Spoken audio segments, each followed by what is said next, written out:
stranger to the fallout. It's what got us here.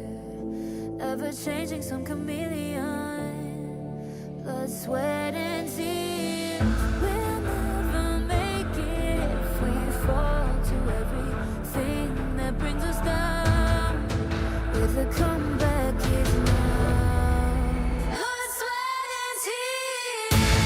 Fight for what we want. Doesn't matter the cost.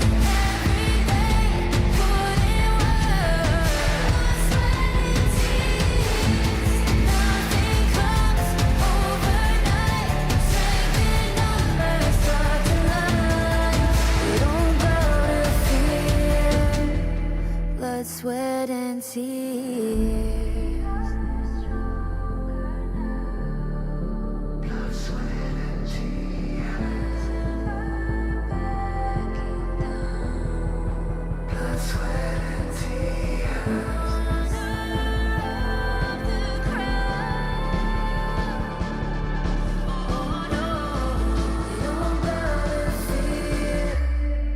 Blood, sweat, and tears.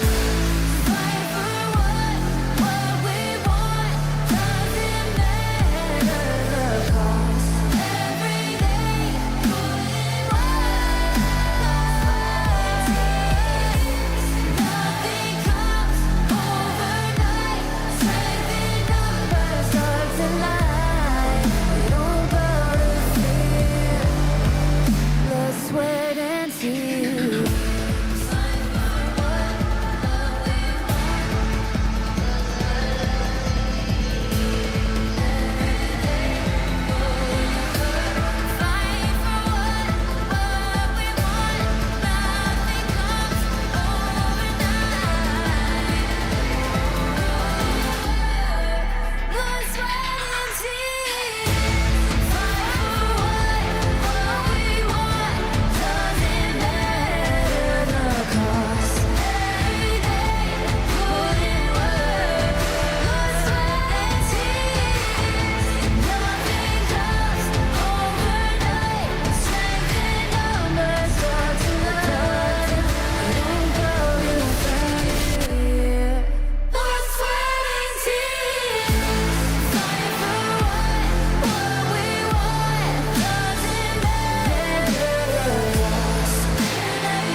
I feel it deep flowing through my blood.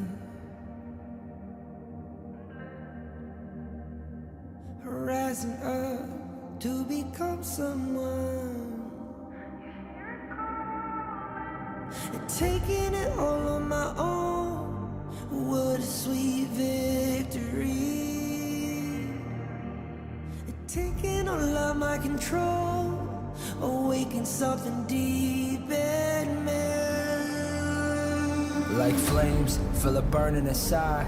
Take a hold in pursuit of the prize. I've been told ain't no way to survive, keeping all of this fire that's locked up inside. When this is the time, enter the ring. All those mental chemicals doing their thing. I got flashes of battles inside of my dreams. I was made for this moment. At least now it seems like it's time to come face to face with your fear. Been battling reasons for all of the years, and I learned how to fight them with style and grace no one's ever encountered. You say it's amazing, I'ma come out swinging when they open the gate. Go ahead, call passion, I'm calling it rage. I'm taking what's mine like I already own it. Watch but don't blink, going here to the moment.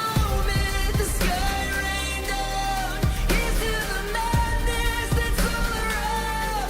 Go on, tell 'em who you are, you are, you are. Go on, tell 'em who you are, you are, you are, you are. Here's to the moment, the sky rain down. Here's to the madness that's all around. Go on, tell 'em who you are, you are, you are. Go on, tell 'em who you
can feel the smallest lies become the brightest enemies relentlessly. And even if you fall, you gave it everything to be a king.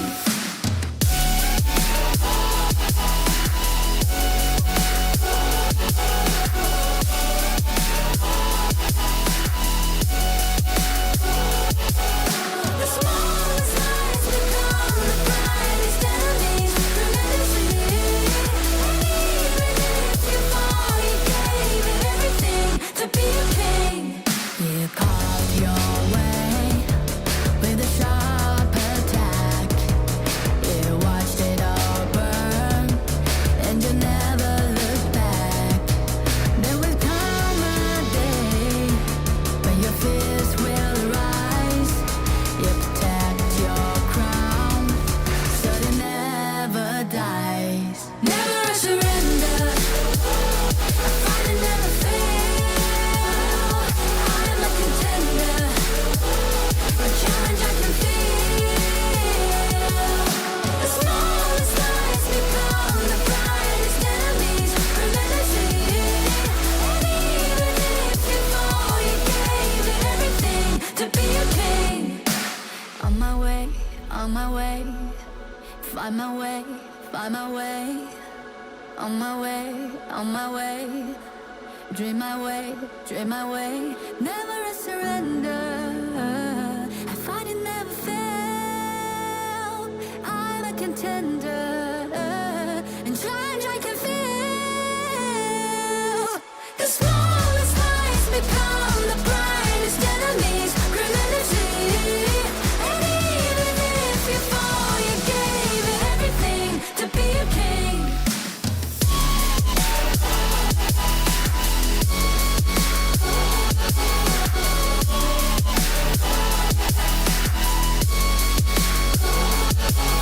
The smallest lies become the brightest enemies relentlessly. And even if you fall, you gave it everything to be a king.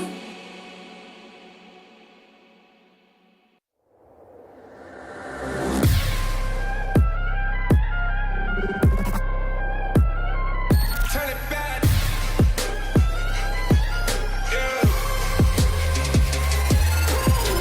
Gear out a weapon, getting ready, counting down. Pay attention to the challenge, tell me where you from. Gotta be tough, gotta be strong, gotta be savage like animal. Every time you tryna push me down. Look at me, I'll Put be the line lying down when I run around, and I make a sign, I will catch you. Watch out, it's better feel, got no mercy. Look at me, I'll be rising. Carry the season, you got a damn, gonna weapon. You never hesitate for another moment, but my bone is golden.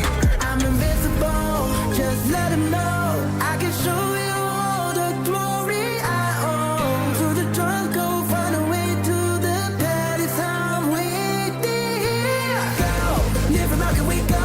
It ain't a river, turning back. Storm is coming, tired of your cold. It's my kingdom, fire blowing up. We the kings, it's our honor showtime.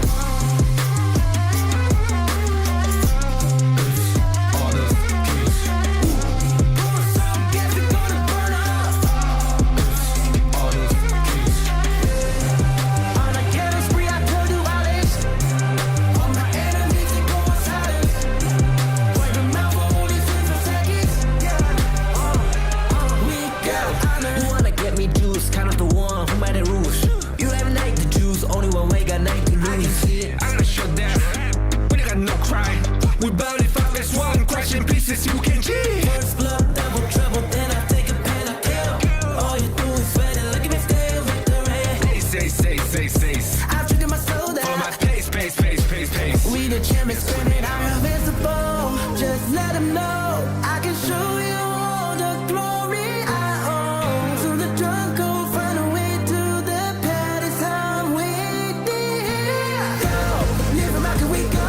It ain't a river, turning back. Storm is coming, tired of your cold. It's my kingdom, fire blowing up. We the kings, it's our honor showtime. Honor kings, Guess it's gonna burn up. honor kings. On a killing spree, I told you all this.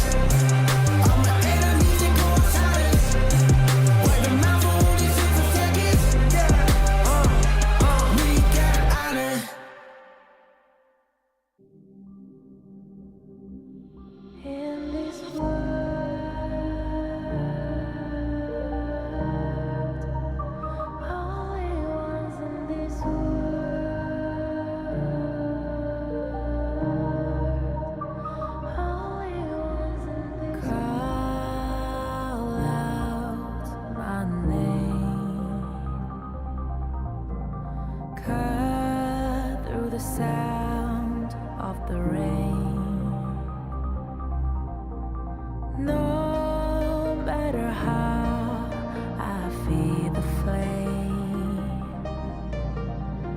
you know I feel the darkness and the pain.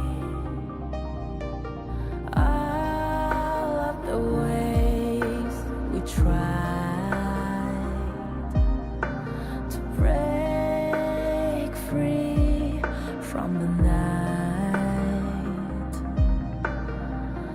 You know we made it out, we found the light. I fly so high,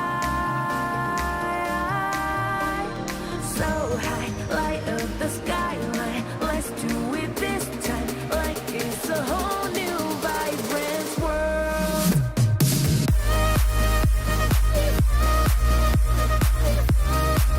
Like we're the only ones in this world. Like we're the only ones in this world.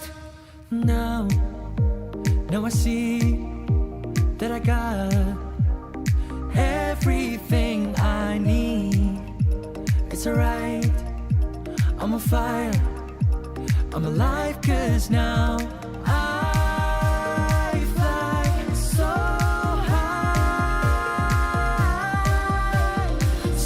high, light up the skyline. Let's do it this time, like it's a whole new colorful world.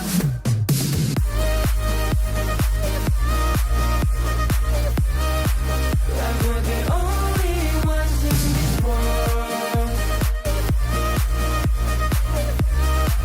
Like we're the only ones in this world. Never thought we'd get this far, burning like the stars. How we get this far, like we're the only ones in this world.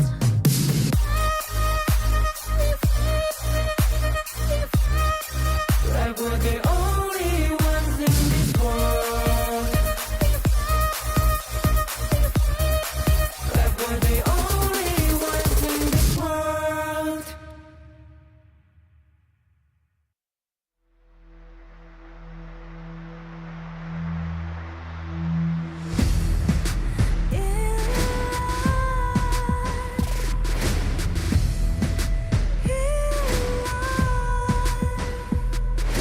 What's a life without its worth? Compromising with what hurts inside. When you let fear decide your fate, you don't choose which path to take in life. I'm finally letting go of everything that still holds me up against you. Let the game begin.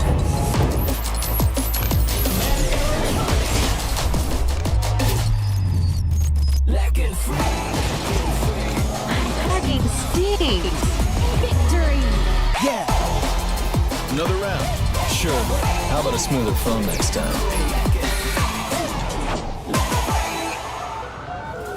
Realme 14. Performance beyond limits. Rakan muda, coba cintamu nimu. Rakan muda, oh yeah. Bersemangat wajah terus berusaha, keazaman terus membara. Yakin boleh, rakan muda. Rakan muda.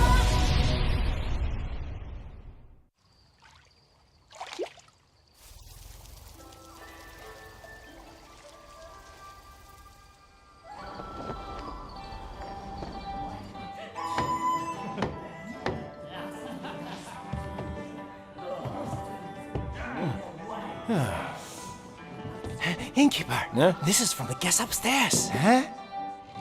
My, I'm rich. He said it was a repayment. Huh? Innkeeper, I'd like to take that off your hands. Name your price. Come on, indulge me. Sorry to keep you waiting. Here,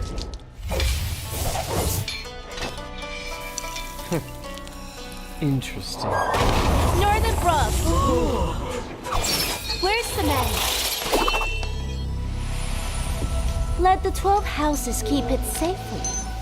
Let's spare the world another bloodbath. You'll have to ask my blade.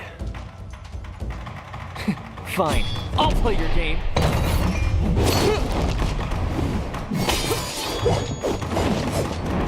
After all your travels, you couldn't even buy a decent sword? Silence!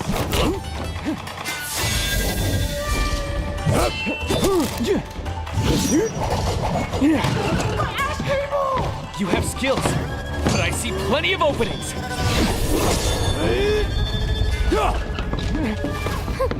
Not bad, Master of the House of Riches. Want it back? Let's get out of here!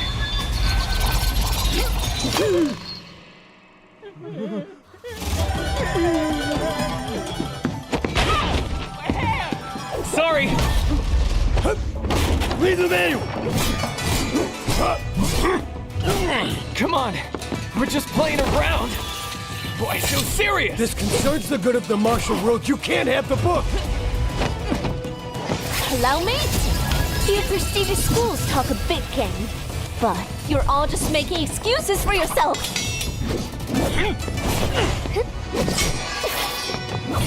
You're still here? Not good.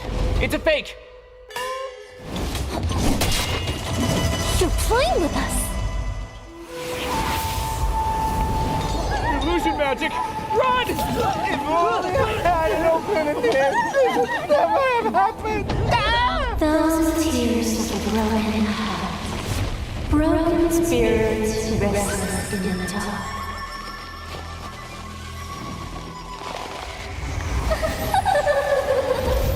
There's no way to resist. We'll get the secret after. Magic! Despicable! That's why Megan keeps the martial manual for himself, for that treasure.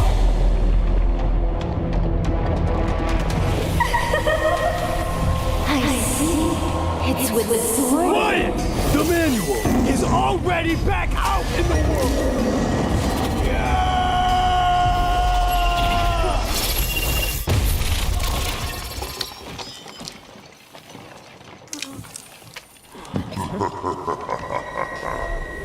An excellent performance. The Forbidden? Welcome to the end. Welcome to your doom.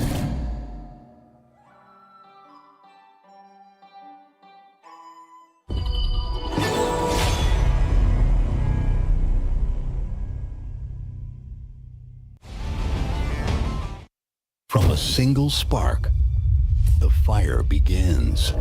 Embers Awaken. A call to rise, to reignite, to re-emerge with strength and passion. Malaysia's first ever official Honor of Kings League. A symbol of pride, power, and the roar of something unstoppable. A new group rises from the ashes. Fresh fire, unwritten stories, fierce hunger. This league is their proving ground, and they're here to burn. Team Secret fight to claim what's theirs. Nova, champions who've tasted glory but want more. BSE, not just defending the crown, they're evolving, reigniting the passion. Witness the Embers Awakening.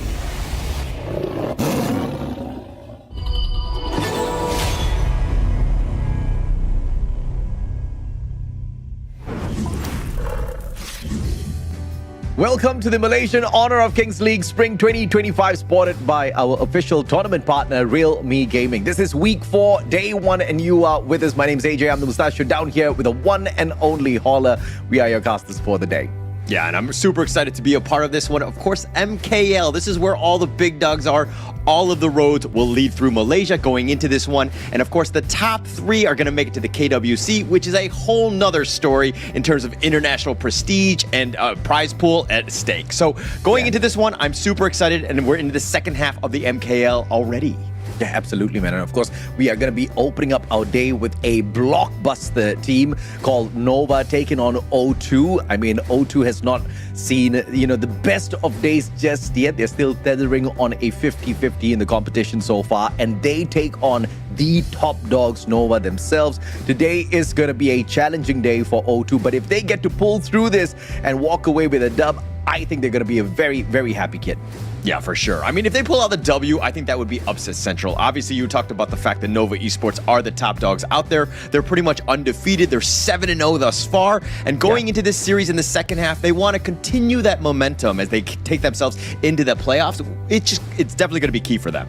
Yeah, absolutely, right? I mean, they are not just top in this particular league. They are the champions of the HOK Invitational Season 3.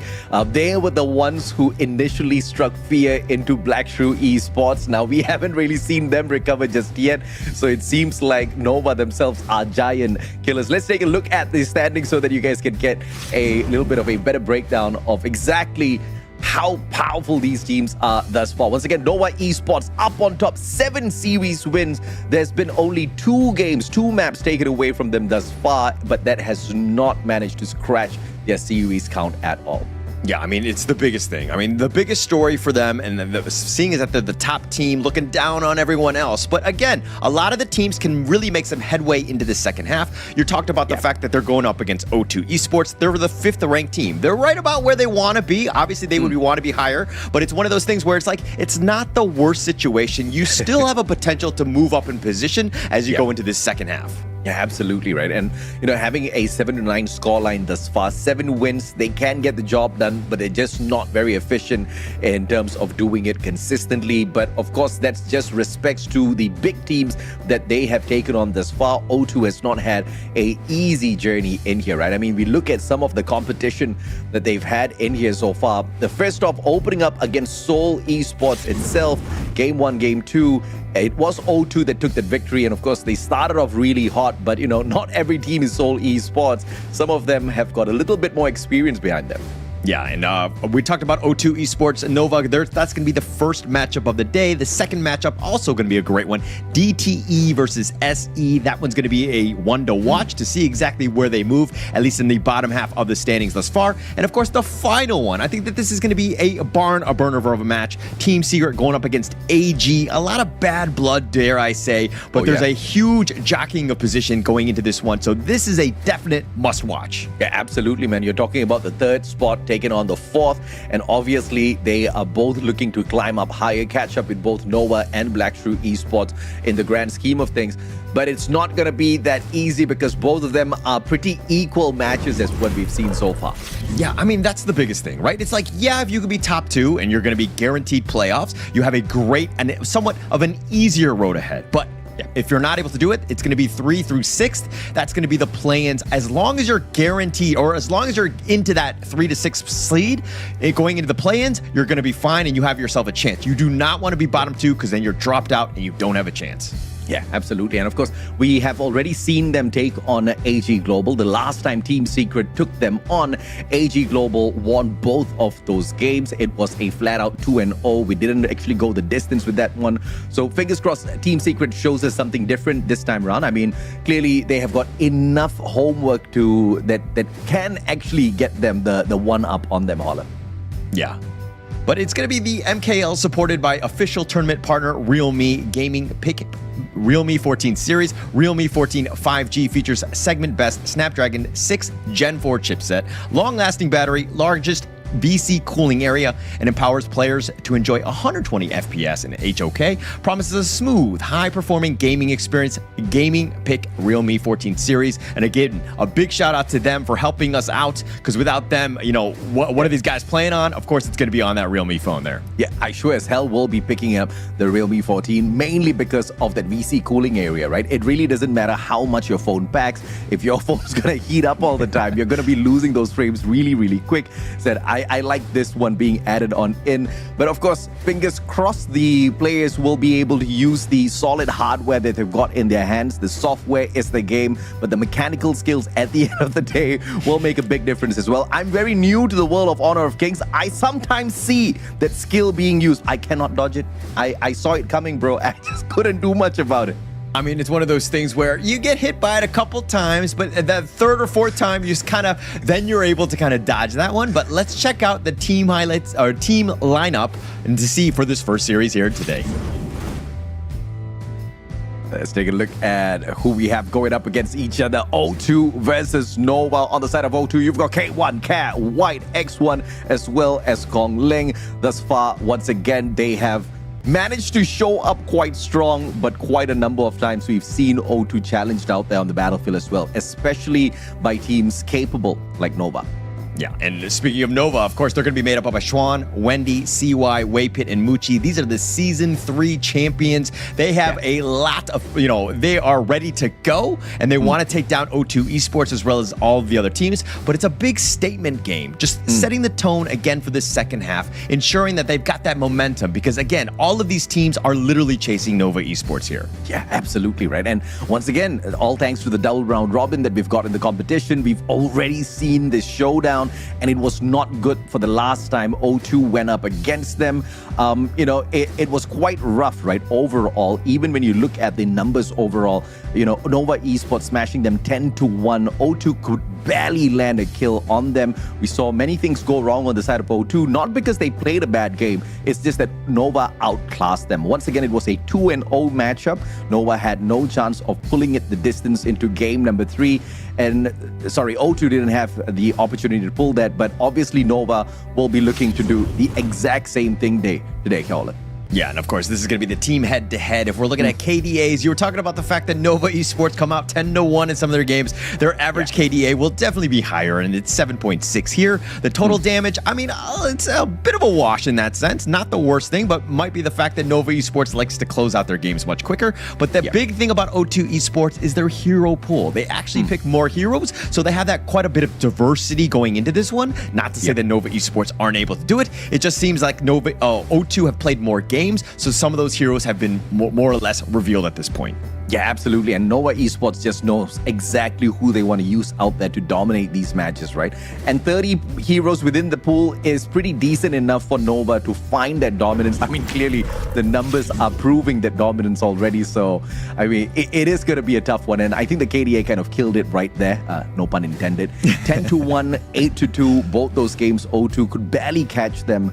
And, they got to those crystals pretty fast. So this is, it's going to be an uphill task for sure for O2 this time around, Holland.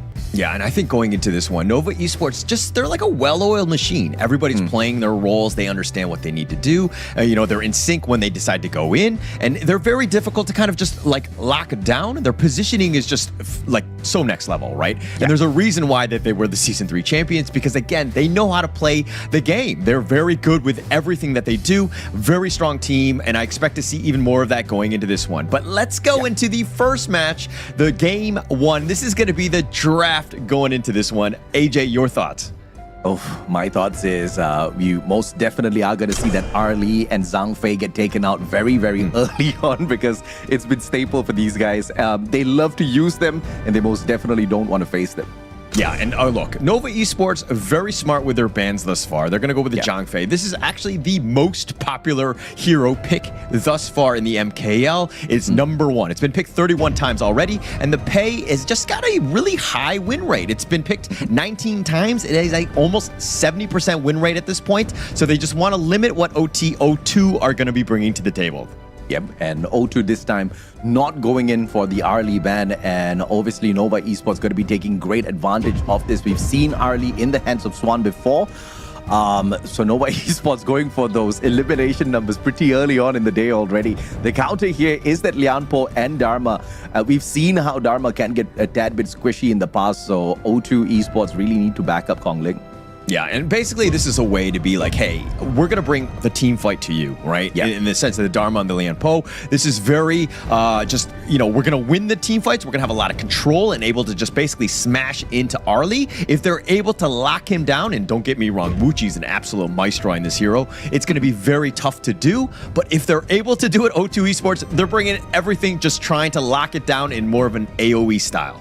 Yeah, let's take a look at this Lady Zen that's been brought in by Care as well. You've got that range there, and you obviously are looking at the side of O2 Esports focusing on a more balanced spacing, whereas Nova Esports is going to look to explode on them with the DAD as well, with the capability to just play that recovery, and Yixing having that range on them. Nova's looking pretty well-rounded to dominate once again, Holland.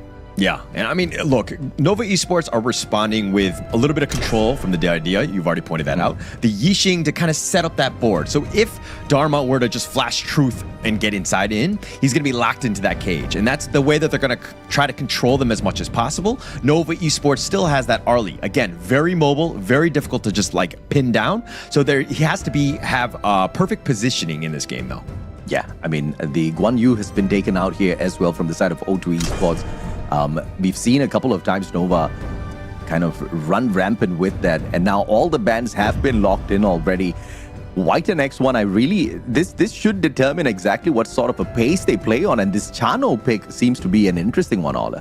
Yeah, I think it's going to be a good pick. I mean, it was definitely targeted. I mean, look at Nova Esports banning out the D-Ren-J and the Lady Soon. So you're kind of limited in that sense. And again, this is global ban pick. You can't pick these heroes again. But it's only a best of 3. So you need to ensure that you put your best foot forward. You have no room for maneuvering at all. So you do not want to lose a game 110, especially against a Titan that is Nova Esports. So you got to ensure that you have somewhat of your best heroes. Chano, not the greatest. It has a lot of potential. It's one of the newer heroes, but it's one of those types where it really needs to get that farm to really get going. Yeah, O2 Esports just want to show that they've got that wolf spirit going on here, right? They really have that fight in themselves. But Nova Esports dropping in here with the Dun as well as the Sancha. Now, we've seen this Dun kind of wreak havoc out there on the battlefield in the past already, and I think it's obviously going to happen once again. Capable of initiating, lots of combats out there, often taking responsibility for starting the fights. And we've seen Muchi be such a menace as he continuously pokes the other teams. So no doubt it's going to happen again. But the Musashi response from O2 Esports seems to be a viable one as well. Yeah, I mean, the Musashi's there just to do that damage, right? You need to be able to get onto the back lines. You would have the duel of the death, get on top of the Muchi. You got to stop Muchi. Look, everyone from Nova, you got to stop, okay? Not easy to do, but it's going into this draft, it's going to be super key because this lineup is kind of on the squishier side. I'm not a huge fan of Dune. Thus far, it's 3-7 in the MKL. It hasn't had the greatest showing, but it kind of rounds out the draft. It's very tanky, and it does that damage, and it has the potential to get on the back line of O2 Esports. And looks like we're not wasting any time at all. It's game 1, and it looks like Waypit wasn't looking to waste time. Kong Ling really absorbing a little bit of the damage. Wendy just poking away very early on for that mid. Kong Ling with the jump in. Wendy has to be careful, and Kaz just not going to be able to get there in time for the first slay of the day.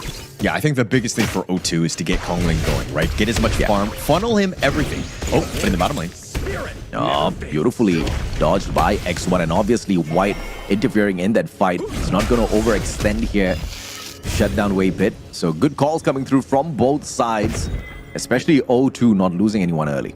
Yeah, but Xuan here being aggressive as he usually is, right? Just invading the enemy jungle, putting a little bit of pressure in. Again, O2's plan is to get Kong Ling going. He is the win condition. If he's able to out-farm CY and Muchi, he's going to have a great time. Not the easiest thing to do, but it looks like, in the bottom lane, a little bit of action. Whoa. Beautifully played by Waypit. That dodge, White could have put on quite a bit of hurt there if he had caught on. And Kaz just dropping by to see if or not Nova wants to play. The answer is absolutely not for the time being. Yeah, definitely. Oh, he's trying to be aggressive. No. A little cheeky move there by Muchi, just kind of threatening more than anything else. But again, Care, this is one of those things where you just quickly clear the wave in the mid lane and just kind of rotate to the bottom lane. But if anything, you want to be giving it up to Kong Ling. Like he's tenderizing the river sprite already and just kind of setting it up for Kong Ling to just get that farm. X1 almost eaten away. Now this wolf just showed that he was just way too greedy, and Wei Pit instead pays a high price as White sees the opportunity. I mean, that was a great jump by White, right? And setting it up, I mean, it's only 2 minutes in, but Wei Pit thought he was going to be safe. He thought he had that control, but he's very squishy. X1 had really done a lot of damage and kind of pushed him back where Wei Pit was like, okay, a little bit threatened, but White's very aggressive. Understanding those opportunities where you're able to get the kills, huge. Yeah, and this was obviously the advantage for O2. They were baiting out Nova, who are slightly overconfident, all thanks to their previous victory already. And going in for the shutdown onto X1, almost caught them, but Care did not care about losing his life. He should have cared a little bit more. I mean, he probably should have cared a little bit more on that one. Unfortunately for him, he was looking to make the gank, but Nova had set up the bear trap, and he was in a bad spot. No real way to get away. He wasn't even able to flash because the stuns were on point and stacked so well together. Really well played by Nova there. Unfortunate play coming through from O2. That one mistake puts them all equal on the numbers once again. Goal-wise, Nova still having a little bit of an edge here. Only thing they have to make sure is Nova does not snowball out of control. Now stacking up a triple down mid. Nova cheeky, but they don't get to catch him. Yeah, I mean, look, Nova is up about 1K. They've done a good job. I mean, especially since you gave up first blood. But look at just how Nova farm. They're able to extract so much farm across the map, regardless of just giving up kills, understanding that, hey, their early game, they know how to get it. Yes, it's going to be threatened here by O2, but again, pushed away, and Nova, they're going to win this one, the 2 versus 2. They will look to take this peasant. X1 will back away as White drops by to make sure, just in case, he is safe.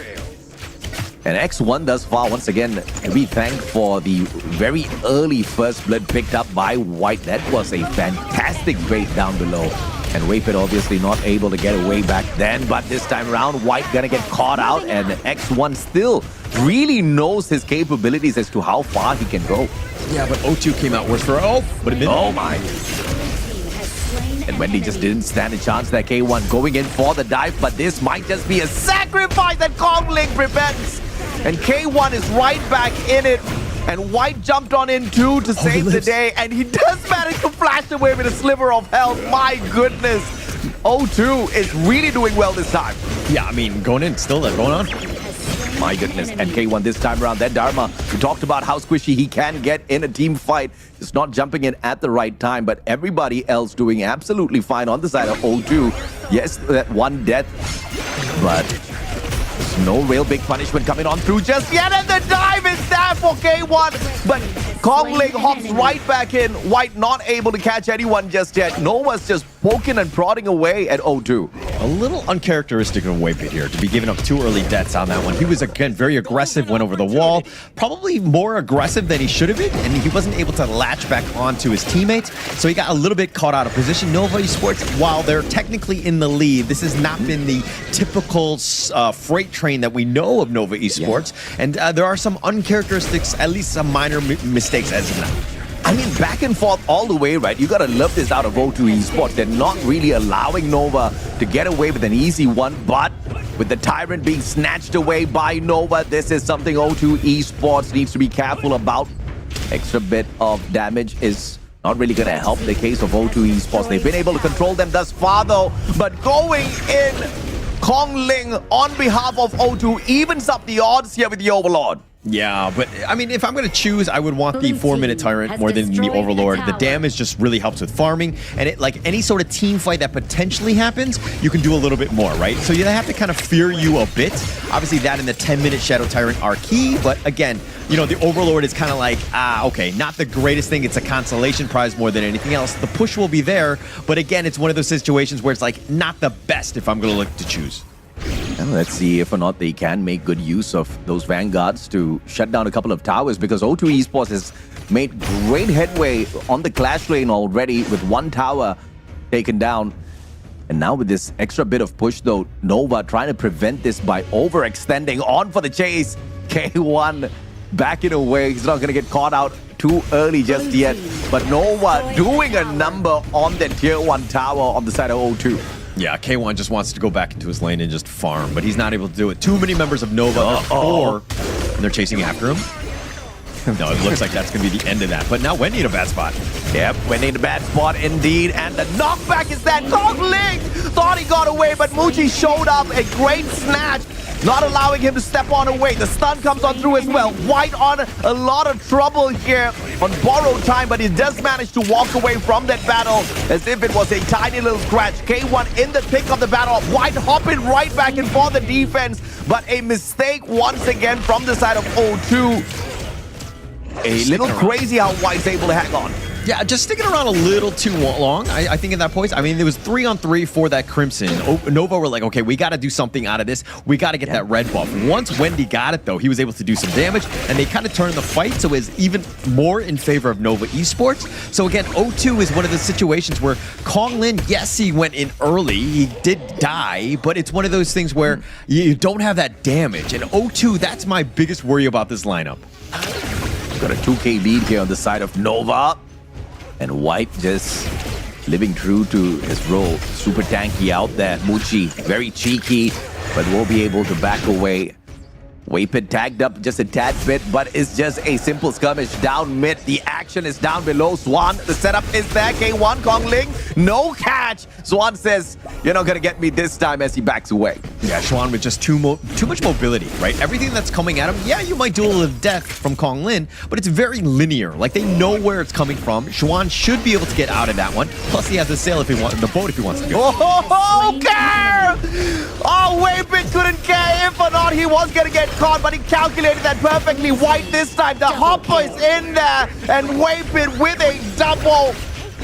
And he's looking to absolutely conquer this mid side now. They've cleared it all. The minions are here. Yet another tower claimed by Nova. Yeah, and that's huge, right? You just get those 2 kills, and this is why it's so difficult to face up against Nova, because those 2 kills just capitalize, and then now it turned into a mid T1, potentially to mid T2, already at the 9-minute mark, and now Nova Esports in the driver's seat. Oh man, they had me fooled. I thought this was a 50-50 game. Nova now just outscaling the players on the side of O2 Esports, and here they come. They're demanding for a team fight, and K1 says, no bro, let me go. Kong Ling hopping on in, but that's not gonna work at all. K1 will be consumed, and X1 says he does not want any part of this. Muji said, you gotta get involved. One more shot left, but X1 saved by Kong Ling. K1 right there, just in a bad spot. He was just kind of running, no real chance. And then Kong Lin was like, okay, maybe we turn this fight 2 versus 4, figure that one out. It's again, not a great situation to be in, especially when you're down. You just lost the mid 2 towers. That's a huge swing in terms of net worth. That's like another big item. And so now you're falling behind, and you need to play this defensively. If you're behind, especially with heroes down, you got to play safer. You got to pick your battles, and that was not a good time to go. Yeah, props to O2. This is the most number of kills they've ever gotten up against Nova, but seems to be making no difference whatsoever. Nova now looking untouchable.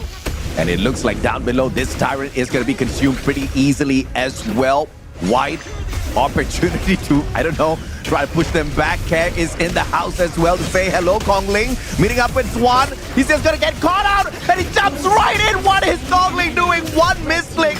And White now going to be caught out here. Immune, Sai going in for the chase. He's on a double, and White, Sai is looking to shut him down, but it's not going to be able to focus fully on him as the Tyrant is still alive down below. And like you said, man, you want that extra bit of damage out of him. Yeah, and they're going to pick this one up, and they do. I mean, Nova Esports right now really starting to feel themselves. It's starting to get snowball, and it's getting a little out of control. Kong Lin going very desperate. That duel of the death was very, like, putting himself in like a suicide mission. No real chance to survive because it was so far back. This is a situation where you got to be understanding who's the front line, who could we potentially go. You cannot be going for the target priority that you want if he's in a great position and he's being sheltered by everybody else. Yeah, outscaling them on the goal by 5k now. Nova Esports looking for the tier 3 tower, and they are just a few seconds away from getting it. Here comes those minions as well, but they will get kicked away. Good team defense coming through from the side of O2. Yeah, good hold there by O2 Esports. They just need to do a little bit more of that. Just slow the game down. Things are getting a little out of hand. You gotta let Kong Lin farm. He needs to consistently just split push, and what he's trying to do, just trying to extract whatever sort of farm he can get across the map and not trickled in. he is your lifeline. He is your carry in that sense. He's falling behind it, at least in terms of the matchup with CY, as he's down about 200 gold. But again, if he gets those items, he needs to be able to find Muchi and blow him up. We talked about a 50-50 earlier on, but this one now just looks pretty one-sided, but O2 looking to sneak away this Overlord to make a difference for themselves to continue the push on those towers. But Nova up close and personal with White. That distraction is there, and White pulls them away temporarily, and out of nowhere, X1 hopping on in together as well. K1, one more shot, and the crucial crowd control by that Dharma, and O2 is on a spree. Muchi the only one alive. O2 out of nowhere turns the tables. And this is the power of the Dharma, right? K1 with a perfect flash truth, really setting themselves up. And then, look, 3 members down just as instantly as they were, potentially fighting that Overlord. They did such a great job. O2 Esports, if they want to get back into the game, it's going to be off of K1, setting it up for everyone else to get to get all the kills. Yeah, I mean, absolutely, bro. I mean, yes, the Dharma did a lot, but this man called White, he was a king. K1 just kind of whooped everybody in as he hopped on in with the team control, right? But it was White with the distraction initially, and that panned out so well for the side of O2 Esports. But what did they manage to do with an extra bit of time? Just a little bit of farm. They wanted that goal. They wanted to catch up with the side of Nova Esports, and Nova once again right back in it. They want that Overlord. The distraction is there once again. K1 hopping on in. This Dharma wants blood, but Kong Ling is the one who dropped that strike. X1 rips one away. K1 up against side. White hopping on in for the defense as well. And the distraction is there for K1 to step on away. White still stays standing. What a defense by O2. Yeah, I mean, they have the numbers advantage, but they're continuing to fight. They have 3 versus 2, but you have CY on the other team. And look at this, Blood Rage. He's out healing this. O2 right now, is when you don't have Kong Ling, you don't have X1, you don't have a lot of damage, and you cannot burn through this Dune that is CY. Yeah. Very tough situation. Juan staying around as well. Both of them are very tanky. Let's check out this replay in terms of how this one played out. It started it off with White with going in, that flash truth, boom, by K1, setting it up with that tremor smash. And there's a reason why they picked these 2 heroes first, and that was pretty much a great team fight for O2 on this one, being able to pull this one out, but then Nova were able to strike back. Yeah, it was a beautiful setup from White, and obviously that Dharma just bringing in a lot of promise. K1 perfect execution. 14-12 now. O2 Esports 2 kills down, but as far as the gold is concerned, they have made a little bit of a recovery here. White once again brave, poking away at both Waypit and Wendy. But it is CY down mid who is going to be a tad bit more troublesome. Oh, they're going to go in duel to death. Petrified, and what a shutdown by Kong Ling, but he dived in. That sacrifice of himself didn't really do the team much good, but X1 on for the chase and immobilizes him as well for a triple for himself. And now the tower down at the bot lane, smashed as well, going in for their tier 3 as well. Yeah, but look at this one. There's a little bit of a Shadow Vanguard problem that they need to deal with in the top lane. K1 will go back for this one, but O2 did a great team fight right there. Kong Ling going to suicide mission, goes all in, gets out Muchi, and now O2 potentially ending the game. Oh my lord, they got to the crystal already. O2 Esports turning things around. There's no defense inside. Just couldn't keep them away. Crystal says bye-bye, and O2 says hello to the very first victory over Nova Esports. I mean, it's a huge win for O2 Esports. Not only is it like, it's a big confidence boost, being able to slay this quote-unquote dragons, at least for the first game, but setting it up right now into the second half of the season, absolutely huge. Being able to come back, that's a never say die attitude, and I love it by O2 Esports here. They were down by 5k gold, they were down by 6 kills, and they were getting whooped until White said, you won the Overlord, how about me? 1 extra kill for you, and that bait worked. I cannot believe it worked, and it just turned the whole game around. I kind of hate myself a little bit more now because the game looks so exciting, but I don't know Honor of Kings enough to understand exactly how they turned it around, and I'm so curious now, Holla. I mean, we'll check it out in the highlights, exactly some of those fights, but it started with that initial flash truth. Once you win that team fight, everything kind of shifts. The net worth kind of shifts in favor of O2, and they're back in the game, and now Nova Esports are on the defensive. It's a game of momentum. Obviously, there's a lot in terms of swings with the income, and we'll see some of that that little bit of a difference. But X1, the guy was an absolute beast. 9-1-4. He is a wolf leader. He was an absolute beast in terms of just like finding the right pickoffs. Because again, once Moochie dies, Nova Esports have a hard time of being able to just respond to this somewhat buff lineup by O2 Esports. It's a very tanky lineup. It's kind of tough to deal with. I do not know exactly what got into X1, but the execution, that wolf spirit that we talked about, that O2 wants to invoke up against Nova Esports, the top dogs of the competition, clearly worked out, right? But none of that would have been possible without this man called White. Look at that, 14 assists. That is just ridiculous at this point. Yeah, he was setting it up. I mean, look, this is a team why the Dharma, Lian Po were the first two that they wanted, because they're like, hey, if you want a death ball, if you want to kind of have these team fights that are going on, we're going to outclass you because we have all of that control and really set themselves up for success. A lot of it was just like Wombo comboing in it and then letting X1 and Kong Ling just literally cleaning house. Yeah, I mean, no doubt at all, right? And I believe this is one of the biggest games the side of O2 has had up against a big dog like Nova Esports, and most probably the most number of eliminations as well overall. Yeah, very weird game by Nova Esports, a very uncharacteristic. I dare say they were kind of, overconfident with that lead. I think that they kind of got caught out a couple too many times, and O2 were able to make them pay. Because again, it was like 2 or 3 big team fights where they just turned this around. But X1, look at this guy's damage. 130k most across the board, was able to find them out. Nova Esports really didn't have any answers, especially when Moochie got burned and got killed by Kong Lin. They had no real way of just getting onto X1. Yeah, I thought White was the biggest tank out there, but look at CY, man. I mean, he absorbed 147,000 damage in total. That's quite radical for the jungler, and he was obviously in a lot of those engagements, not really putting out the most amount of damage, but it doesn't really matter. He kind of participated in quite a number of those fights, but just not enough to match up against what White was doing, right? I mean, once again, it was not about the defense on the side of White. It was about the timing. It was about those baits. And Noah fell for it. I can't believe it, but twice this man made Noah fall for it. Yeah, and I mean, look, let's talk about this CY that you're talking about, how he was taking so much damage. Look, the Dune has completely fallen off a cliff. I don't know what it is from Season 3 to now, but he's not doing as much damage. He's not able to just be that frontliner that you want.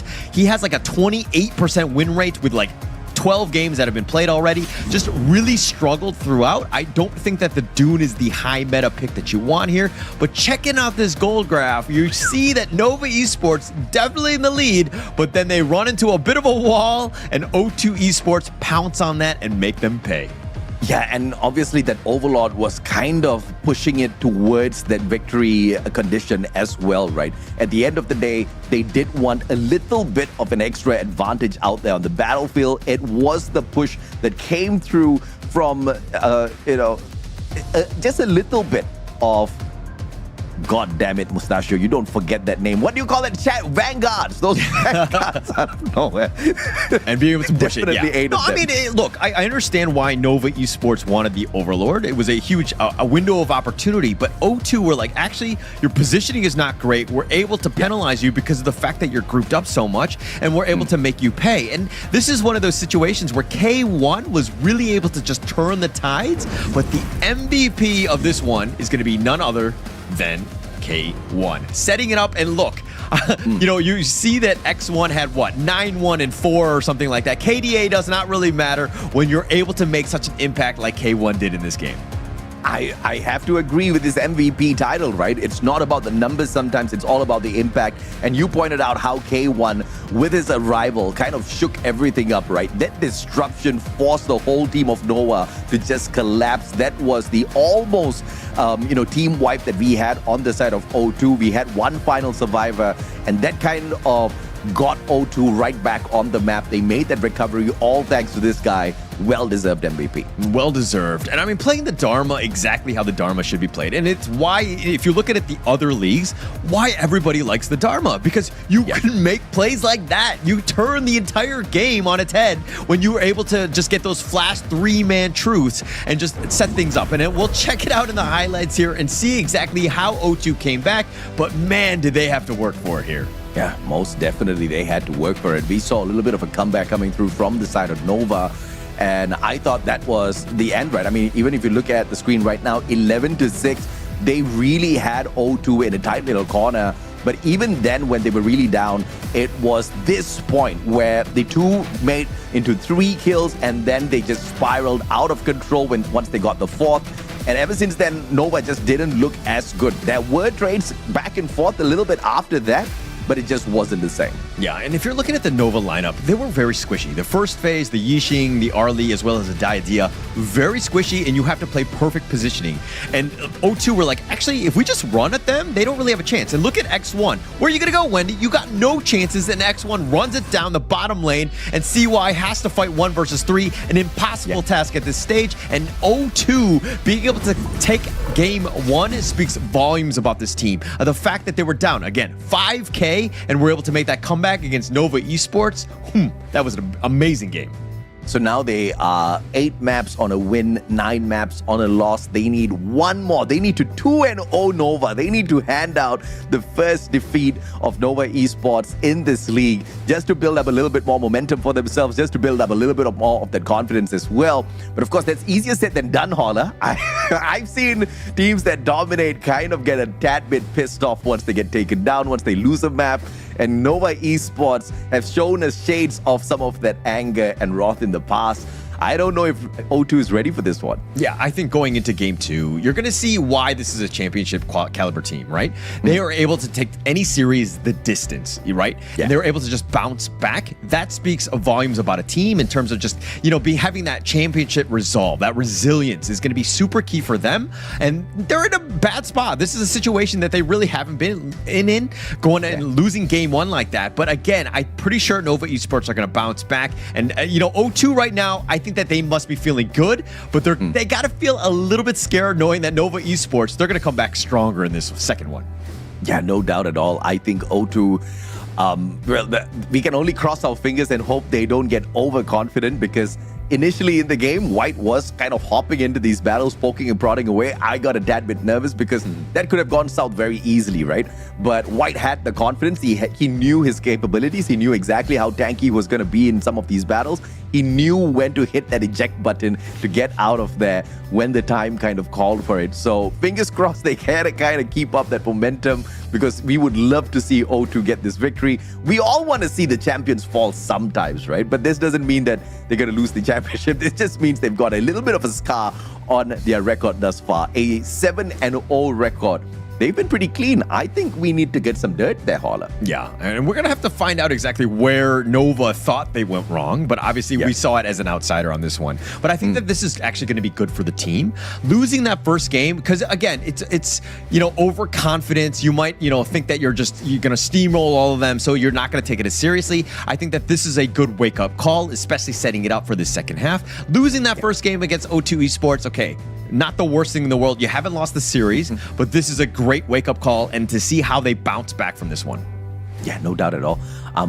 But of course, you've got your global ban and picks in the play. You can't really rock your Dharma again. You can't really disrupt. So I really want to know exactly what O2 has up their sleeves this time round, right? I mean, we've seen their capability in their past.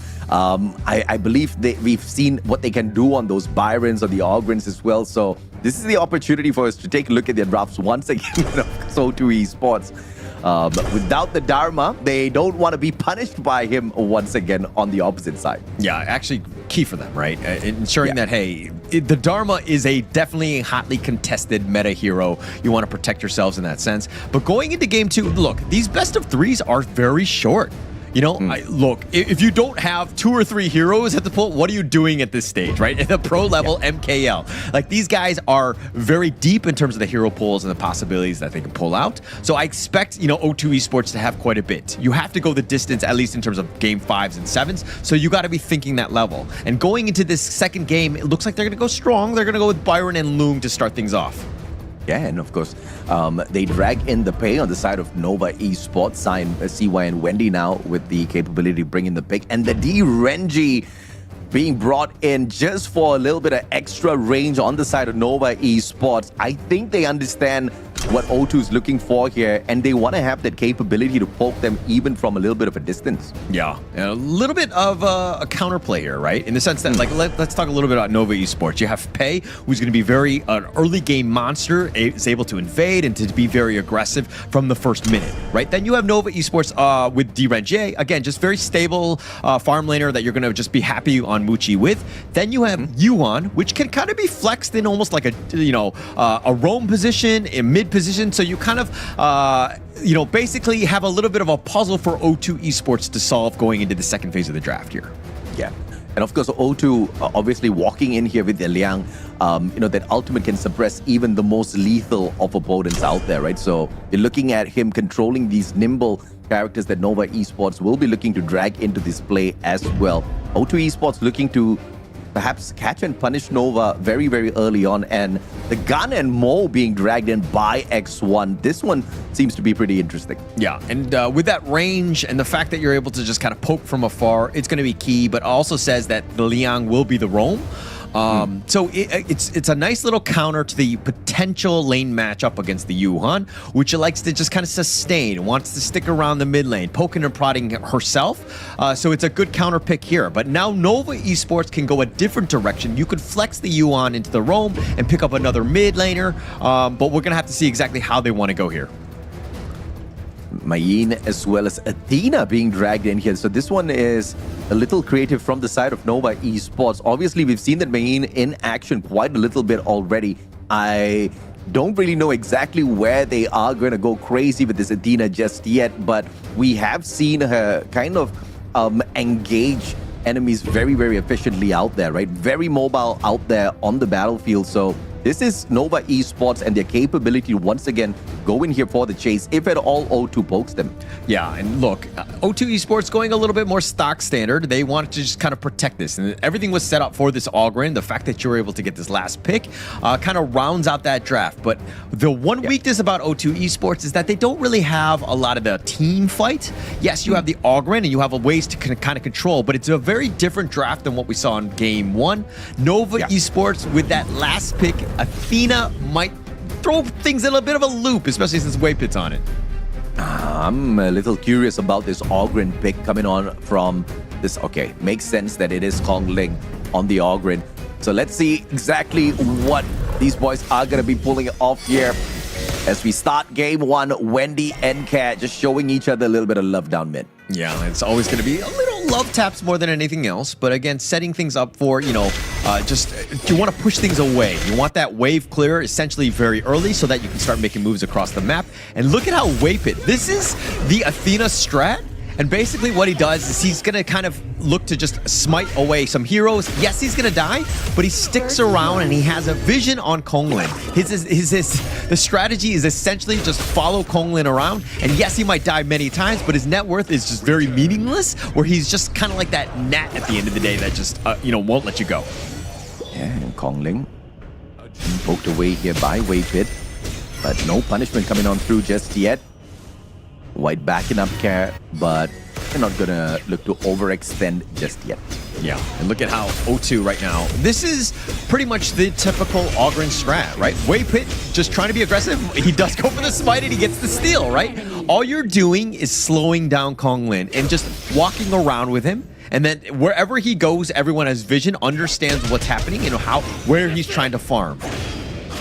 And O2 Esports starting off things really hot here this time around. And that Ogren finding the connection early. Waypit Yeah, and again, Dropped the ball once again. Yeah, so Waypit dying, he has 600 gold to his name. He's literally a range creep or melee creep at the end of the day, and then potentially stealing. All you're looking to do is just kind of provide that vision. You see how Konglin was trying to farm, but he can't even get that because CY did a drive-by, took everything from him, and raided the house and is on his way back to his own base.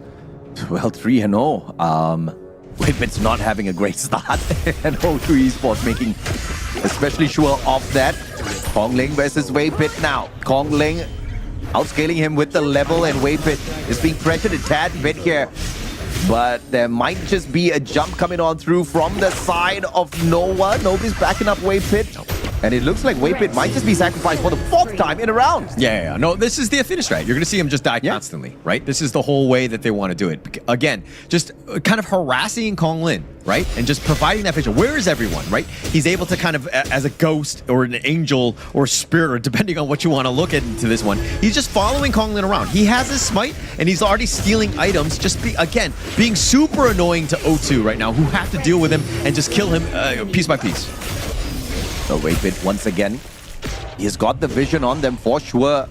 But the question is, when are they going to be making good use of this? Care and White, once again, we just follow them around to see exactly how this strat is going to pan out for the side of Nova. 3 minutes into the game, and it looks like O2 Esports hasn't really ran away from them just yet. Yeah, I mean, they're going to continue to just funnel as much farm into Konglin, let him get going. And your other win condition is, of course, going to be X1. Getting the fact that, like, he's got a 300 gold lead over Muchi. They're doing really well as in this early game.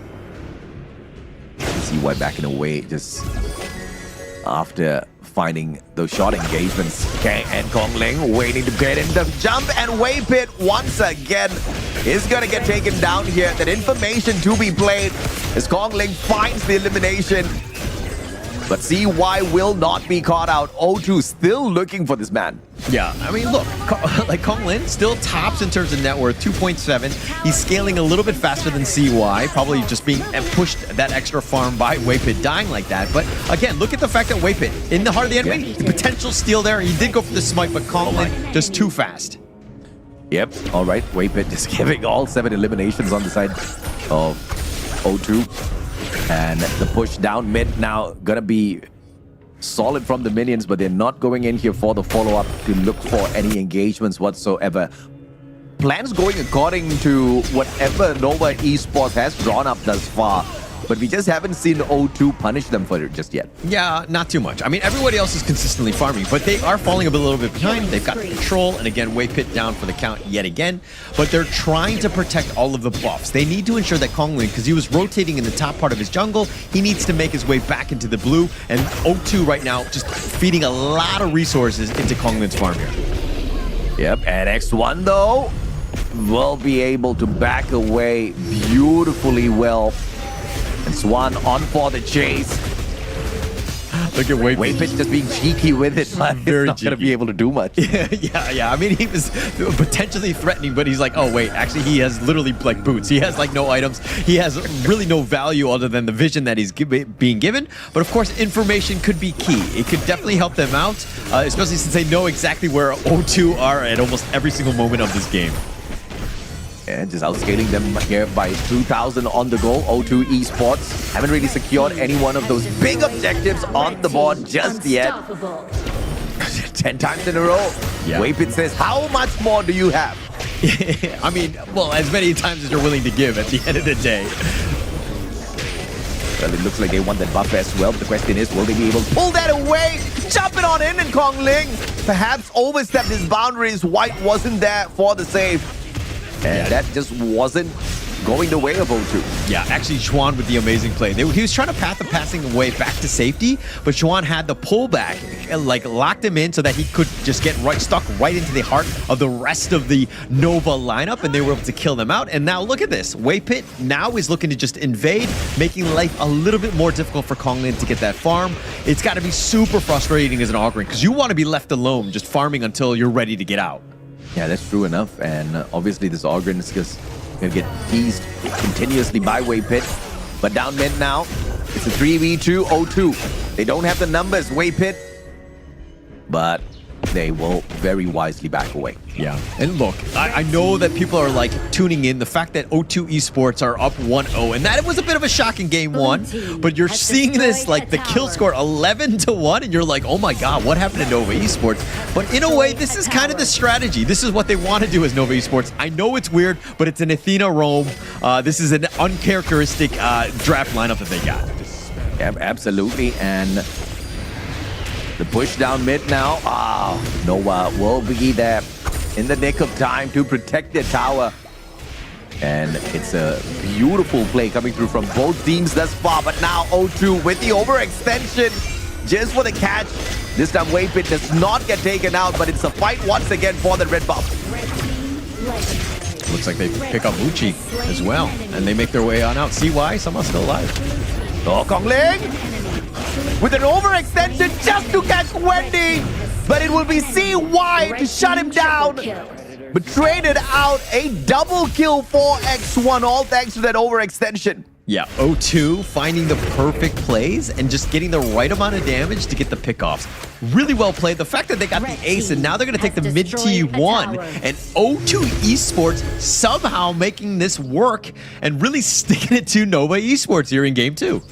I swear to God, I should have played this game a little bit more. I'm trying to figure out exactly how Waypit's going to win this one for the squad. So yeah. I'm waiting to get to that part of the story here, Holla. No, so again, you're trying to get, CY going as quickly as possible. You're trying to use that intel to kind of farm where he's not. But now O2 has gotten to the point where actually they're kind of scary. Carrot is 7-0 in 6. He has some serious damage as well. And the lockdown here. Oh, the stun comes through, but Swan just says, hasta la vista, baby, backs away with a sliver of health, but the damage has been done. Double on the towers, up on the clash lane. O2 Esports really setting this up for themselves for a 2-0 phenomenal stunner on Nova Esports. This is unbelievable. Yeah, just being able to barely survive. And this is the thing, where Nova Esports, you cannot be getting any sort of, lives given away at this point. You have to stay alive more than anything else. You got to give your team a chance. This is a bad spot now for Nova Esports as they're on the defensive yet again. My goodness, Waypit going in here for the push. He barely has anything on him though. Gonna just be eyes in the sky once again as Kong Ling claims yet another for himself. A 4K deficit, Nova Esports. And the big buff on the board this time around. 27 more seconds for them, and O2 just needs to hang back and wait for Nova to make a mistake. Yeah, my biggest worry is that Nova Esports somehow pulls this game around and wins, and everybody's like, oh, okay, they won because Waypit was on this Athena just feeding, right? You're going to see this way more in your ranked games, and that's my biggest worry at this point. I'm waiting to see that one because that will truly blow my mind. Nova Esports show me some magic. Waypit hopping on in to say, slay me once again, baby, just so that you can see some magic later. And O2, they've got some watchful eye on the sky, but obviously this is going to be too easy for them as they continue to rip away the buffs on the map. Shadow Tyrant this time in hand. Yeah, and CY, this is a tough situation because, I mean, the net worth lead has completely shifted, and now CY is in a spot where, he's an early game hero, and it's getting to the point where O2 don't care. They're able to out-tank you, out-damage you, and make you run, and now CY doesn't seem to have a lot of space to farm, and now O2 Esports taking that bottom T2. That's going to be the last one, but Juan doing a good job of split pushing in the top lane.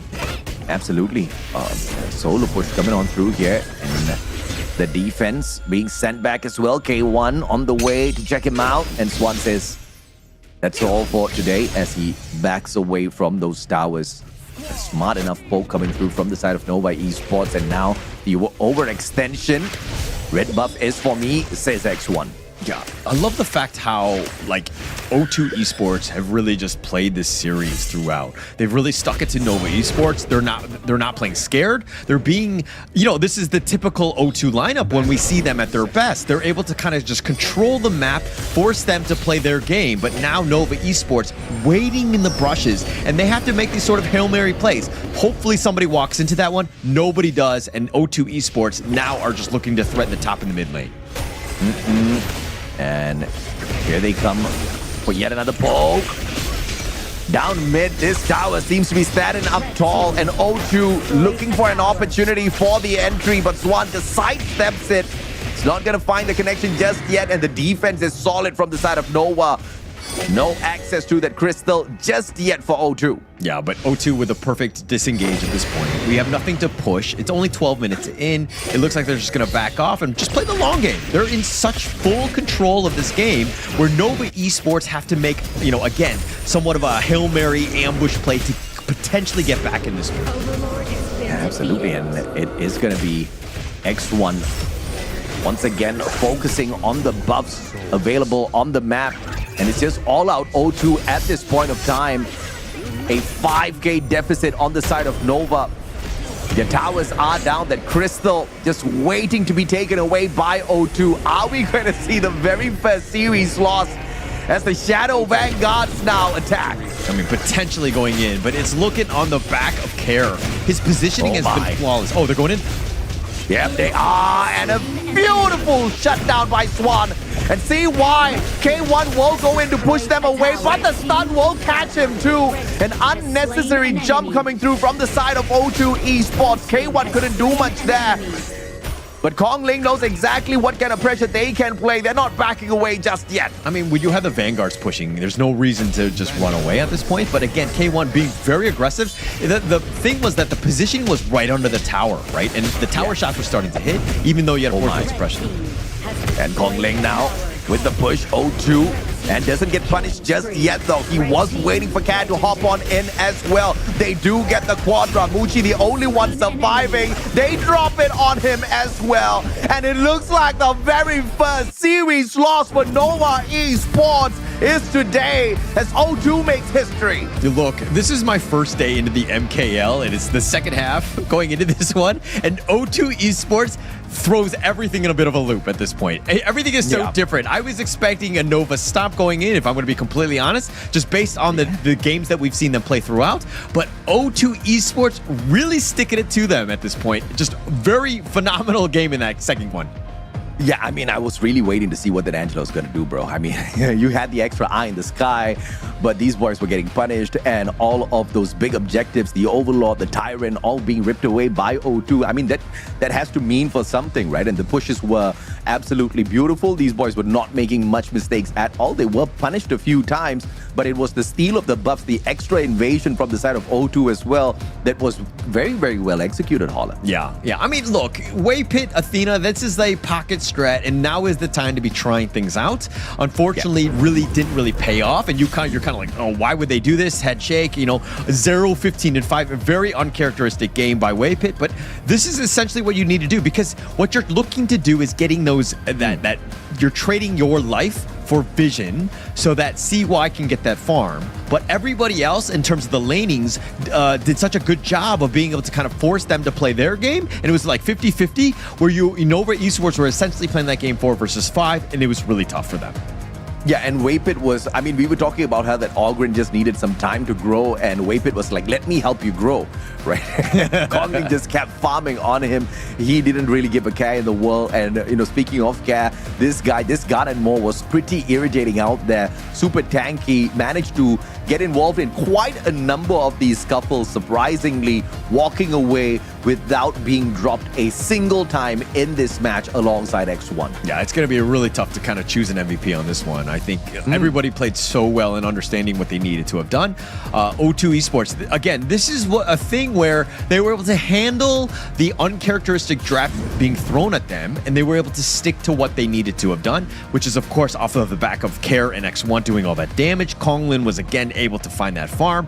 These are the 3 main cores that essentially took you to victory. Did a great job of just kind of weathering the storm and seeing what Nova Esports were going to throw at you at the end of the day.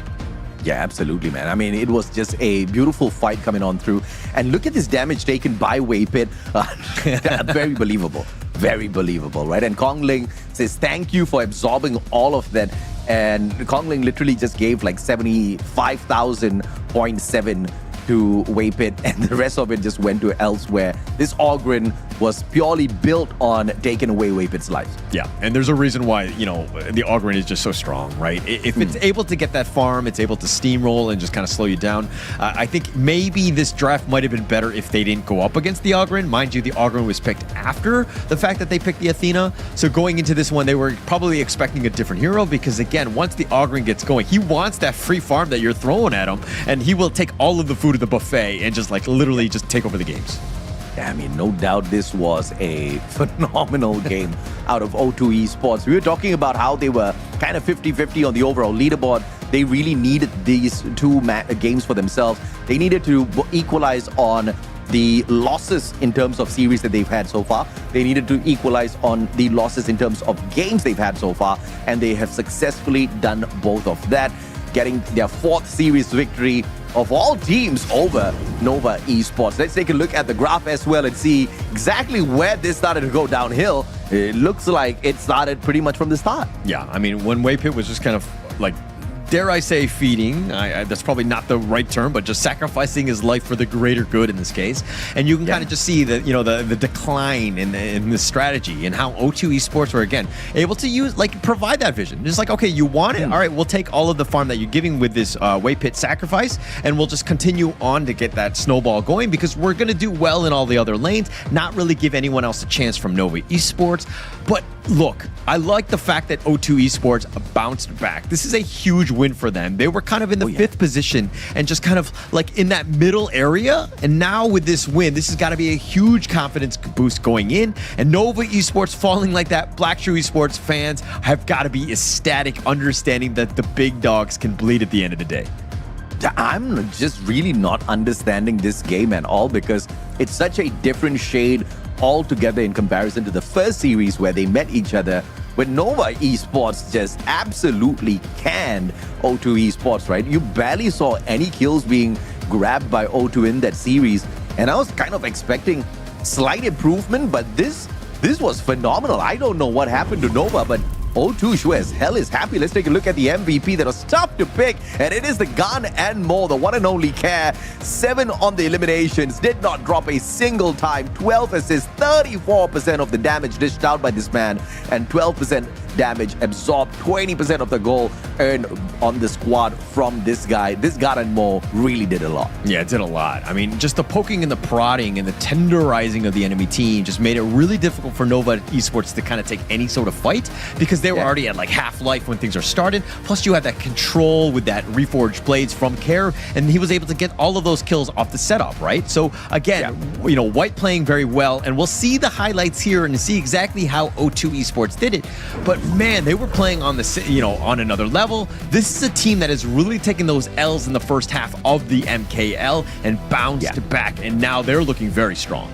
Yeah, no doubt at all. This is looking like a amazing comeback coming through from O2, and if they can take down the top dogs, if they can take down the reigning champions, if they can shut down a team that absolutely canned them the first time around, I've got a lot more hope going into the O2 bucket here. This was a shocker. You talked about how Nova may be able to pull this all the way into game number 3.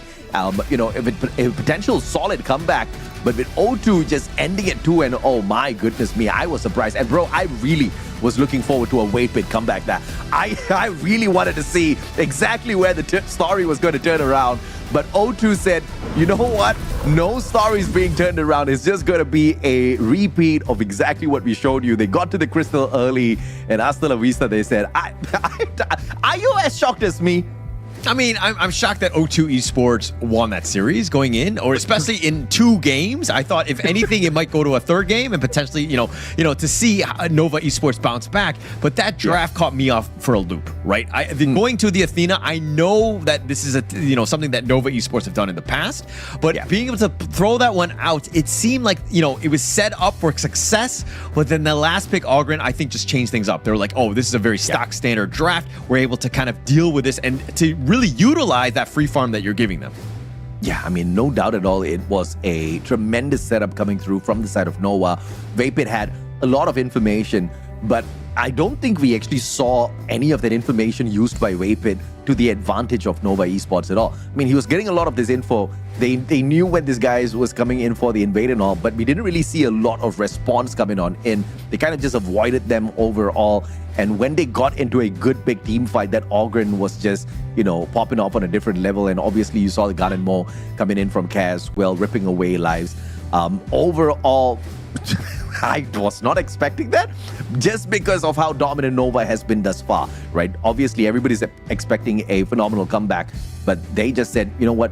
Go ahead, man. You guys can take this one. We've got enough wins already. Yeah, and this is why the MKL is like literally the best league, right? You see some of the best teams, and it's any given Sunday, so to speak. Obviously, today's Friday, but it's any given day where teams can really show up, and just the amount of skill and the prowess of these teams to be at this high level to just take out a titan like Nova Esports and do it in a blink of an eye speaks volumes about how these teams are really starting to level up. They're playing with one another, and that first half of the season has really just kind of used that experience to get themselves in a prime position to win. Just really well played and a good bounce back win by O2 Esports here.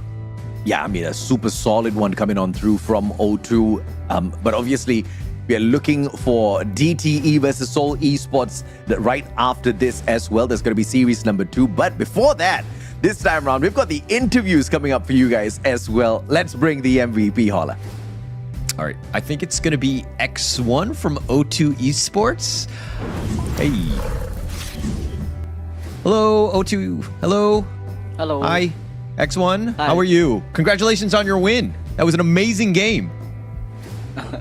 I just want to start off the question, but though, just on that game, because that one threw us for a loop. But this Athena pick, what are your thoughts on the Nova Esports?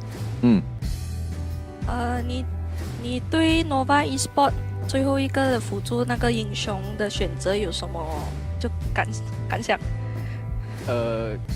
意想不到吧，有点没想到他们会拿雅典娜。He said that he didn't expect that Nova will pick Athena. Okay, well, we didn't expect them to pick Athena too. Do you have a message for Nova Esports, the team that you just took down 2-0? And if possible, can I also have a message for Seoul Esports, the team that you're going to face after this? Because you just whooped the top dogs and they're at the bottom of the leaderboard. So one message for each of them, please. Ada message kepada Nova atau dan Seoul Esports? SE 我们下一场见吧，希望你们能出全力。Okay, at first to Seoul Esports, do your best. Hope we can see each other in playoff. And to Nova? All right. 我们希望季后赛可以见到你们吧。Okay, and to Nova, hopefully we can meet again in playoff. All right. Okay. Congratulations, X1, O2 Esports. I want to see more of your games. Thank you so much for your time. Congratulations on that win. We want to see more of you on the weekend throughout. All the best moving forward. I mean, I don't know. I think MKL runs a very tight ship, right? I think these players have been told to, no trash talking, guys. He's very polite. He's like, no, don't worry. You're at the bottom. No, I want to see you at the playoffs. I want to see you two at the playoffs. I hope they get to meet both of these teams. But of course, Seoul Esports needs to hustle a little bit more than this if they want to stand a chance, which I think is pretty slim at this point of time. Yeah, but let's take a look a little bit of the standings now after that shakeup by O2 Esports taking down Nova. And going into this one, look, Nova Esports still the top dogs at this point, but Black Shrew Esports right on their tails.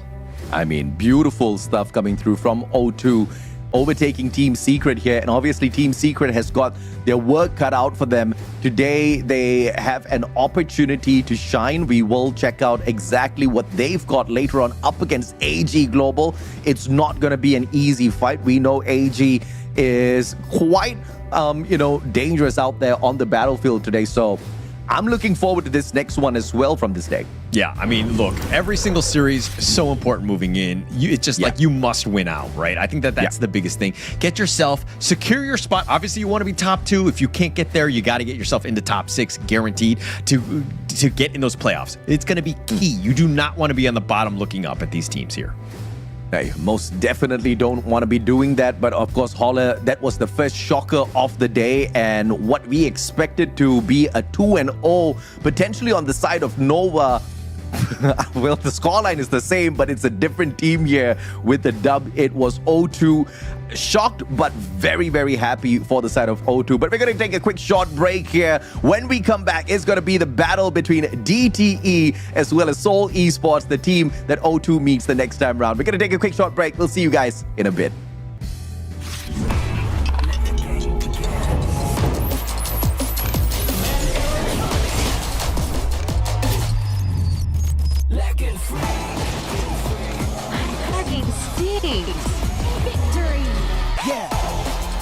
Another round? Sure, but how about a smoother phone next time? Realme 14. Performance beyond limits.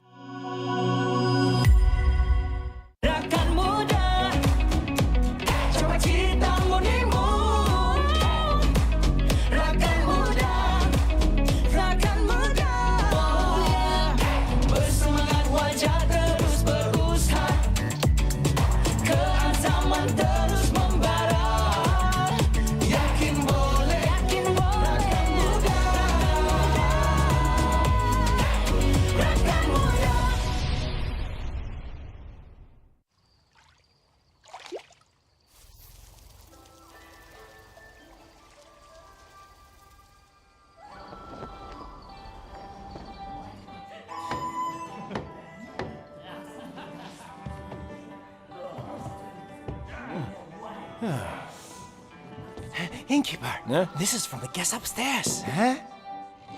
My, I'm rich. He said it was a repayment. Huh? Innkeeper, I'd like to take that off your hands. Name your price. Come on, indulge me. Sorry to keep you waiting. Here.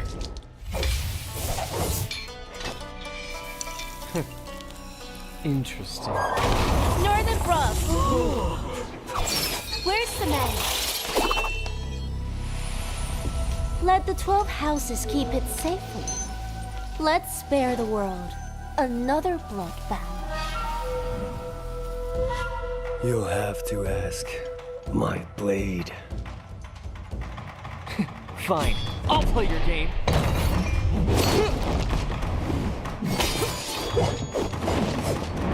After all your travels, you couldn't even buy a decent sword? Silence!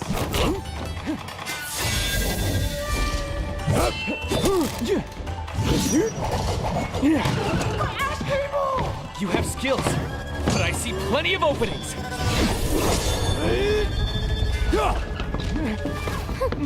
Not bad, Master of the House of Riches. Want it back? Let's get out of here!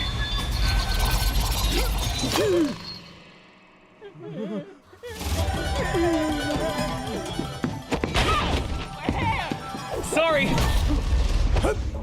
Read the manual! Come on! We're just playing around! Why so serious? This concerns the good of the martial world. You can't have the book! Allow me? Few prestigious schools talk a big game, but you're all just making excuses for yourself.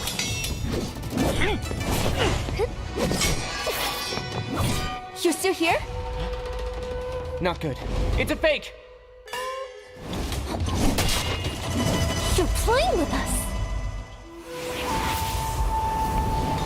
Illusion magic!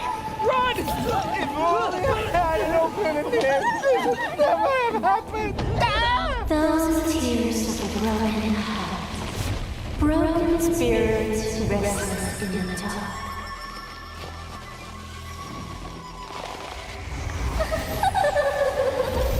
There's no point to resist. We'll get the secrets after. Magic. Despicable! That's why May keeps the martial manual for himself. For that treasure.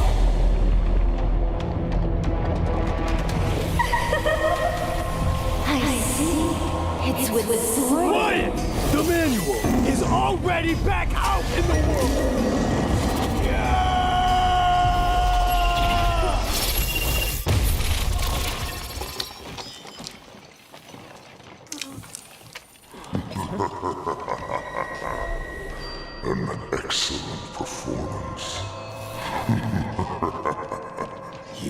forbidden.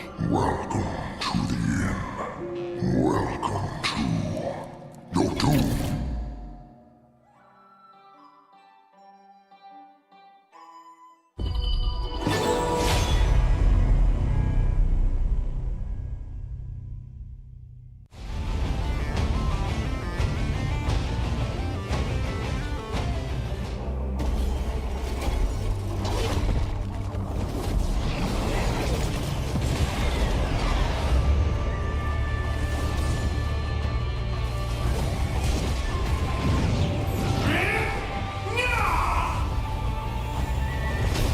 Ready for the final battle!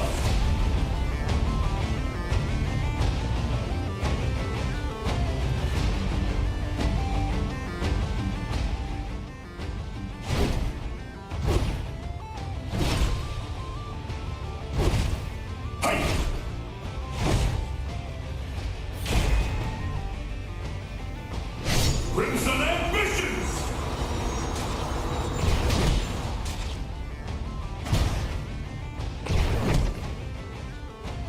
Dangerous element removed.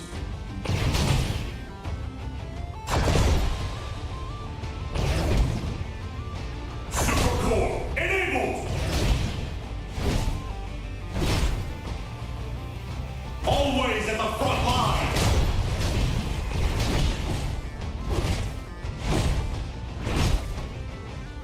Even the most advanced mecha modifications can't remove the propensity for violence. The first rule of mechas: never bully the weak. It seems that your alloy brain is malfunctioning.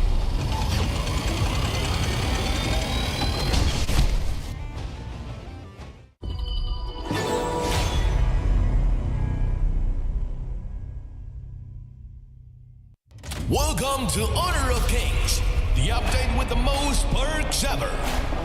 A great battle is about to begin in the new season. All alone? Yeah. New mode, platform bounce, quick join team fight. You know I'm ready to feast, out of the belly at least, I'm ready to eat. They wanna bury the beast, but did it nefariously. I'm back active, grab action, leg work and some back spashin'. Not me, but I'm back spazzing. Not now, but you wanna be great. Show me, ain't nothing left that I came to say. Show me. Show me.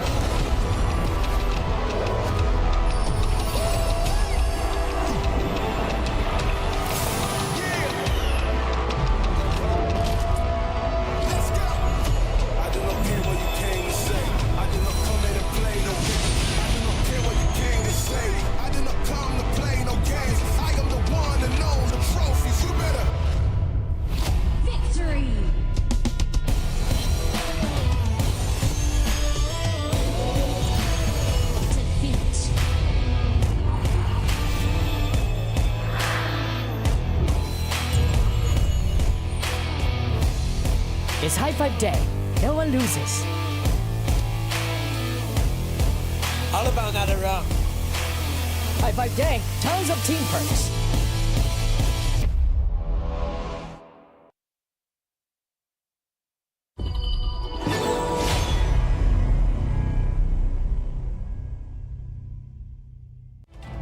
Your little business isn't worth my time.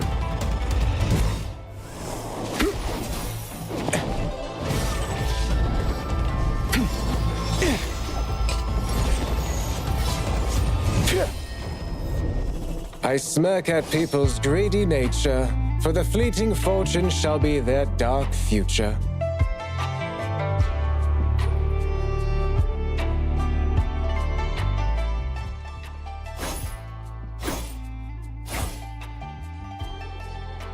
Hey!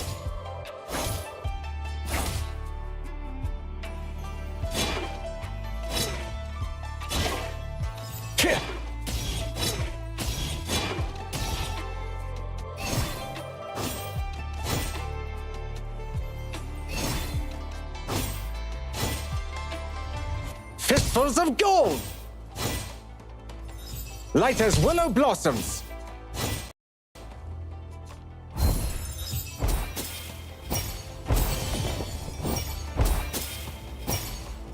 Golden strike!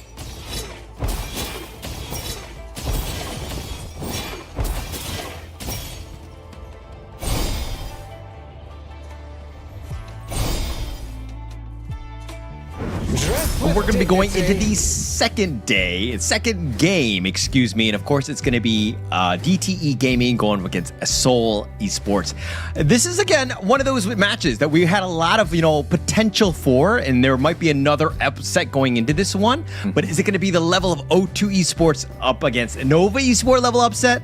What are your thoughts on this one, AJ? Yeah, I don't know, right? Because DTE is not really the strongest team out there, which means Seoul Esports can take a breather, at least in this matchup, but they can't underestimate them because, well, Seoul Esports has been taking quite a number of L's from all of these teams, right? So it's an opportunity for Seoul Esports to prove themselves. It's an opportunity for DTE to earn themselves a slightly bigger chunk out of our prize pool by getting this victory. And obviously then the next role is to overtake Team Secret as well for DTE. So DTE is looking at the big things. Seoul Esports obviously looking just to prove themselves out here and use this as good practice ground. But of course, if they turn things around in a phenomenal way, just like O2, I'm all in for that. Yeah, I mean, this is a great opportunity for both of these squads, right? Yeah. Seoul Esports could really use this to kind of, build that momentum going in and potentially take on other teams. I think DTE Gaming are kind of, they've been on the cusp, so to speak, of the lower end of this one, and they're a prime position to be taken down at this point. But DTE Gaming, if we're looking at them, this is another one that we're going to have to find out in 1 second.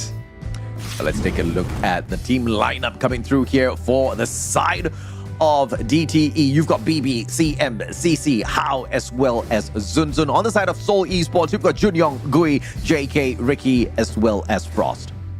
Yeah, and going into this one, look, DTE, this is a perfect game for them to just kind of build momentum, get something going, take down Seoul Esports. This is a great potential starter for you in the second half and to give yourselves a real good chance. You saw how O2 Esports are starting to make moves. You have the potential to catch up. And if you do, then Team Secret are going to be feeling a lot of heat in that third matchup as they go up against AGG later today. Yeah, no doubt at all. Seoul Esports will be looking for a victory here. But if you want to look at what's on paper, DTE is set for a victory. But that's exactly what we would have said about Nova as well. And they just got canned 2-0. So anything can happen out here. So Esports, this could just be that one day where everything that they have ideated and worked for does come to fruition and DTE gets punished big time. But obviously that's going to be a huge issue if they do drop the ball on this one. Yeah, it might be huge, but here's the head-to-head. This is the matchup to kind of watch. It's going to be CC versus JK going into this one, and this is in the farm lane. It's going to be key, right? Setting the tone. We both know that these guys need to really get going. The reason why they win is based off of these two players, excuse me, but getting themselves an opportunity to continue on. Their KDAs hasn't been as shining as some of the other teams that we've seen because they've a bit, dare I say, beaten up a little bit. They haven't had the greatest of games in that sense, but this is an opportunity where, again, both of these teams are going to really want it here. Yeah, no doubt at all. I mean, both of them really want it. We are looking at qualifications. We are looking at money on the table. We are looking at just pure pride, right? Because this is the very first official league that Malaysia is having. You most definitely want to earn a great reputation for yourself. You don't want to end up at the very bottom. And even if you do end the whole league at the very bottom, you want to show everybody that you have got the fight in you, just like what we saw out of O2 earlier. So I'm really looking for a lot from JK and squad today. Yeah, any given match, any given team, you should be able to get in that situation where you're like, hey, I can take on anyone. This is still the MKL, and you have the top of the top Honor of Kings esports teams. There's a lot of good teams here. And of course, only the top 3 are going to make it to the KWC, but this is a time to learn from those potential teams that get in. You still have an opportunity to get yourself in there. Get yourself in the play-ins more than anything else in that top 6. Yeah, most definitely, right? Obviously, you are looking at teams like Seoul Esports, who are the underdogs of the competition right now, just purely through what some of these points on the table are talking about. They have been challenged by quite a number of squads out there. They haven't been able to overcome them. Overcoming DTE, on the other hand, obviously is going to be a big question mark as well. I mean, if in the grand scheme of things, we look at the results of Team Secret, not Team Secret, Seoul Esports thus far, when they took on a team like O2, they couldn't drag that into game number 3, right? I mean, it was the exact same thing that happened all up against teams like AG as well as Nova, but up against DTE, when we thought that they had a potential here, especially when, they got that 12-11 game, I really thought that Seoul Esports was really gonna, drop the ball, but it was DTE that gave that matchup away, right? So Seoul Esports, they come in here with a good track record. They have done this up against DTE already in the past, and it didn't go into a game number 3. Seoul Esports got that wrapped up fairly quick, right? So there is a possibility here that we see yet another shocker out of them, and they break out of that final spot.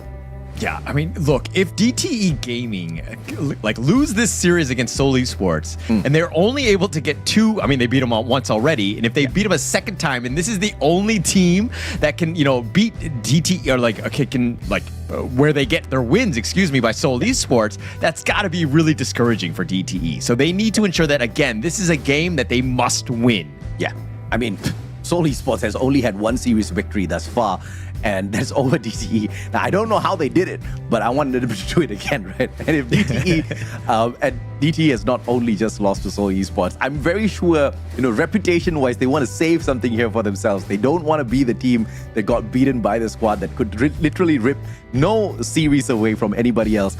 As a matter of fact, not even a single game from anybody else. I don't believe Seoul Esports has picked up many maps, right? The only 2 is off of DTE. So, yeah, I mean, Seoul Esports needs to pull off that miracle again.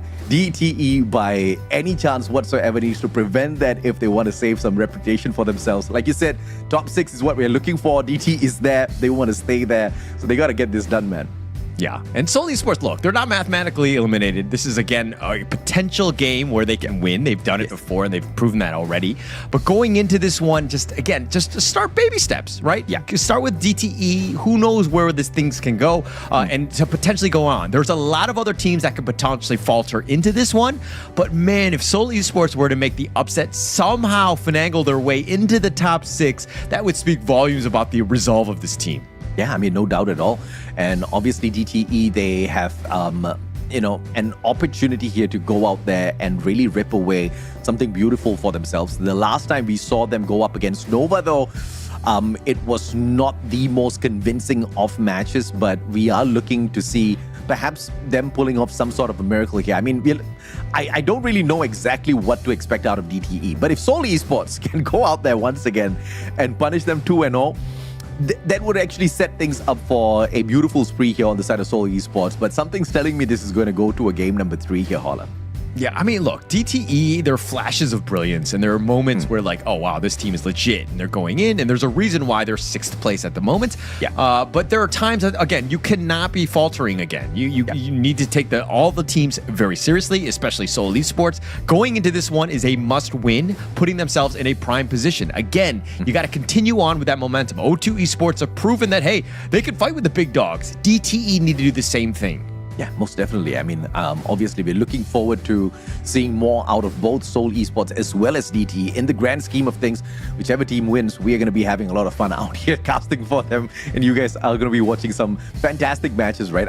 Obviously, in the previous game, we received a shocker. I did not expect that at all. We saw some beautiful plays out there. And I'm looking forward to seeing exactly what sort of I guess miracles Seoul Esports can pull over DTE. I mean, granted, they've already done it once, but I don't think it's going to be as easy as the last time, right? Because now DTE, at least, they know how Seoul Esports has been exploited. Not by them, but all of the other teams out there. They know their weakness. They know exactly where to hit, where it's going to hurt. So there's a potential upset here awaiting Seoul Esports. But, you know, if we get to a 50-50 and get dragged into a game number 3, I don't think I'm going to be too upset by that at all, Holla. Yeah, I don't think, I mean, look, we want to see all the series go the distance. I think it's going to be the most fun for all to kind of get that, that third game that could be very pivotal going in. But I think that if we're looking at Seoul Esports, I mean, they've had issues in the early game where teams have kind of put the fight to them and they've kind of grouped up. They haven't responded well when losing. So going into this one, again, it's all about having a great early start. It hasn't been easy for Seoul Esports because they've been pushed down and fighting some of these big dogs, but it's one of those things where they need to continue to just kind of hone in on that early game. And it's like chess, right? When you have a great early start, you know your openers, you know how to play, and you potentially have a good chance to get ahead. But now, then you transition to like the mid and the late, you're able to close things out. That's a whole nother story.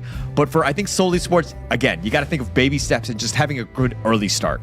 Yeah, no doubt at all. And of course, we're looking at some stats here on the side of DTE Gaming as well. Up against All Gamers Global, we did see a little bit of fight coming out through from them, with DTE initially ripping away that first map, and obviously All Gamers Global making that comeback play up against them. So they are fresh off of, kind of proving to us exactly what they can do up against bigger teams as well, right? We've seen them get the job done up against O2 as well.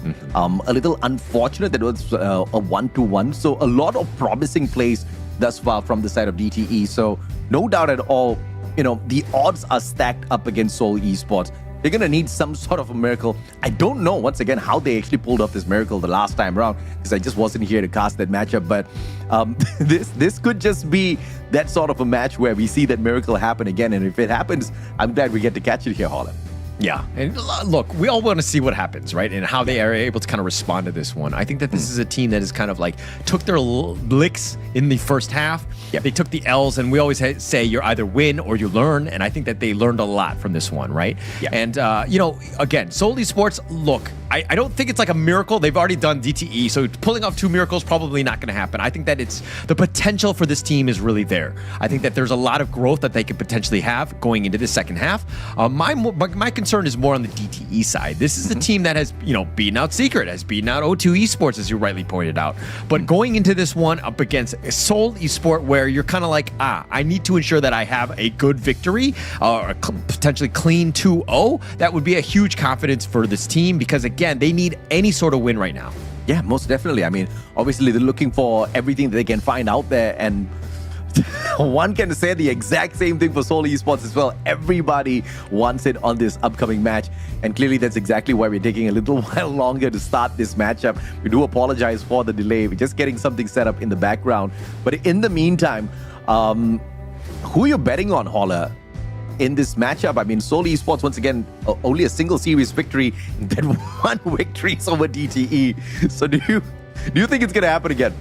I mean, look, I'm always going to cheer for the underdog, and it's weird to cheer for an underdog when this team has beaten the other team already. Yeah. But seeing how Seoul Esports has played against the other teams, they have not fared well, right? And I feel a little bit bad for them, because there's a lot of potential. Like we saw this in the qualifiers when they were even making their way into this MKL. They have the potential to really shine, but they just haven't really found that momentum yet. The stride hasn't really been there. But again, let's just see what happens. This is going to be, match 2, game 1 draft to kind of set the tone. I'm pretty sure we're not going to see an Athena, though. Well, I'm pretty sure that is not going to happen this time round. But in terms of characters that are going to be taken out of the play, it's DTE with their usual Luna ban. No surprise, they just don't want to face her. Yeah, I mean, a lot of respect to Gui more than anything else, right? I think at the same point, the pay has been on point. It did lose in the last series, right? With Nova. CY is not able to pilot him, so who can? But all jokes aside, he has like a 65% win rate at this point, just like a bit on a tear. So not letting any team really pick that one up, especially since DTE Gaming have the 2nd and 3rd pick. They could go with like a Byron pay, and that's a nice little combination that makes it very oppressive for any enemy jungler. Yep, the idea taken out from the side of Seoul Esports as well. And of course, the Arlie dropped out of the equation. And DTE Gaming bringing in here the Dharma. We've seen the efficacy of this Dharma already in the previous series, and we saw the team disruption and that one turnaround gameplay. But the question is, can DTE kind of like stack it up against Seoul Esports later on? Of course, that will have to be answered by them once we start this match later. Yeah, and it's a nice little combination. I mean, the Dharma will always be good. Lung and Yuan, also very meta at this point. Just kind of, you have that sustain, you have a whole bunch of damage, and you have that get out of jail free card, which is like the key thing on Lung. He might not be the most mobile, but he has a lot of burst as well. And Seoul Esports, though, they're going to go with the Sun Tzu, Zhang Fei, and just be like, hey, we're going to team fight our way out of this one. And we've seen them do that in the past already, especially with the Zhang Fei. And Yuan being dragged in here by BB. Now, we've seen the efficacy of this Yuan in the hands of DTE in the past already. But I'm not so sure as to how they're going to fare when it comes to the offensive capability later on up against Seoul. Yeah, so I like this hero because, especially in the first phase of the draft, is because you can flex it to jungle, mid, or even roam. So, like, Seoul Esport right now are kind of, like, basically they don't think it's going to be a roam. They ban out the Dolia themselves, but it's a potential to kind of really play a mind game with them because you don't know what it's going to be. It's very flexible in that regard, so it has a huge advantage going in. I like the hero. It has a lot of sustain, but is it the greatest lane matchup against Mai? Not so much at times, especially since, once you use that on Ingsaro, then you're kind of like, okay, still need to deal with Mai, who's kind of just bursting in on you.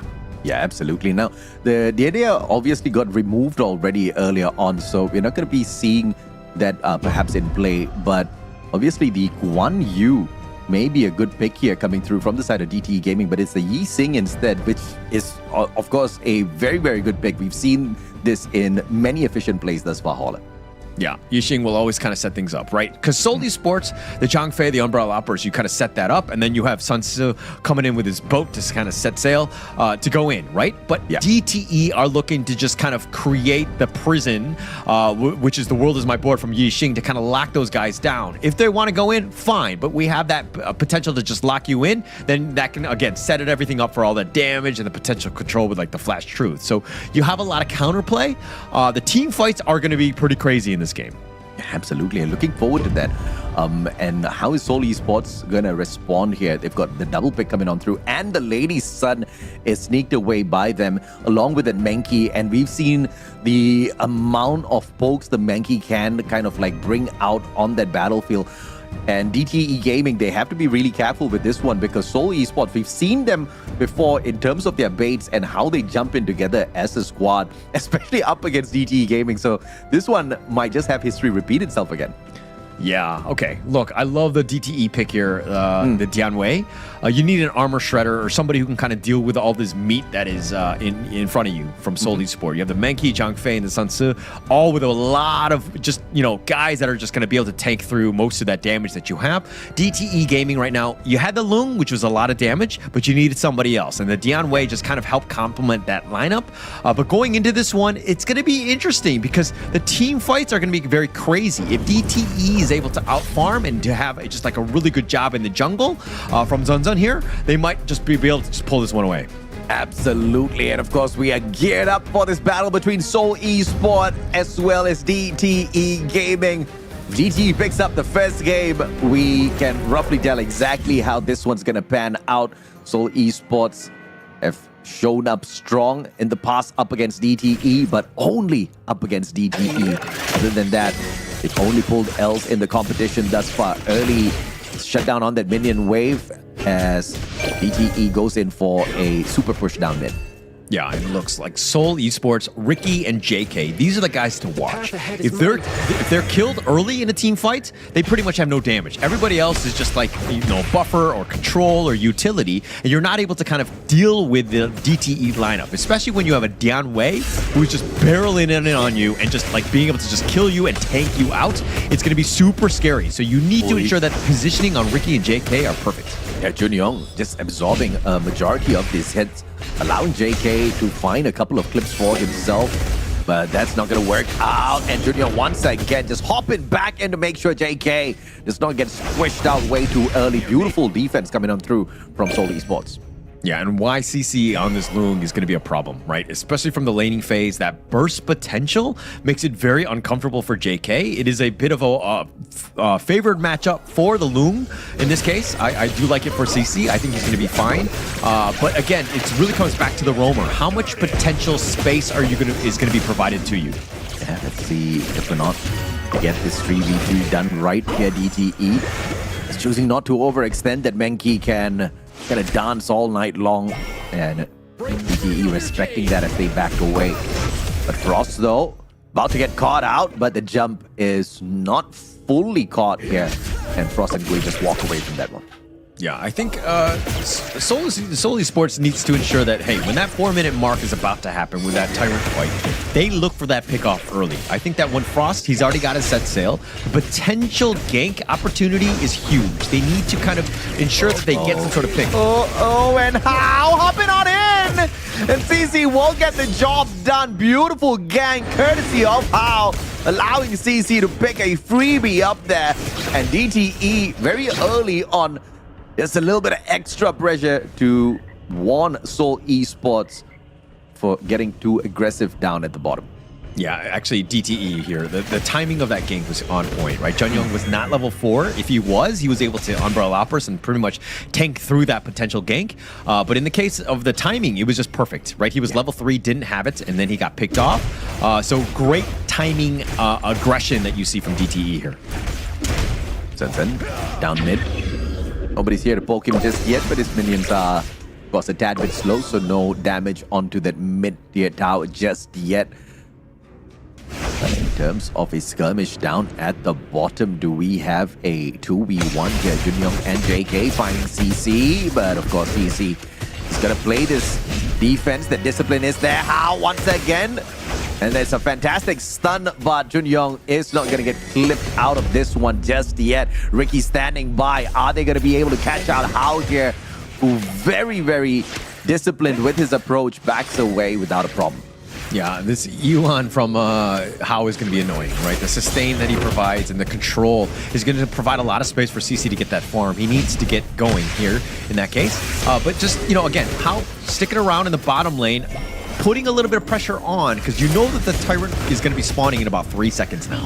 Absolutely. Now, obviously the Tyrant is going to be a big objective here. Everybody wants that extra electricity pumping through their veins as they take these hits. But DTE, How launched up into the air, no follow-up though.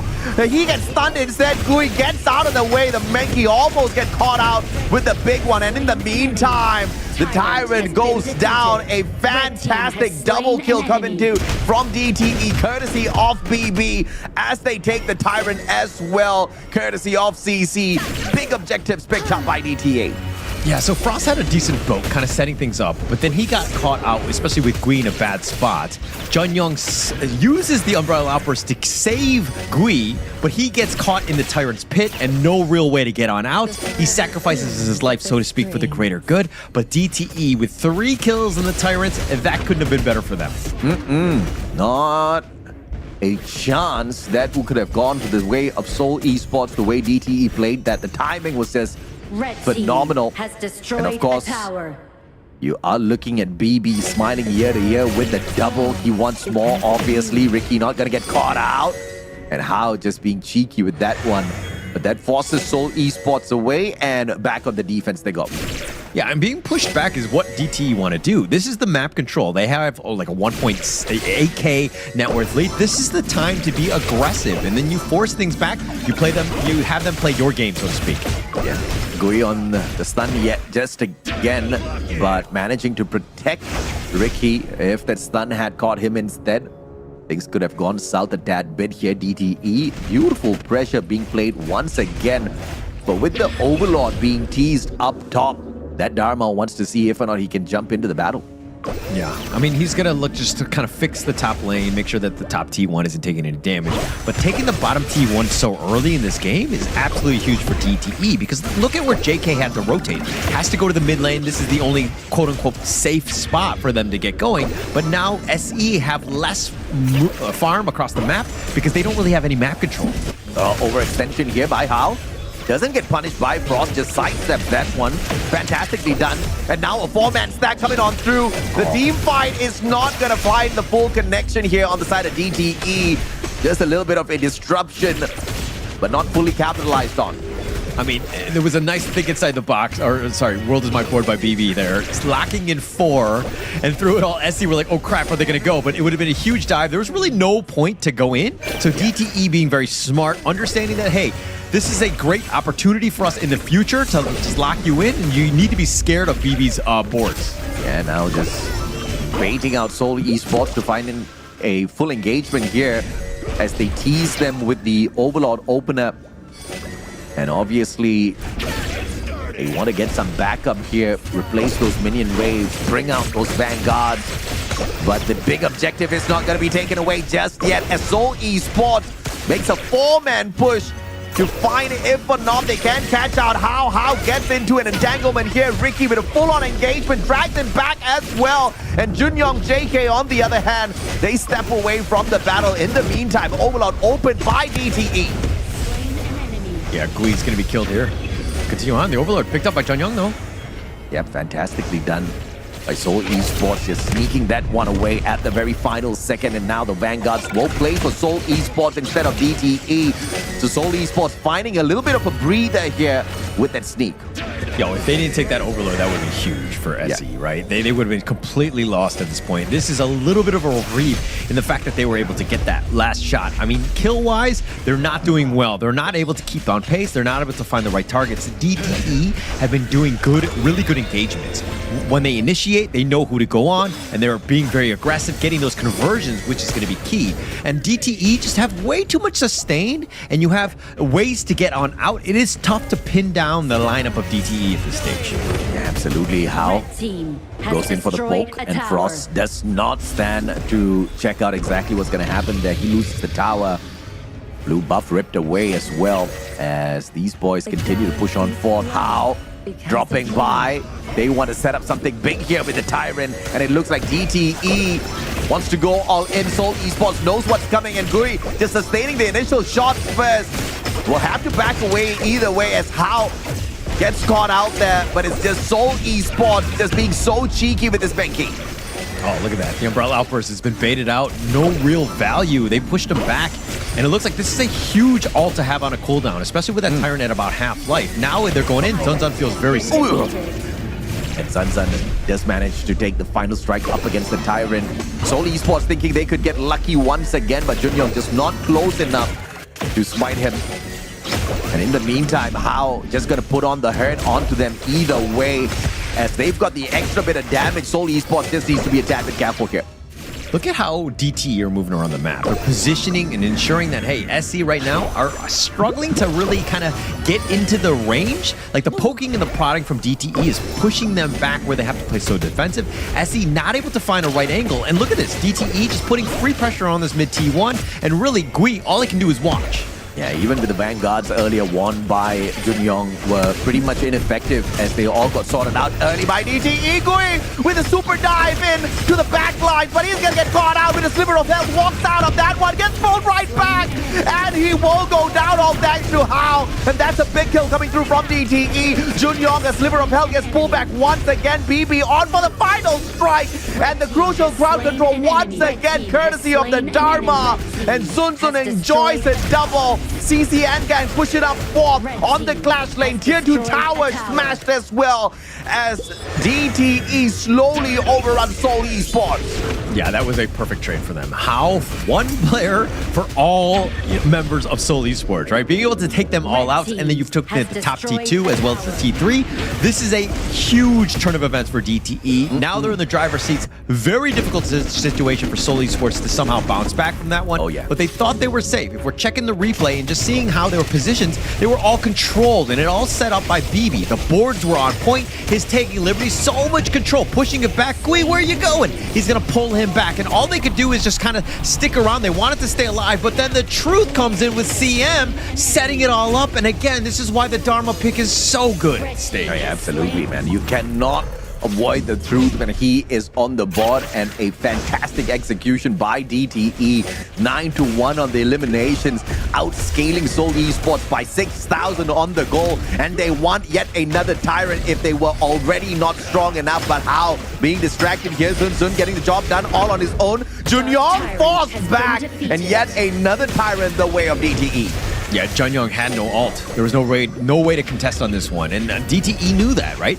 This is a time where, again, that's a long cooldown, and just being able to just time those things with objectives where you know that that fight is going to happen, but with Junyoung, without that umbrella outburst, it's impossible for them to potentially contest and steal in this one. And DTE just being really next level with their movements. Absolutely, and of course they know exactly how to exploit Seoul Esports, but how now? Getting caught out. Junyoung just a tad bit distracted, but CC dropping by to absorb some of that attention as Hao walks away unscathed, and Junsun in for the overextension as well, but waiting for the rest of his team members to catch up with him, going stunned halfway through. But Junyoung there for the backup. Seoul Esports prevents yet another team wipe. Yeah, I got him with the truth. Frost going under the tower. Oh wow. And that one was just an overextension that was not needed from the side of Frost, and Dharma showed him no mercy. Yeah, CM, what a boss. I mean, he just totally just controlled Frost for the longest time for Zunzun to come in and get the kill. He is your win condition. He is like the highest, but CM is almost actually out farming him. So DTE CM right now, there's a reason why this guy's the clutch man. Yeah, absolutely. And Hao, BB, CM, everybody going in here for the super dive once again. So Esports can't really work much up there, as the Shadow Overlord now as well claimed by DTE. I don't even know how Seoul Esports going to make a comeback from this one. And once again, the super dive coming on through, but CM walks away unscathed, and it will be those Vanguards that now push Seoul Esports back to the defensive crystal. Yeah, and look, Zunzun is becoming that absolute monster. CM is on the backside as well in terms of when they get that potential jump. I mean, it's all going to be set up by BB and his boards if he's able to kind of hit them. And he has hit a good portion of them this game, so it's been very tough for Seoul Esports to kind of find an avenue of attack. They have to play very scared and just kind of push and prod and just deal with the minions, but they're having a hard time because the reach advantage is so great for DTE. Oh, beautiful defense coming on through here from Seoul Esports, though, not allowing DTE to rip away their lives. They've already sorted out the first wave of Shadow Vanguards. Wave 2, on the other hand, not going to be too much of a sweat breaker on their side. Seoul Esports have done well to play this defense, but they're just hanging on by a thread here, Holla. Yeah, just try to keep the T3s alive, whatever you have, and just continue to just force, to protect the lanes as much as possible, as in just cutting the creeps. Just ensure that your T3s are not taking any sort of structural damage. Yes, you have to hold out as much as possible, but this is a game that they could potentially come back, but they need a lot to happen for them in consecutive team fights, so to speak. Yeah, Hao just definitely knows he's not going to be scratched at all by the Seoul Esports team, just walking in here behind the back lines, not even waiting for the rest of his team members just yet. Zunzun, BB though has to back away. The stun will catch him once again, and BB surviving only for the time being as Junyoung sees the opportunity to find the smash, but overextends himself to get taken out. 3 players dropped on the side of Seoul Esports. The defense is down, and now the opportunity for DTE to get to the crystal. Yeah, I mean, with Ricky and JK down, this is going to be impossible to deal with this. 2 men going in, Gui just going to sacrifice. And it looks like DTE, just like that, will take game 1 so quickly in 15 minutes. I mean, it was a very well-played game from the side of DTE, and there was just no wasted movement at all. The team plays were fantastic. We saw the Dharma with his usual shenanigans once again. The mid-team fight, I'm very sure we get to see another replay of that. It was phenomenal the way DTE kind of snowballed out of control right after that engagement, Holla. Yeah, they didn't really have the answers for some of the draft that DT had. This is a very solid draft that just kind of the way that the team plays is just like a counter to what you want to bring, which is a little bit more standard. The Mai Shionoi needs to have a little bit more impact and more pressure. Wasn't able to get it because, again, there's so much control by BB and those boards, making it life very uncomfortable for any of those members of Seoul Esports. Yeah, I mean, no doubt at all. I mean, at the end of the day, it was an opportunity for them to go out there and prove themselves. Once again, the only serious victory they've had thus far is over DTE, but obviously that luck was about to run out as well, looking at the fact that DTE desperately needs these series wins for themselves, and clearly they were not holding back on this matchup. Zunzun, with the 6 eliminations, not dropping a single time alongside CM and Turtza. This is a crazy good game on the side of DTE. Cannot say the same for the side of Seoul Esports though. Yeah, I mean, it was tough, right? They were behind from the beginning of the game. They were trying to claw their way back in, but DTE Gaming with just like perfect positioning. And again, BB, I got to give props where props are due because he had so much control. His impact of those boards, those taking liberties, just pushing people left and right from Seoul Esports, and they could really never fight. Jeonyoung never found the right angle or the right timing to get that ult off for them to just kind of dive in. This is a team that was almost, dare I say, outdrafted because they struggled to kind of deal with them just on a, from the laning phase on. Yeah, I mean, it just was a great start from both sides, but obviously DTE seeing the game to the end in the most phenomenal way, right? Because yes, they both had a decent enough start, but once those big objectives started to appear out there on the board, initially, of course, Seoul Esports, a great steal coming through from Jeonyoung. He did manage to get that Overlord, but that Overlord pretty much did absolutely nothing. Not even a single scratch on the towers made by those Vanguards claimed by Jeonyoung. And after that, all those big objectives went the way of DTE. Yeah, I mean, it was pretty much all DTE, and we'll see it in the gold graph coming up. But I mean, if we're talking about the damage here, JK did whatever he could. He did try to stay alive. He had a decent game in a losing one. It's a tough situation when you're not able to get the space to farm, but he was the one that was like in decent spots. I mean, he got prioritized quite a bit by DTE Gaming, realizing that Ricky and JK, again, those two go down. They don't have any damage to deal with the rest of us, so it's going to be a tough game for them. But checking out the gold graph, look at this swing, and you're going to see it quite a bit. It just goes in, right? All in favor of DTE. Seoul Esports really had no answers to get back into this one.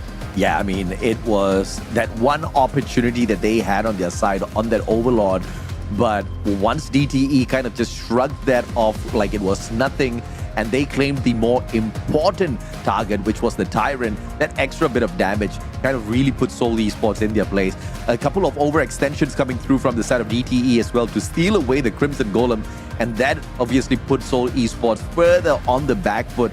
Nothing they did was working out the way they were planning, and obviously DTE just finding every single hit, finding its mark out there as well. Look at the KDAs, man. 15 to 42. Yeah, DTE had a fantastic game up against Seoul Esports here. Yeah, I mean, we were asking in the pregame, just like, how would DTE respond knowing that they lost to Seoul Esports, and it looks like they were ready and good to go. They did not want to let this one go, and the man that didn't want to let this one go was, of course, the MVP here. It's going to be Hao. His 1-1-13, he had quite a lot of impact. He was providing the vision, and without dying like the Athena in the other game, which we will not talk about here. 32% of the damage dished out by Seoul Esports, absorbed by Hao out there. We kind of saw a lot of those plays, and obviously kind of doing a lot more than needed for the squad, right? I mean, DTE would have been able to do it absolutely fine without his involvement, but he just kind of like tipped the scales overall to the side of DTE to make them overwhelming. Just too much to deal with for Seoul Esports. Yeah, and I mean, I'm not sure if we're going to see too many highlights of his play because of the fact that he was always, the front liner, the scout, so to speak, and he was taking a lot of damage, but he just kind of set things up with that vision. This is that Umbrella Outburst that kind of really set things up, but again, Jeonyoung, he gets stuck in this one. He's not able to get out of it because the board was there, and then DTE, once they had that 3-0 lead, which turned into a 4-0, and they took the Tyrant, it was pretty much, the wheels were just moving too quickly. There was no real answer for SE to come on back. And again, going into this one, just like the fight, look at that Truth CM with an amazing one, setting it up with 3 members and SE on the run. No way you get away from them. Yeah, and I don't think Gui did well with that Mankey, right? I mean, he wasn't part of a lot of these team fights. Whenever he did get there, it was just a tad bit too late. He was all alone. And it just didn't go the way of Seoul Esports for a lot of reasons, but I would have loved to see that Mankey take more hits out there, just like Hao. I mean, we know that Mankey can take hits. Yeah, and I don't want to be like, oh, the KME or the KM West are a little bit, better, dare I say, because I know that the Malaysian squads are always top tier. They're going to, they're the champions, right? But Well, the one thing that I do like about the KME and the KM West is the fact that they're going more of an assassin style. Like the meta has shifted a bit. They've gone away from like the Dunes and the Menkis, and they've been more like Luna, Jings, and to kind of just be very assassination type styles, right? Of lineups. And it's different, right? And if we're looking at the Seoul Esport lineup, it seemed something like stuck in the past a bit, right? Yes, this has worked in like season 3 and the championship and things like that, but the meta is getting, way different now, and teams really need to evolve. Yeah, I mean, most definitely, right? I mean, I think they are a little bit too comfortable using these heroes out there. They need to play a little bit more variety. But that being said, it takes a long, long time to find mastery over some of these other heroes. So moving along with the meta perhaps is something that's more suited for our very veteran squads. Seoul Esports hasn't been able to keep up in that department, but obviously this is not going to be their only rendezvous. We are here not just to win, but obviously to learn as well as to how we can dominate eventually. Not every champion gets it done on their first season as a whole. Yeah, and we've seen that even with the other teams, right? Like if we're talking about Nongshim Red Force, this is a team that actually struggled to even qualify. They took all the L's, they got so much better, and they just ended up winning the KME. So this is a team that's really starting to kind of, take what they've learned, all the losses and all the different qualifiers, the leagues, all of these things, and they took it to heart and they got so much better. And I think that Seoul Esports will take these losses as these learning experiences, and this is a team that's really going to bounce back in the future. Yeah, no doubt at all. I mean, obviously, the mechanical skills you can't really fix in a very quick span of time. But knowledge-wise, in terms of who to pick, the timing of those team fights, exactly how much you want to poke your competition, all of these things can be mended over time, and those are very, very quick fixes as well in the competition. We've seen some of them do that in the past. I mean, we kind of just saw a shade of that earlier on between Nova and O2. Phenomenal stuff from O2. That's the kind of adjustments we want to see, right? And obviously, I guess Seoul Esports has already used up their lucky charm in the first meeting up against DTE, because that game was pretty one-sided, Holla. I didn't expect that one.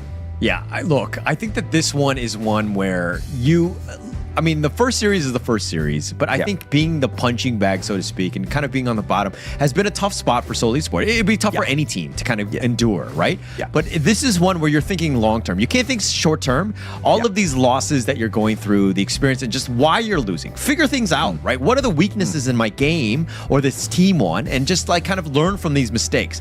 Yes, it might be discouraging, but you need to be positive. You need to take these things somewhat lighthearted and understand, hey, we're happy to be here. We're still, at the end of the day, we have, our hand in the cookie jar and we're making some money at the end of the day. But the biggest thing is a takeaway for the long term. We're going to be so much better. And having 4 other guys with me that, we have this team of 5, we're going to be so strong because we're learning together. Yeah, I mean, I've been part of esports for not a long time, just 5 years. And in that duration, we've seen so many teams where, the audience have already written off, and then they just make that sweeping comeback and shock the whole world, right? We've seen that happen one too many times. We can't write off Seoul Esports. Perhaps with this competition, they're not going to be champions just yet. They're not showing championship quality, but I'm very, very sure this is not going to be the last we see of them, all that fight that they have within themselves. And it's not over just yet. That's just game number 1. This is a best of 3. Seoul Esports still has a chance to absolutely smash DTE just like what they did the last time they met. Yeah, I mean, that's the biggest thing, all right? Just about champions and, all of the really good teams are resilient, right? And going into game 2 is that you can't be discouraged, you can't put your head down. These are the things where it's like, okay, we lost. I mean, we're not going to win all of our games here, but we need to just kind of look at these things as just like one at a time. Like, let's look at this as like a best of 1, build some momentum off of that, get ourselves into that 3rd game and really give us a chance. At this point, like, again, it's all about just being positive and just being like, taking those licks like a champ. Yeah, absolutely. And obviously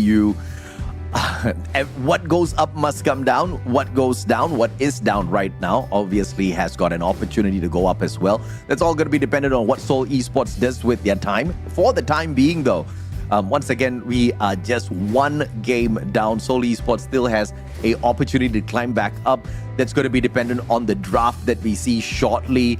What worked for you, what didn't work for you. What didn't work for me was that Menki. How about you, Holland?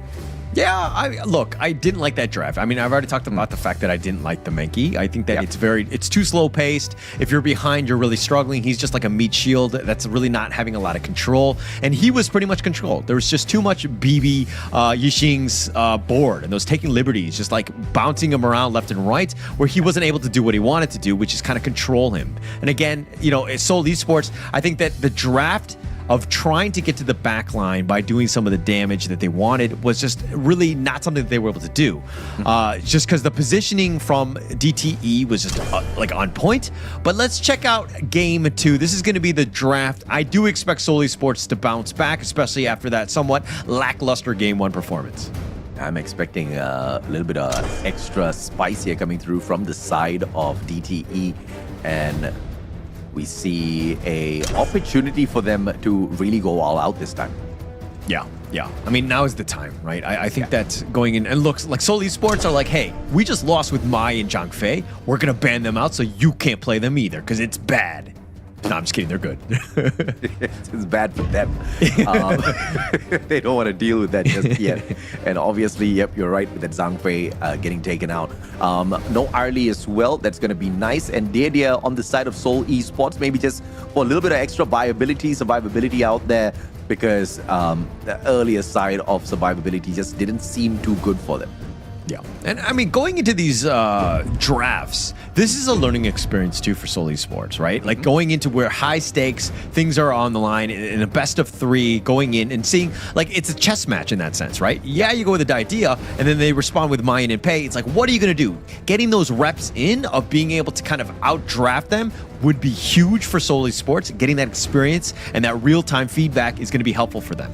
Yeah, the Mayin's really popular for a good reason. I think, she's just absolutely brutal out there with the damage output. I mean, a true fighter in all sense, right? And you're right, the combination with Pei just makes DTE just so dangerous from the very start.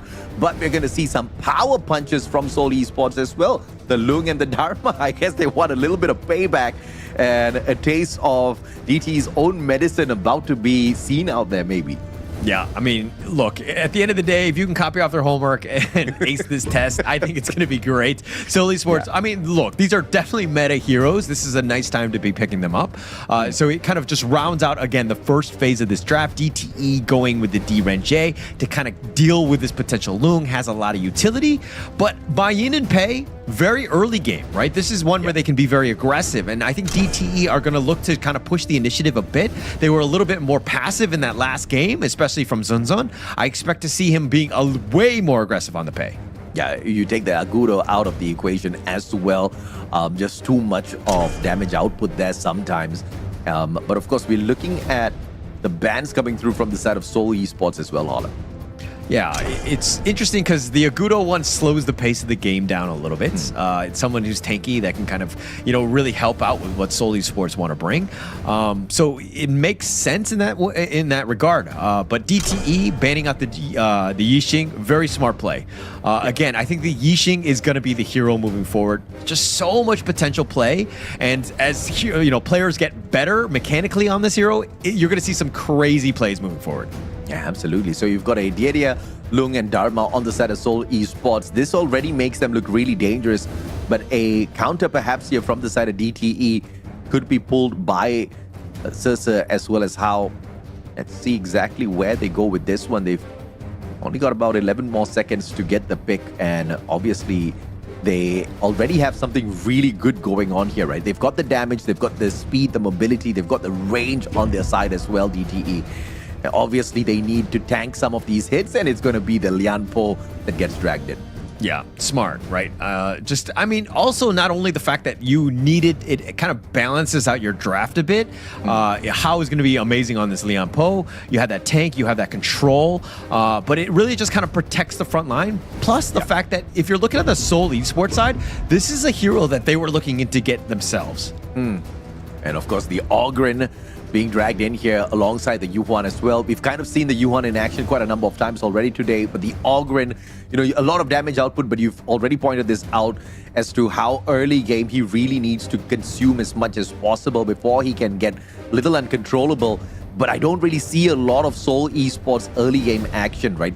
In fact, they are continuously poked from the side of DTE. This might just backfire on the side of Seoul Esports. Well, it really comes back to how Zunzun does on the pay.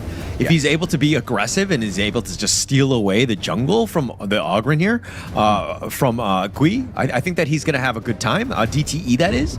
But Seoul Esports need to do a great job of protecting their jungle, forcing DTE back out of their home, so to speak. Ensure that he gets that farm and to get himself going. But DTE Gaming are going to round out the draft with the Princess Frost. This hero, I'm sorry, it hasn't really done well in the MKL, but it's thought of as a counter pick here to the Ogren, because you have that Winter is here and just those zones that make it difficult for him to kind of move around. Yeah, I mean, we've kind of seen Princess Frost in the fight before, and, you know, she is very, very effective in some of these team fights, right? But let's take a look at the screen here as Seoul Esports gears up against DTE, who already has a 1-up against them in this best of 3. Seoul Esports fighting for their lives down at the bottom of the leaderboard to at least extend the series into a game number 3. Yeah, and it would help. But look, DTE here on that Princess Frost, it's been picked 10 times. It's 2-8. Meaning it has a 20% win rate. Just the value of this hero has really not paid off. But again, I think it's more about Zunzun on this pay. He's the guy to watch in this one.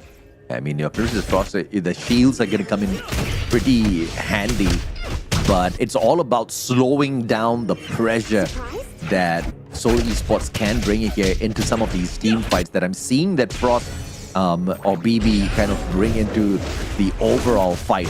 But of course, in terms of efficacy or use later, you'll have to wait and see. In the meantime, BB and CM just being a tad bit cheeky out there. Yeah, I mean, they can stick together. I think that at the end of the day, Zunzun will be basically cleaning up the mid wave, right? BB doesn't really need that farm. He is the Princess Frost. He has a lot of utility already. So it's just a matter of just kind of scaling up everyone else. And Zunzun needs to keep on pace with Gui. This is, again, the jungle matchup that they want.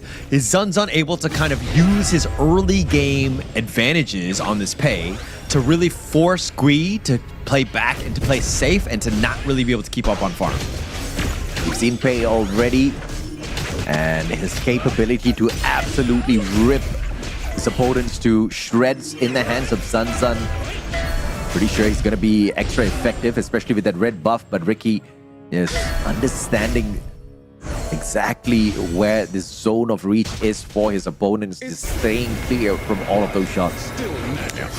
I think it's... I mean, look, I would prefer it if they let Gui get a little bit more space. Yeah. Because at the end of the day, he's the guy, right? And to give the mid lane farm to Gui as much as possible. But it looks like Seoul Esports are kind of like, actually, we're going to diversify our portfolio, let everyone just kind of fend for themselves in their own respective lanes. And here comes the poke as well now. How? Just overstaying his welcome a tad bit, but just wanting to make sure they grab as much gold as possible before retreating. Overall, nothing much to cry over, just some pokes and prods back and forth down the bottom. Yeah, still very early. I mean, I think the 4-minute mark is going to be where the action happens. So it's, again, Gui and Zunzun just farming as fast as possible up to that point. It's about 3 minutes and 45 seconds when you're going to see a little bit of a movement for the potential game. And how? Well, they are managing to catch him with a couple of hits here.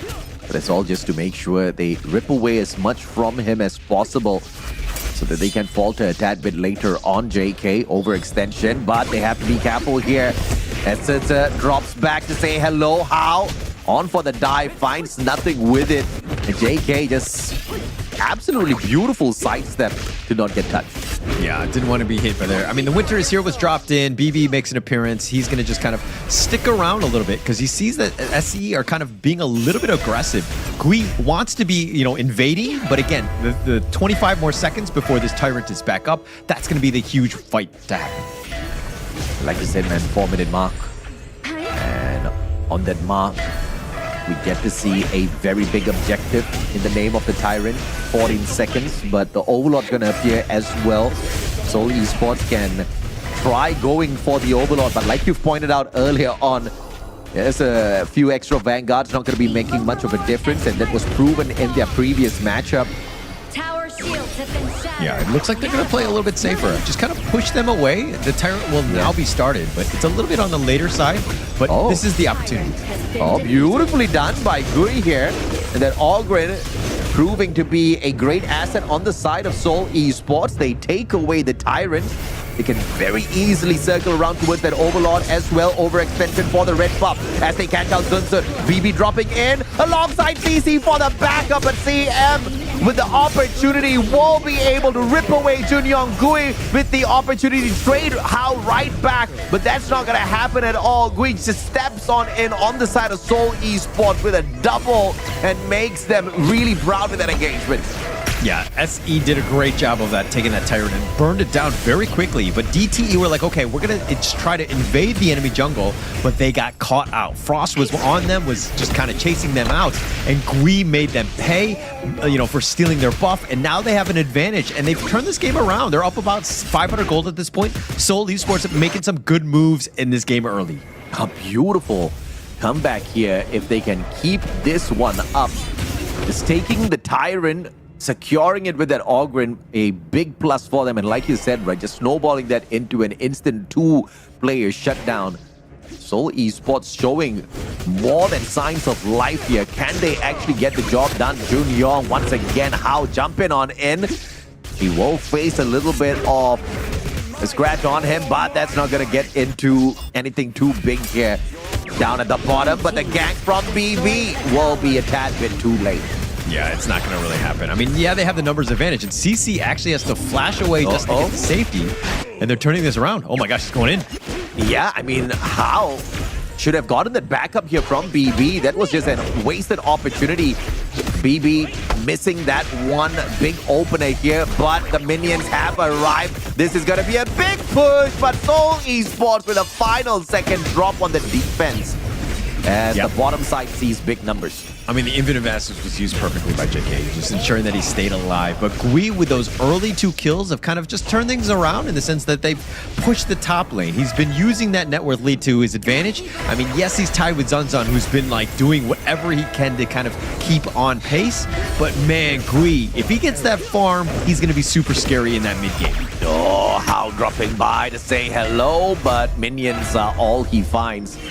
Ricky not gonna get into an engagement just yet, but down at the bottom though, tier 1 tower on the side of Seoul Esports. A successful defense, all thanks to the drop here from Hao. And they are not gonna look for a big team fight just yet. They do not have the necessary equipment to take this Hao out easily. Yeah, it's not easy. I mean, Hao's got that mobility as well. He tried to go for the Tremor Smash. Yes, he missed, but like pretty much scared them away. And looking to the mid lane and the bottom, there's action throughout. The winner is here, just slowing things down, but in the mid lane is probably where the action is going to be. CM just barely surviving. Well, overextension and the bait from the side of Seoul Esports. But they've done good work here down at that bottom tier 1 tower as well. Just one more good push can get the job done, and they also have the Overlord on the map for, or perhaps exactly that, but it's all about the timing and the opener here. Yeah, and I think DTE right now, I think that this, tower push in the mid lane is going to be key. Put a little bit of pressure here. If you've got your winners here, they don't want to expend it here. But again, Zunzun got that space. He's doing a great job of just farming, but he hasn't really been able to get those kills, which is kind of like, made it more difficult to kind of keep on pace with Gui, who's been just like farming across the map. Thank goodness we said good things about Seoul Esports, because here they are trying to make a comeback. They haven't given up just yet. These boys have got the fight in them, but the question is, can they quickly leave DTE in the dust? This is their opportunity. Big objectives once again on the board. The Tyrant, 2 more seconds. Big team fight. Ricky could not sustain as Turtle manages to find a big hit coming on through. They rip his life away. Gui with a deep dive coming on through, and he does not manage to rip a life away just yet. A fantastic in and out by DTE. Yeah, okay, so I was talking about the fact that, Princess Frost has not had a good win rate. It's only won twice, but BB was one of them, right? And there's a reason why. His placement of those winners here, so on point, really setting it up for Ricky and Junyoung to be, to be killed. So again, DT understanding what they need to do, how to get back in this game, and they've turned this around. They've cut into that net worth lead. And this is Frost is back in a way as he has just no means to defend this. And finally, the pushback coming through from DTE at the clash lane. Get one tower shut down. This Dharma gonna be chasing him all the way back, and Turta not planning to get caught out just yet. Halfway through, dropping by to see if Gui needs some help here. Big team fight down mid, but they've got the numbers to fight this back. DTE, Seoul Esports just does not know how to find another opener just yet. Yeah, and Zunzun taking up that Tyrant was actually huge, especially since Gui was there. He won the Smite battle, and that's going to accelerate Zunzun into this game. He's got the blue buff, which is going to keep him on pace and ensure that he's able to kind of just continue to farm. He's going to be picking up the red right now. So Zunzun has done a great job of just limiting what Gui can do at the end of the day. Absolutely, man. And now, once again, big team fights coming on through. BB's going to walk away from them, but Junyoung, unfortunately, will get sacrificed. Hao just absorbing a majority of this damage, going in for the grab onto Gui as well, who very slippery. Gets away from him, and DTE with the overextension on top of everything else to sneak away some gold. I mean, it's hard to talk about overextension when Hao can hit 3-man tremor smashes, right? Like, where are you going to run off to? Like, you can't get back to your base. I mean, just a really well-played stun there by Hao, and just setting it up, and now DTE have turned this game around. They have the lead. Yeah, I mean, the Shadow Tyrant now ripped away by DTE. Extra layers of damage now. The stun onto Gui, no follow-up there just yet, all thanks to the tower's defense, and DTE dropping on back. Overlord perhaps for the taking as they create this momentum for themselves. Yeah, Gui is actually 2k behind Zunzun. That's how fast this guy has been farming. He has taken the lead, or the loss in the previous season with Seoul Esports. Personally, he's really bounced back and been like, okay, we are not losing this game, and now we've got that lead. How do we do this? A beautiful engagement once again here, but DTE playing the game of patience. Not overextending themselves just yet, using the opportune moment to drop by mid to say hello to the tower. But the defense solid from the side of Seoul Esports is going in to do enough. How? Trying to bait them away, but Seoul Esports is too smart for that. Yeah, and this is why BB on this Princess Frost is just like the counter pick, quote unquote, against this Gui Ogren. He was looking to go in, he had the path of passing, but the winner is here is just like locked it in under the tower, and they're like, okay, actually we can't go for this one. We cannot try to protect our tower because the zone is just so massive. BB with some amazing winners here zones. Yes, it's just dropping back to get that red buff for himself. He wants that true damage, he wants to find that Punisher. Seoul Esports very patiently playing this, not getting caught out just yet. Overlord claimed by Sunsun. Shadow Overlord on top of everything else. So those Vanguards gonna help out TTE to continuously push on these towers that are barely holding on. Yeah, Zunzun, just like this net worth lead is just starting to get out of control. 2.6. Like, the difference you see between the teams is literally him. He's the one that's been able to outclass him, and just so much pressure being able to put it on. And look at how much damage he's starting to do. And CC in that top lane picking that up easily. Yeah, Gui once again just really not doing much at all. This Ogren needs to eat more, needs to feed more. But unfortunately, he's only been able to just chip into some of these big team fights and rip away those lives, but just not enough for Seoul Esports to keep DTE from outscaling them. And once again, this is that Vanguard push, and an easy tower shut down mid. That's the tier 2, and on they go for the tier 3 on the clash lane, just to tease it up a little bit as those Vanguards now get wiped away. I mean, the noose is tightening just a little bit more, and it's making it very uncomfortable for Seoul Esports right now. They have no space to breathe, and they have very little farm, and they're fighting for whatever scraps that they can find. DTE have done such a good job of taking over this with this map control here. Yeah, Shadow Vanguard up top. Now, immune to that stun. Hao just walks away from that unscathed at all. Vanguard down bottom is going to get taken out. No more minions for them. The stun is beautiful as Sunsun overextend. Junyoung now trying to catch out Hao. Bye-bye, says Gui. And now this Ogren has woken up. Turn down. See, and we get another hit as Gui hits a triple. And this is Seoul Esports' opportunity now to turn this game around. So this is like an all eggs in one basket type type of moment. Zun has been farming, and he had 12.1k at this point. But once he got focused by Frost with that truth mantra, he just got blown up. But check the minions. The minions are actually taking the base. Something to take note of. It looks like the base is going to be under siege. Wow. I'm not seeing this one. Yep, the base is just the minions, bro. The Vanguard's kind of chipping away at it as well. But Seoul Esports going in for the ultimate push, seeing that was their opportune moment, not really worrying about the Vanguard. And now at the bottom as well, they want this Tyrant. Seoul Esports back-to-back, big objectives being ripped away. Perhaps a comeback on the line here. I mean, the net worth is completely shifted. I mean, it is negligible at this point. It's pretty much 50-50 at this stage. But look, 2 lanes have been wide open from Seoul Esports. Yes, the bottom lane is open for Seoul Esports, so they have a potential of way of closing it out. This next team fight from Hao, if he gets spotted out, he gets killed. This could be a huge problem with those numbers advantage. Yeah, Frost just not going in here for the overextension. This mid-tier 1 tower still standing on the side of DTE. And Seoul Esports just trying to make a difference with that one. It's an opportunity here with the Super Minions now dropping by to say hello to Team Seoul Esports.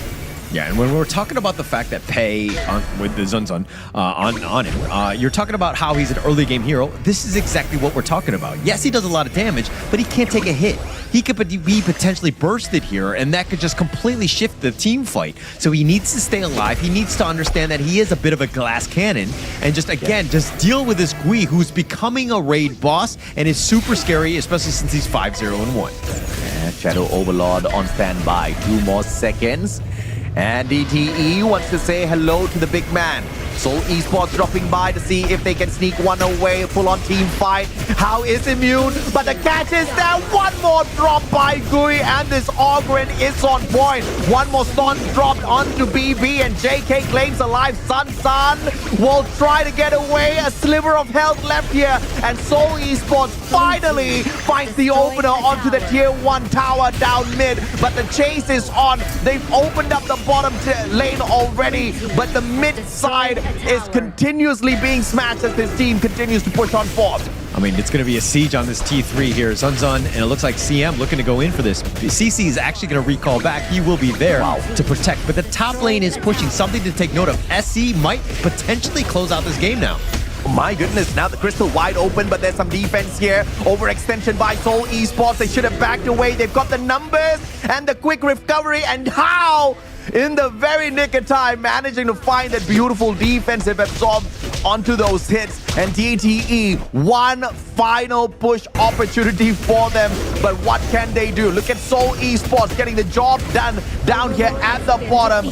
Shadow Overlord in hand once again. My goodness me, how this game has turned around. Yeah, they've turned this. I mean, with that Vanguard, all the lanes will push now, and this is a huge window of opportunity just to close the game out. They weren't able to do it because they didn't have any minions to deal with that finishing blow just a minute ago, but this is a potential push in that top lane, and now Seoul Esports have clawed their way back in, the potential game ender now. Oh yeah, big stuff here from Seoul Esports. Yet another team fight, this time up top. Zun hoping to find a jump here, but just no opener for him to do that just yet. The protection onto that tier 3 tower is their priority, and they do that phenomenally well. Minion wave cleared out. They are waiting for those Vanguards, and Seoul Esports has another opportunity to push. Yeah, but the bottom lane, the Shadow Vanguard is going to be there. That's going to be a huge window of opportunity for Seoul Esports. Beautifully done, and the tier 3 tower comes crashing down. How times can change so quickly the moment you drop your guard. DTE, Shadow Vanguard's a problem. We'll sort that out real quick. In the meantime, look at Seoul Esports doubling down. They want to say hello to Mr. Tyrant. Can they close this out? Junyoung on the standby to make sure DTE does not interfere, and the Shadow Tyrant just has too much of life on him, and Seoul Esports turns around to shut down DTE instead. Yeah, they've taken both down. Zun and Hao both got caught out just too squishy. That's about it. The team's about to be ACM has no standing. Crystal go bye-bye. Seoul Esports sends us into game 3. What a great game.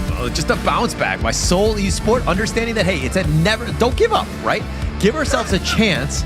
But again, the Zunzun Pay, it fell off, and it fell off really hard. And there's a reason why if you're on a timer and if you're not able to close out the game, this is what happens, especially going up against an Ogren.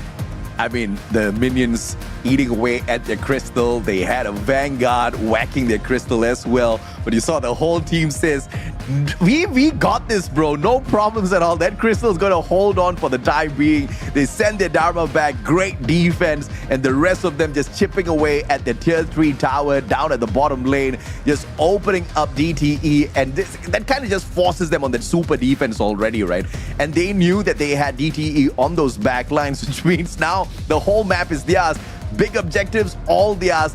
And what a game from Seoul Esports. That's the fight we were looking for, Holla. Yeah, I mean, we knew that they were going to be able to just survive, right? That's all they needed to do. Slow the game and give themselves a chance. You have an Ogren. At the end of the day, you're going to be fine, but you got to let him get his, to those items and to those the timings, right? And there's a reason why, because of the fact that he didn't die early. He was 8-0-5 on the Gui Ogren. Whew. I mean, initially that Ogren was just being pushed and prodded and poked at multiple times.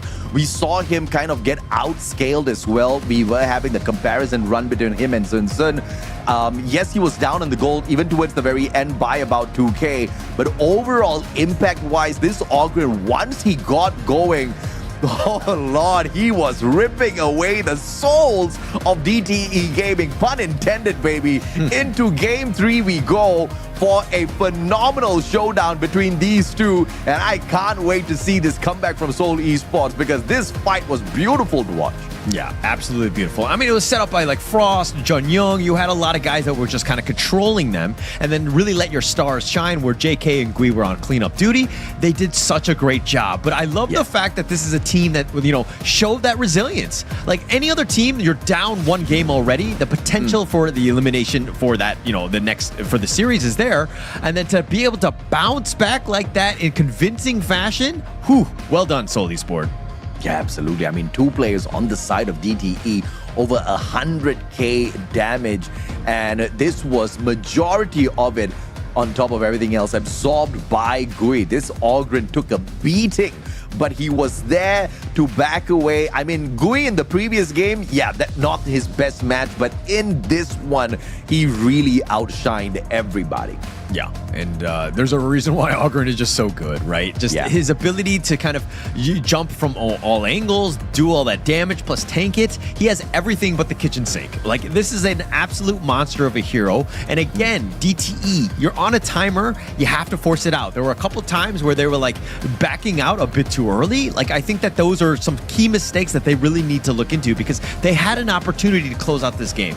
Yeah, Hao, of course, did his job really well as the support tank. Tanked quite a bit of the damage, but it was just a super outplay coming through from Seoul Esports. And mainly, it was the big objectives and the timing of approach.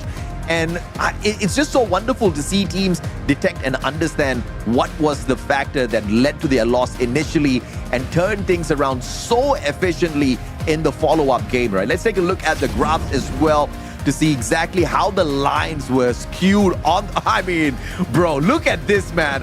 From going all the way down to turning it around beautifully on the side of Seoul Esports. Yeah, and look, I mean, DTE's 6th place, Seoul Esports are 8th place in the MKL right here. Yeah. But look at how evenly matched this game was, right? There were like 2 heavyweights just punching back and forth, trading blows for blows. Seoul Esports was up, then DTE were able to kind of come back into this one, and then Seoul Esports are like, no, I got you. Hits him with the uppercut and just takes over the game. What a astonishing game by game, Seoul Esports here. Yeah, I mean, it was a fair fight. Both teams taking 1 Tyrant each. Both teams taking a single Tyrant, Shadow Tyrant each. And the same thing happened with the Shadow Overlord. I mean, goal portion-wise, this is where I'm so impressed, man. At one point, DTE was really outscaling them. And Seoul Esports, they took that Shadow Tyrant, they turned their fate around, and it was phenomenal to watch.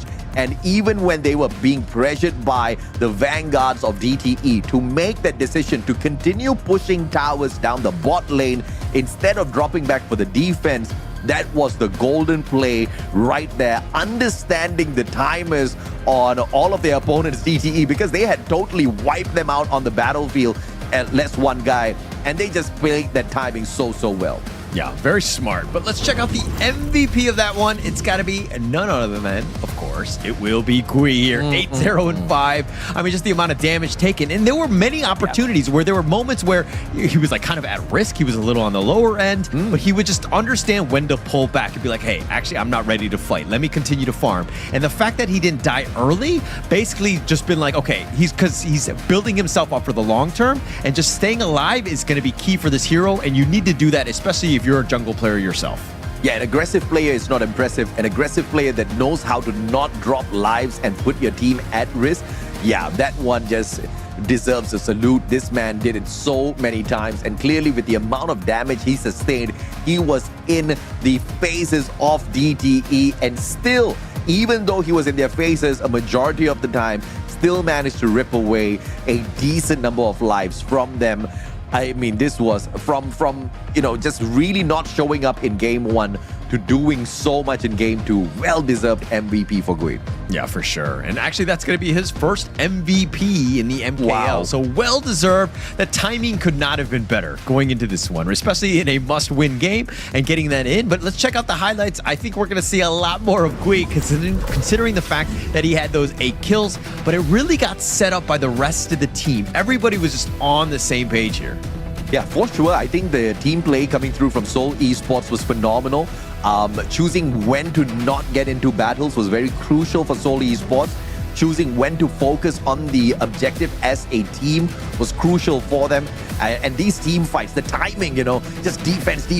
See one decent opener, and you need to have subliminal, perfect, conversations and communication on your team to pull off team fights like this, man. I mean, Seoul Esports really impressive in this matchup. I mean, we're seeing some of the highlights here and some of the late game team fights, but what happens is that one member of DTE goes down, this cookie crumbles. Like you cannot fight 4 versus 5. They don't have, the sustainability. They don't have the tank to deal with this mass lineup by Seoul Esports, and the damage that they have is just on point. The burst that they have, they're just able to clean it out, and this is how Seoul Esports were able to bounce back in this game, and it was really well deserved by them. Yeah, and the Lianpo just didn't function like the Ogren did, right? I mean, he had the mobility, he had the capability to sustain some hits, but he was just mainly protecting his buddy down at the bot lane. They weren't getting into some of these big fights in a big way, and that Lianpo kind of, although it took quite a bit of damage, it just didn't block off enough solid hits out of Seoul Esports. But that's exactly like what you said. That's how the cookie crumbles, not just when one player goes down on the side of DTE. When Seoul Esports gets pushed to the very edge, my goodness. Now, our game number... Is this my first game 3 of the comp? I think it is. I don't know. I forgot. But it doesn't matter. It's the one that I'm most excited about, Holla. Yeah, definitely. Going into this one, I think that we're going to see. I mean, look, there's a lot of momentum for Seoul Esports. That has to feel great for DTE Gaming. Now, they need to figure out some way to bounce back. Again, I think that if you're going into a game 3, you've got to kind of scale with the enemy team. You cannot be going early. Put yourself on a timer because, again, you have to be perfect. If you don't hit those timings, you're going to lose that game like you saw in that game 2. Absolutely. Let's take a look at the drafts here from both sides. And very early on, you obviously are going to be seeing some of these big usual hitters be pulled off of the map. Yeah, it's going to start with Luna and the Mai. They don't want to give up the Mai first pick to DTE. That tends to be quite the norm right now. Yeah. Nothing too surprising there. But I think that going into this one, like DTE with that Luna ban says, hey, they don't want to deal with these assassins types. They're going to show a lot of respect on the Gui. You want to target players going into this first phase. And they know exactly how ferocious DTE can get with the Mai on their side. So this is a very smart ban coming through from the side of Seoul Esports. Taking away the mobility as well with the second ban on the side of DTE is a good one. Obviously, the Zhang phase is not going to be fully functional on the side of DTE now that that's off the board. So let's take a look at the picks instead. With the Arlie not taken out, no Mai, no problem, says DTE, as long as they've got the Arlie. Yeah, and I think CC is going to be fine on the Arlie. This is definitely a hotly contested, one of the best farm laners at this point. Just a really strong hero, and it, like, again, you're very flexible also in terms of this pick. Not to say it's a different role, but it's like you can go any sort of different composition because everything is just complemented really well by this Arlie here. Yeah, and you're talking about Seoul Esports playing more on the meta. I think this Agudo's definitely going to be able to bring on some bit of pressure for the side of Seoul Esports here. But DTE, this is their opportunity to find that response for this double pick coming on through. Let's see exactly how they pull a fight back against this Agudo and Shano. And they bring a Zia. The Llama I understand, but the Zia hauler, please talk to me, sir. All right, okay. He's the oldest guy on the gorge. No, he has a lot of control. He's generally a mid laner. He has that potential. If this team starts to snowball quickly, he's able to kind of level up some of his teammates. But he has a lot of control, the stuns, but he has like next to no mobility. So chances are he's going to be the mid lane. I think BB will be fine. It tends to be his like play style, but it could potentially be flexed into the Hao roam. But Hao is generally, he likes his tanky roamers, so probably won't be seeing this there. Yeah, you have the super pick coming through here from the side of Seoul Esports with the Yixing as well. Now we've seen the efficacy of Yixing in many of these battles thus far, especially with how hard he hits. And this is exactly what we need to see out of Seoul Esports because of how DT is playing this one. They're looking for that crowd control. They're looking to slow their pace down here, especially down the mid lane with Zia being that roamer. But how effective do you think this Lam is going to be up against Seoul Esports picks? Lam is all about the type. It's like a feast or famine type of hero, right? If he's able to get that farm, he's going to have a great time, right? If he's able to snowball, he's able to get those pickoffs.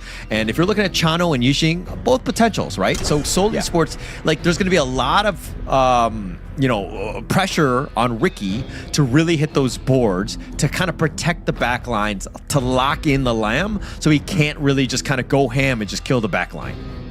Okay, all right. Let's see if or not that is going to kind of function well for the side of DTE, because we know Seoul Esports is clearly capable of poking those back lines here. With the Yixing Agudo Chano lineup thus far, you see that pure firepower coming through from the team.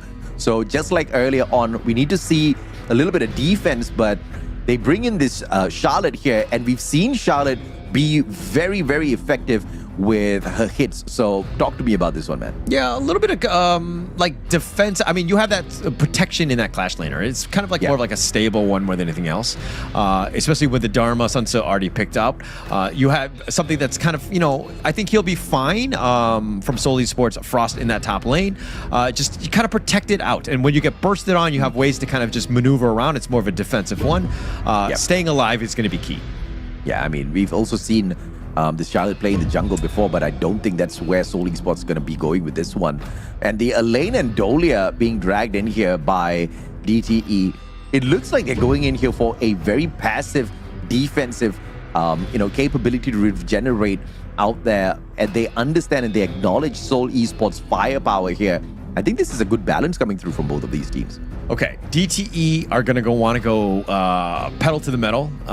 Once this Lam and Arlie get going, they're going to do a lot of, once they get those items, and they're going to do a potential burst. Then you have the Elaine, who's going to be on the back line, making lives difficult for Yixing and Chano, and this Ming, right? So DTE are going to be aggressive. They want to be in Seoul Esports. If they're able to kind of withstand the pressure as well as control them and keep everybody in front of you, Seoul Esports will have a chance. But going into this one, to be honest, I like the draft of DTE. Well, I'm, of course, on the side of the underdogs, Seoul Esports. And I want to see exactly how effective Agudo is going to be in the hands of Gui this time around. Ricky? Oh, well, how's this going to walk past him? Not to be tickled by his presence at all. As DTE starts off strong. I like it how they're playing hide and go seek, and like Ricky didn't even throw out a basic. Nobody took any damage. It was just like, haha, I found you, and they just ended that. I mean, just starting things off. But again, you were talking about the Agudo pick. I think that this is something like a key one to watch out. There's going to be a lot of pressure on him, as well as Ricky, to kind of control everybody, ensure that they don't get to the back line, making it difficult for any sort of team fight to happen. Well, they're looking for a big team fight early on in the game. And just for the spike tail, a little bit of too much aggression, I think, but all's fair and well. Nobody gets taken down. Yeah, and also I want to talk about this last pick, Ming. I'm a Ming main myself, right? And to kind of latch onto the Chano JK, you're going to do a lot of damage. The potential burst and that control, sustain, everything that you want from a support is going to be key for him. So staying alive, obviously they're very squishy, so they got to have that perfect positioning. But this 1-2 combination, if JK gets that farm, he's going to be, accelerated by Jun Young's Ming. This could be a devastating combination in that bottom lane. Well, it's push once again from the side of Solo Esports that is understandable, but in a 2v2, it's a battle Solo Esports does not want to take on their side just yet. Just waiting to set up a surprise ambush here, which CM's just gonna very easily step away from. Yeah, nothing too much to kind of worry about at this point. DTE need to do a good job of ensuring that Zunzun gets that farm. BB just needs to stick around and level up as quickly as possible. Make things uncomfortable. He has a great kit. Yes, he's not very mobile, but if he's able to kind of just harass and harry, especially with some of that, like that ult, that universal law, and to zone them away, it might be very uncomfortable for Seoul Esport to really kind of get onto him. Spiketail is still gold, they say, as they sneak that one away. And Seoul Esports just kind of taking an interesting pause there onto Ricky. Yeah. I wonder exactly what happened there. He's trying to freeze the lane.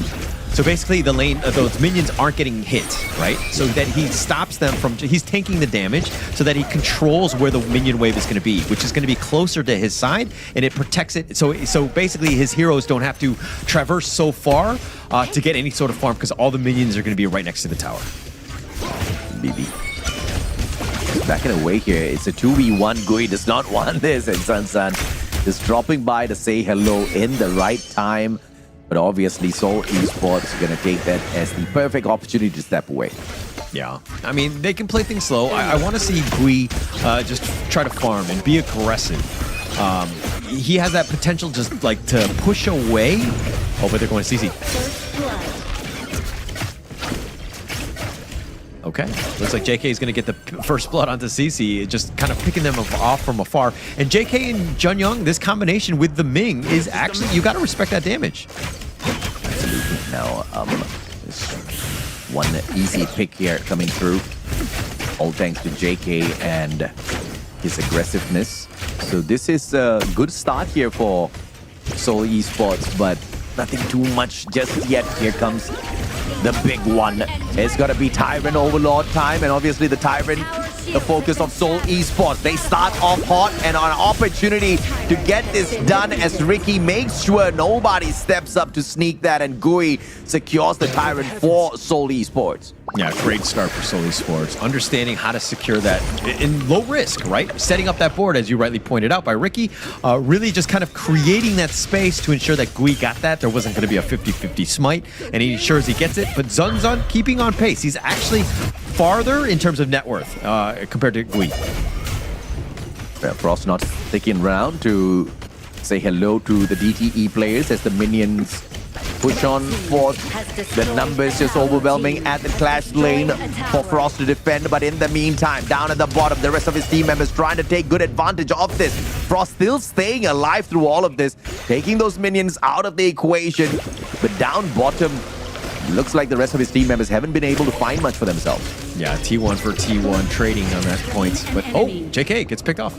Yeah, beautiful, as they sneak one right back here. JK with the opportunity, but just a slight overstep, couldn't really sustain his life in that fight.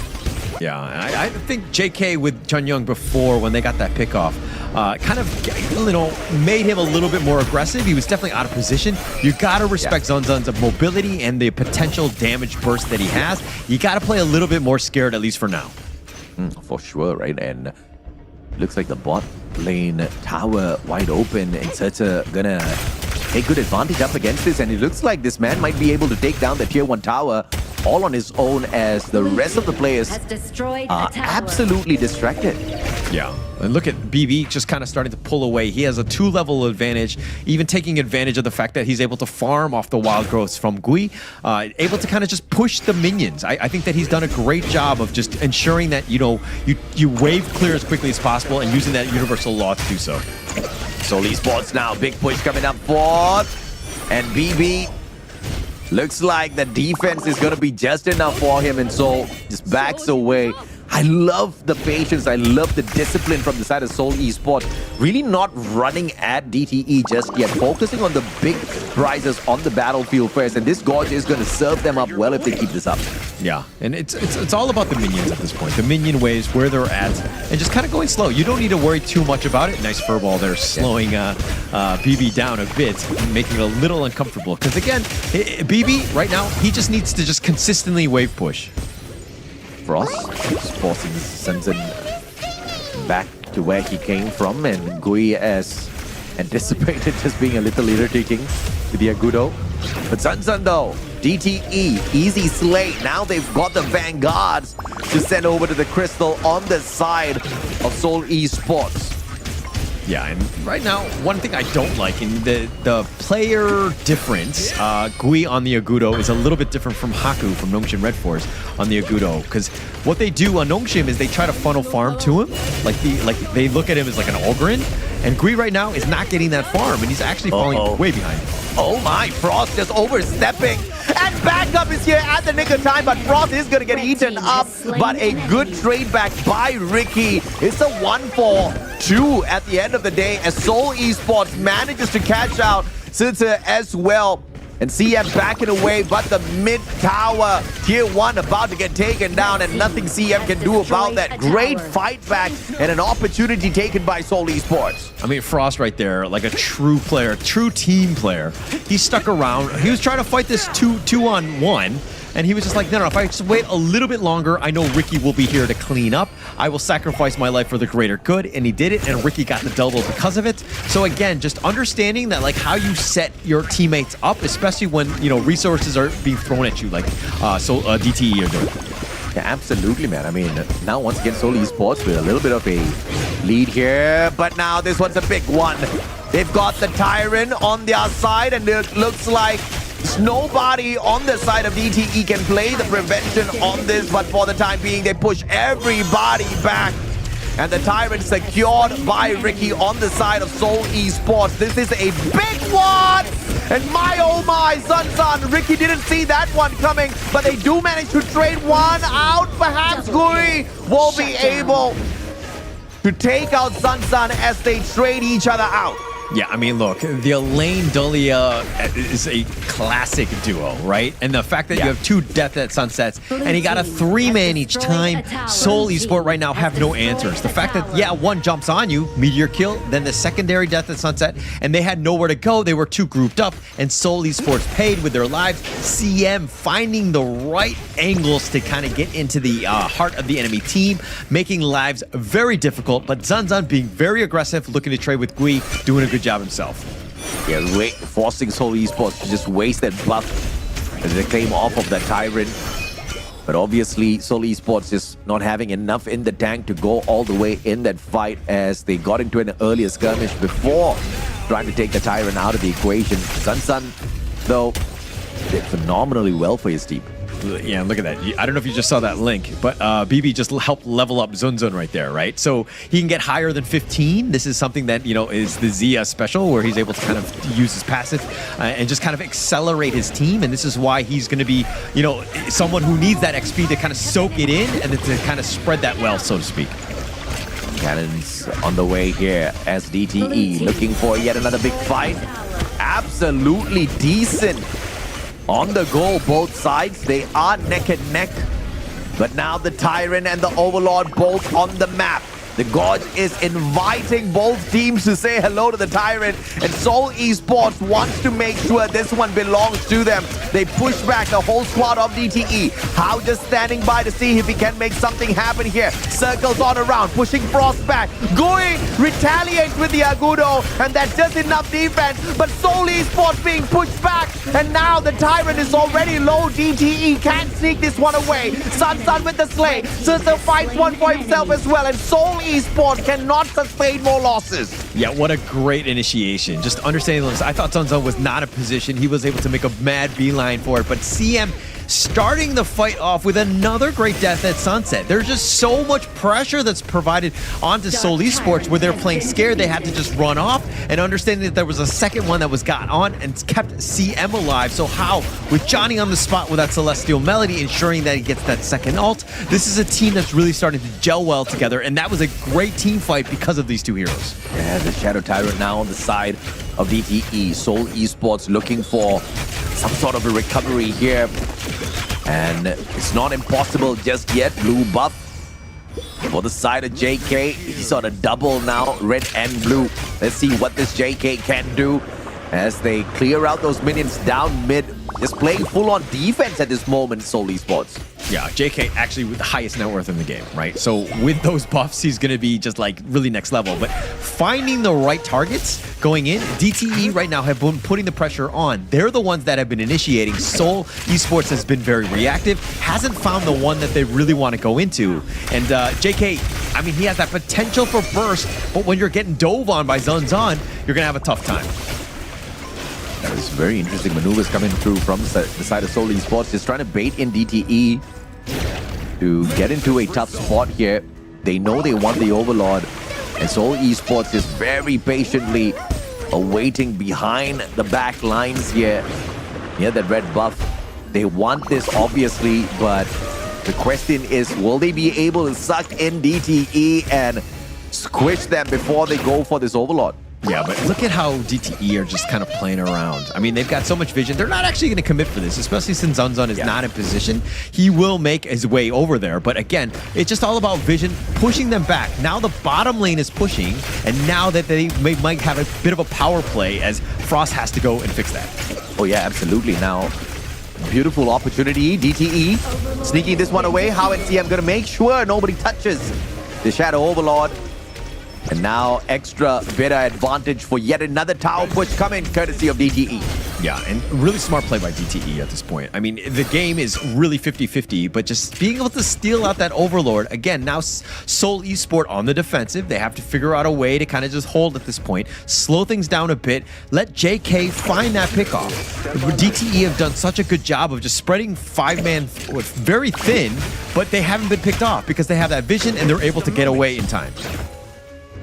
And now, still on the ultra defense, but they should be able to catch out a big one here, perhaps, to fish out how, but how, just playing it very wisely, backing away, Sun poking away at Seoul Esports. Gonna find nothing for the time being as Guri plays a very decent defense. Very decent. Oh, Frost looking good.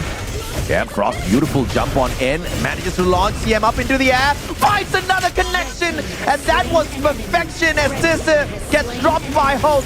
It's Ricky as well getting involved. CM, a sliver of health left on him, but he is over-committing to make sure he plays the defense for the rest of his team members. But the damage has been done already. Seoul Esports rips away 3 players from the side of DTE. Oh, the initiation by Frost was on point. He was like a homing missile, went directly for CC. You take him out, that's a lot of the damage. And DTE really didn't have any answers for that, and they got caught out. Yes, the Death at Sunset was hitting a couple, but then you saw Ricky just like dancing around. It was like he was an elegant dance, just constantly dodging the attacks, staying alive. That was the biggest thing, and now Seoul Esports are in the driver's seat. Yeah, easy Shadow Tyrant here being claimed. The players just reviving and making their way back into this fight. A blue buff courtesy of the double team here on Junyoung and JK. They want to make sure JK is well prepared to rip away lives here. A blue-red buff. Man doesn't turn purple, but he is going to be a slaying machine when he makes his way down. Yeah, I mean, the biggest thing here for DTE, they need to figure out a way to get onto JK Junyoung. They need to blow up this combination. They need to kind of, disconnect that link that they have. It's going to mitigate, a lot of the damage that they have, but they haven't been able to find that right target. CM, yes, he's gone in. The Death and Sunsets have been great, but Seoul Esport right now, they're kind of okay with this now. I mean, they have the sustain and they have the damage to deal with it. I mean, Seoul Esports outclassing DTE just slightly here on the goal. But the question is, can they make another miracle happen here with this push down mid opportunity? And it looks like the tier 2 tower is gonna still stay up as DTE drops in for the perfect defense. Yeah, I mean, they're playing safe. I mean, JK could have easily hit that with like 2 more shots and just taken it down, but they were like, hey, we gotta play safe. We're gonna fix the top lane. Just make sure that all the lanes are controlled and in the right spot, which is on their side of the river, and kind of pushing them back. We don't need to force anything, especially since we have the lead, and now we can kind of exert a little dominance by just limiting the farm that Zunzun and CC can get on this map. I mean, a 3.2k lead on the goal for Seoul Esports. It's not game-changing, just a slight advantage here. Question is, can they capitalize on this beautiful jump? But it will be an easy walk away for Gui, who doesn't even get caught out. Yeah, no real pickoff potential at this point. Gui was just a little too tanky at this stage. And right now, this DTE right now are on the defensive. Look at this. Overlord is going to be potentially there. Oh, beautifully done here by Seoul Esports. Nobody in range to steal. One shot too slow as JK secures it for the squad. Gui tanking a lot of these hits. It's going to be Ricky in a sticky situation, immune to the final shot, but Zunzun is there for the follow-up. And the rest of the team members from the side of Seoul Esports did not need to jump in, and a big mistake made, and they are going to get wiped. Yeah, I mean, JK dying as well as Ricky. This is a huge win for DTE at this point. Oh, and Frost is down for the count as well. Oh no, this is looking disastrous for Seoul Esports. I mean, they've got some vanguards here to hold the lane for them, but I don't think DTE cares much about that. Easy tower down mid. Tier 2 gets smashed instantly. Here comes yet another minion wave. Tier 3 tower down mid. Says hasta la vista as well. DTE can't do much about that. They've got Junyong on for the standby. Gui getting involved as well. But the hop in, how Sliver of Health goes in still for the engagement. And a CC double for the side of DTE. Yeah, and Ricky's going to be here, but they don't really have the minions to deal with this. I mean, they had the Vanguards pushing. The top lane was going to be putting pressure on. And somehow, Seoul Esports given another lifeline after a bit of a disastrous team fight around the Overlord pit. I mean, you know, they made their mistake, but they have found some sort of a recovery here. And DTE, and all thanks to that Shadow Overlord as well, because these Vanguards have been pretty irritating to deal with. DTE being forced to drop back here on the defense. That just slows down their pace a little bit. As Seoul Esports find some sort of a recovery. But DTE now, maybe the final nail in the coffin as they get wiped up. The Shadow Tyrant now powering them up with those movements as well as magic damage. This is now going to be an issue for Seoul Esports to deal with. It will be an issue, but again, Seoul Esports, as long as they play safe, they don't need to overextend. They just need to wave clear, and then they just kind of look for that 20-minute mark. The Tempest Dragon is a potential game ender, depending on how the DTE want to play this one out. They're going to be a little bit aggressive here, but through it all, I mean, Seoul Esports, again, slow the game down. You get to the Tempest Dragon at least. This is going to be the first Tempest Dragon of this week 4, day 1. I'm looking forward to that. And like you said, that's probably going to be the game ender, which DTE is looking to secure for themselves. And after that unfortunate team fight Seoul Esports got involved with, we are all clear and equal on the goal. Look at what a neck-and-neck matchup this is between the two. Yeah, it's very close. The top lane needs to be fixed by Seoul Esports here. But look, if they go for the Tempest Dragon, especially in the northern side of the map, the potential push, probably not so much from the top because DTE can rotate back. They need to ensure that the bottom is pushing, providing a lot of pressure onto Seoul Esports, and then they can go for the Tempest Dragon. But how they set that up is going to be key, especially since it's up in about 7 seconds. Let's see exactly how far they can push this one. Seoul Esports is a tad bit closer.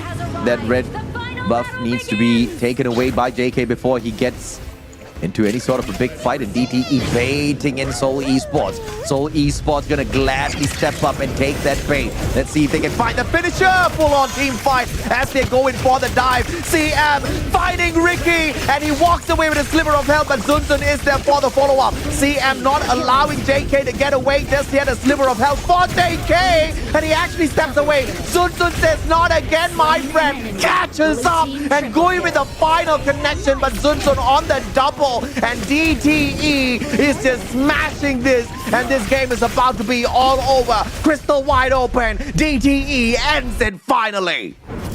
Seoul Esports, like the one part, and we'll see it in the highlight, Ricky stepping out. Like, there was no reason for Seoul Esports to be going for that Tempest Dragon. They've got to let DTE take the initiative, let them take some damage, let the Tempest Dragon do some work a bit, and then kind of go in to clean up, or you're potentially backdooring. There's no reason you were not in the lead. That was a terrible fight to take. Ricky got caught out. He was in a really bad spot, and once that one goes down, the dominoes all crumble. Yeah, this is not a skill issue, right? Clearly, Seoul Esports has got the skill, the mechanical capability to get into some of these fights and walk away the champion here. But it's all about the decision making, and that kind of takes a little bit of seniority. You need, you need to make some severe mistakes here in the competition over maybe a couple of competitions before you really come back and you've got a lot of lessons learned in your head. Seoul Esports looks like they haven't picked up much of those tough lessons, but it's okay because that was a phenomenal fight. It could have gone either way if it wasn't for those moments, which hopefully they will learn from. Yeah, and that's the hardest thing when you're watching a team like this, and you're like, oh, I mean, look, hindsight is 20/20, and so this, Seoul Esports, when they watch the replay, well, they'll see some of these mistakes, but this is a huge, like a no-no. Like Ricky getting caught out, you just saw how DTE were like, oh, Ricky's there, everybody go, green light, everybody just went in, and it was just like cleaning house at that point.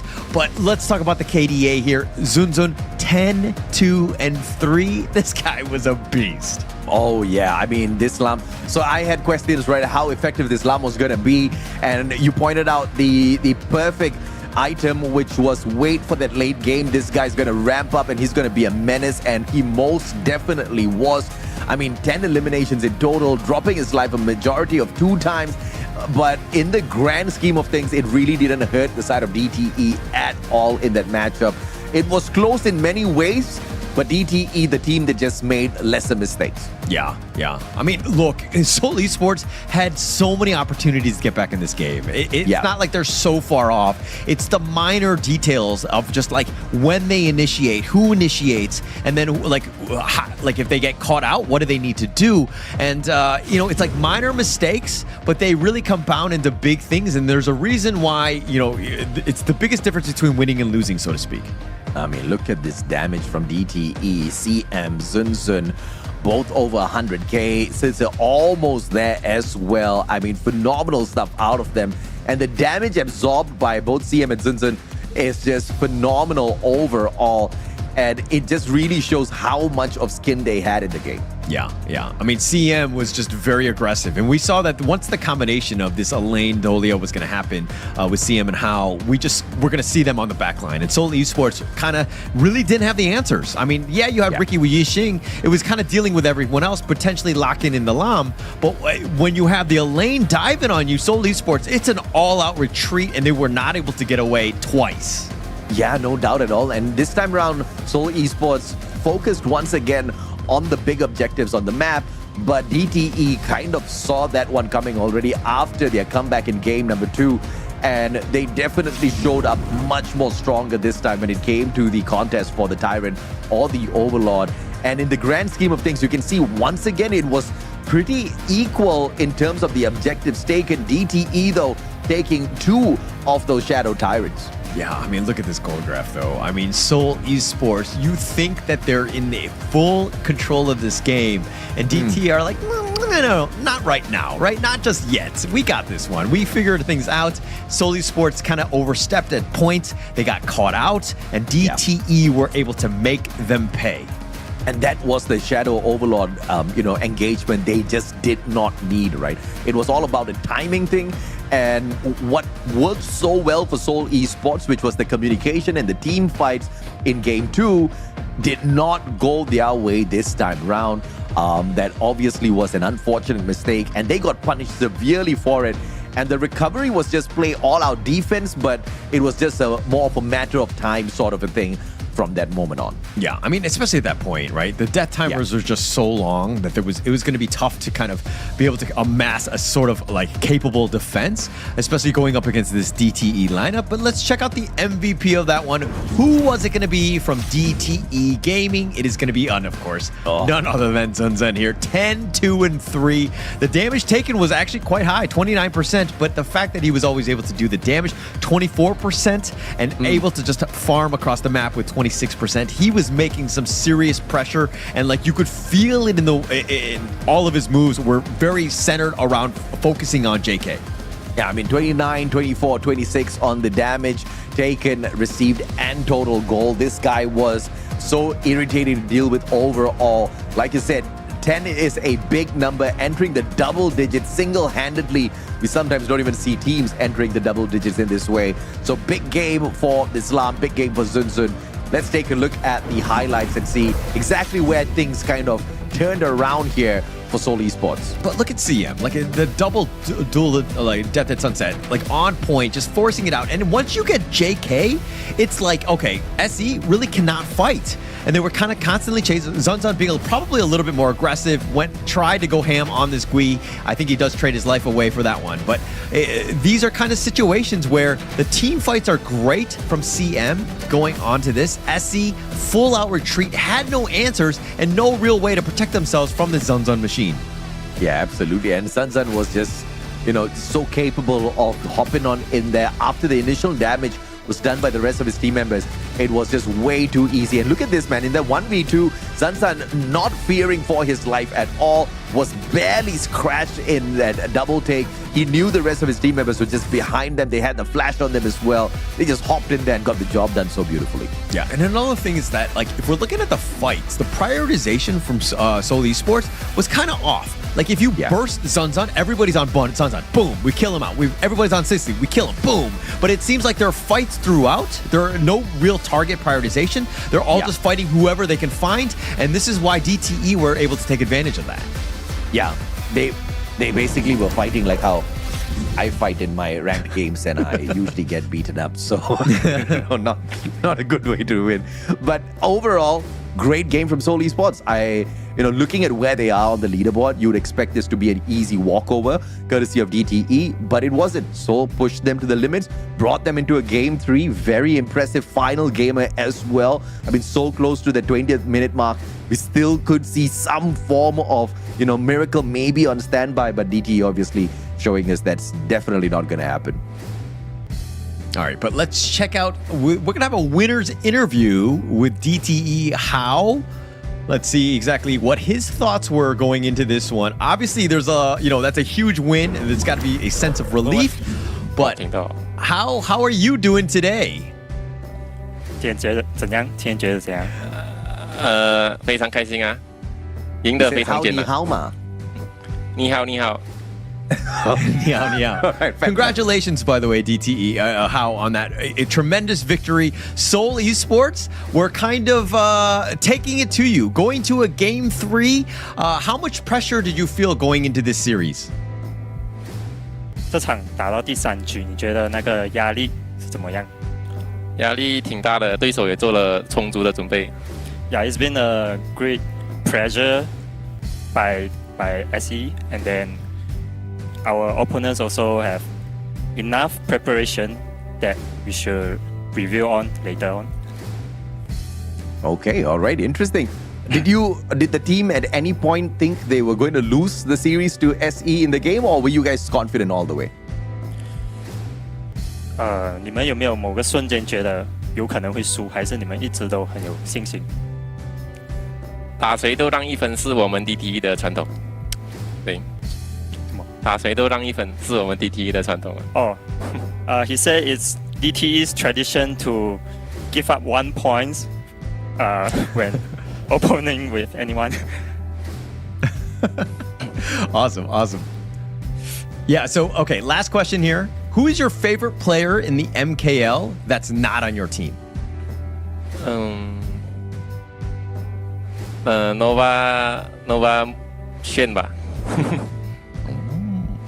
Okay. All right.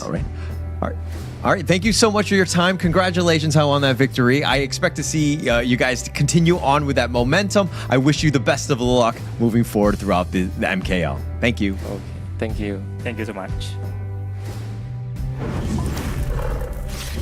Well, I like the confidence. I mean, they were always sure they were going to win that. I'm going to give you one fist, but I'm going to call bluff on that one. That was way too close for comfort, bro.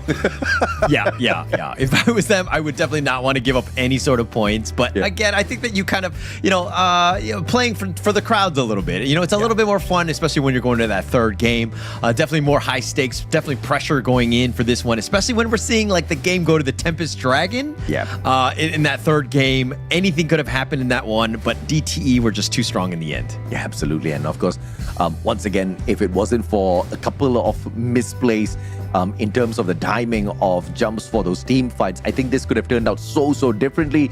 But obviously, Seoul Esports will be looking to make all of those adjustments in the future. For the time being, DTE takes a 2-1 victory over them. The first Game 3 of the day. Perhaps this next one could go into a Game 3 as well, as Team Secret takes on AG Global. AG Global, obviously the better one on paper. But we have seen thus far, Holler, just because they're better on paper does not guarantee them the victory just yet. We're going to be taking a quick short break. When we come back, the final series of the day between Team Secret as well as AG Global. 10 minutes. You guys don't go anywhere. We'll be right back.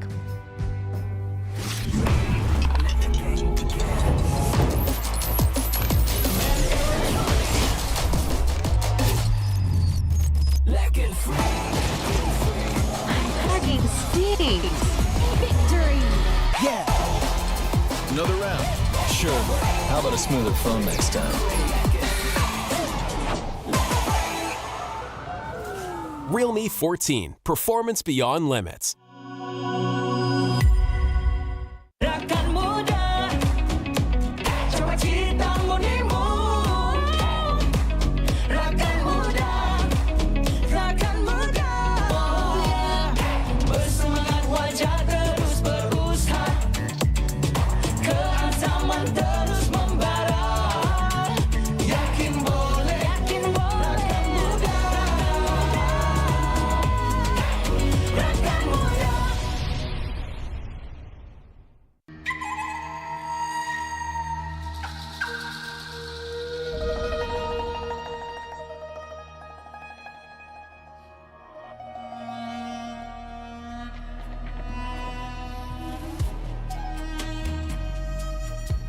I come from wealth and pave my road with gold. The world is mine to discover.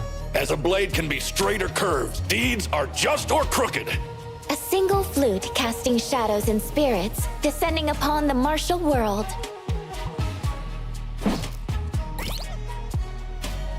With the might of stones, I shall crush my foes!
Such feebleness, unable to withstand a single blow.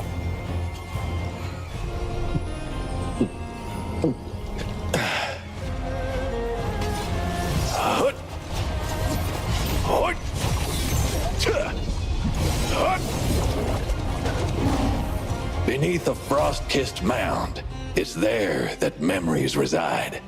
Bitter, sweet smiles.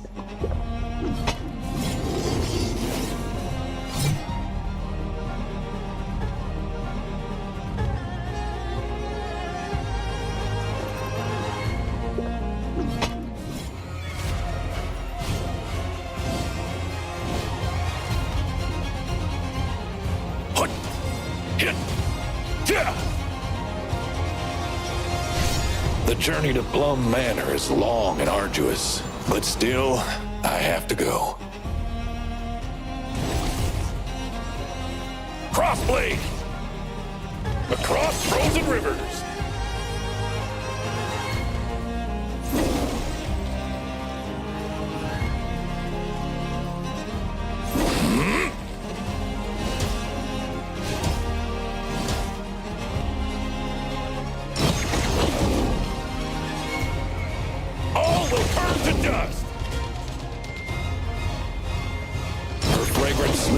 Have been burned to ash, and her grave stands desolate. All my life, I've feared nothing except disgracing the name of the Northern Blade. Nice drink. It's a pity that no one will drink with me again in the future. Where I was born, there were camels, wild geese, and crab apples, as well as great wastelands bathed in moonlight.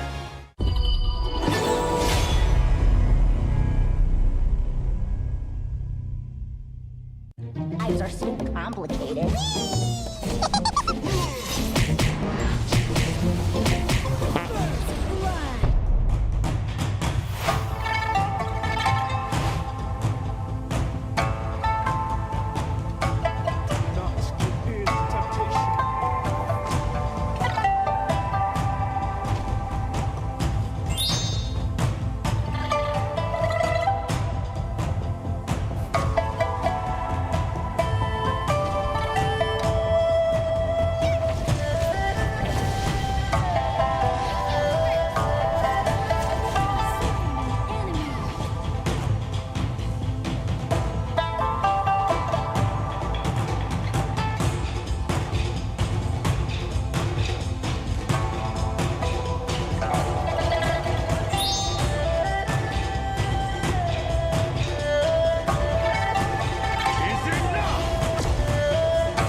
Your little business isn't worth my time.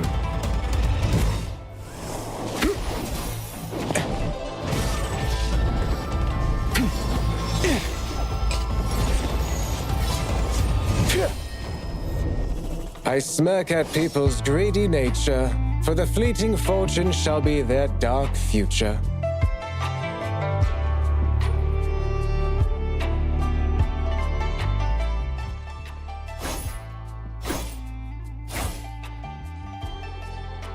Hey!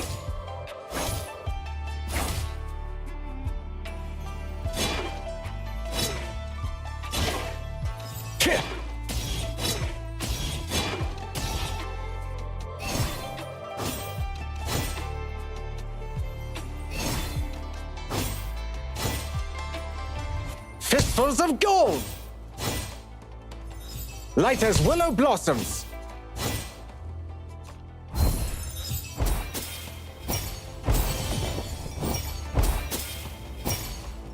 Golden strike!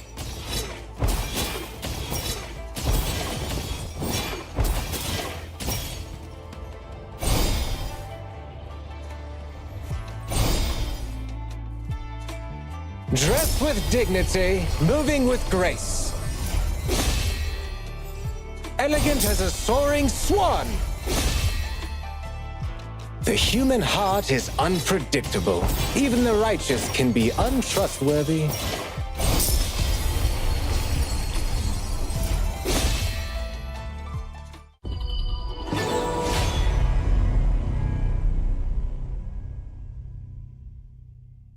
Welcome to Honor of Kings, the update with the most perks ever. A great battle is about to begin in the new season. All alone? Yeah. New mode, platform bounce, quick join team fight. You know I'm ready to feast. Out of the belly at least, I'm ready to eat. They wanna bury the beast, but did it nefariously. I'm back active, grab action, leg work and some backspash. Not me, but I'm back spazzing. Good now, but you wanna be great. Show me, ain't nothing left that I came to say. Show me.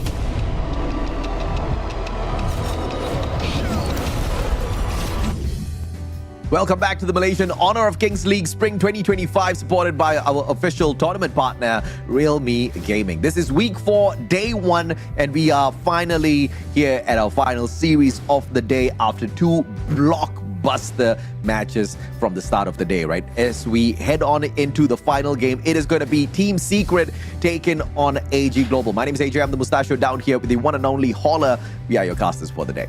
Yeah, and I'm actually super excited for this one. This is, of course, the 3rd place team, AGG, going up against the 4th place team, Team Secret. There's a lot on the line, especially going in. Not only do you want to be top 2, but you gotta you have a bit of a rat race in this 3rd and 4th spot. Yep. Who's going to be taking it on top? This is a huge statement game here. Absolutely, right? And I think you hit the nail on the head with the most important factor. They are neck and neck on the leaderboard, and they're obviously fighting for an opportunity to overtake the other. All Gamers Global, though, is currently 1 step ahead, and with a victory, Team Secret can kind of match up in terms of the overall series victories, but they do have 4 series lost already. AG Global, they do have a match advantage up against them. In terms of the numbers, this is an opportunity for Team Secret to take this step over them. But of course, the question is still going to be whether or not they can get the job done, because the last time they went up against AG Global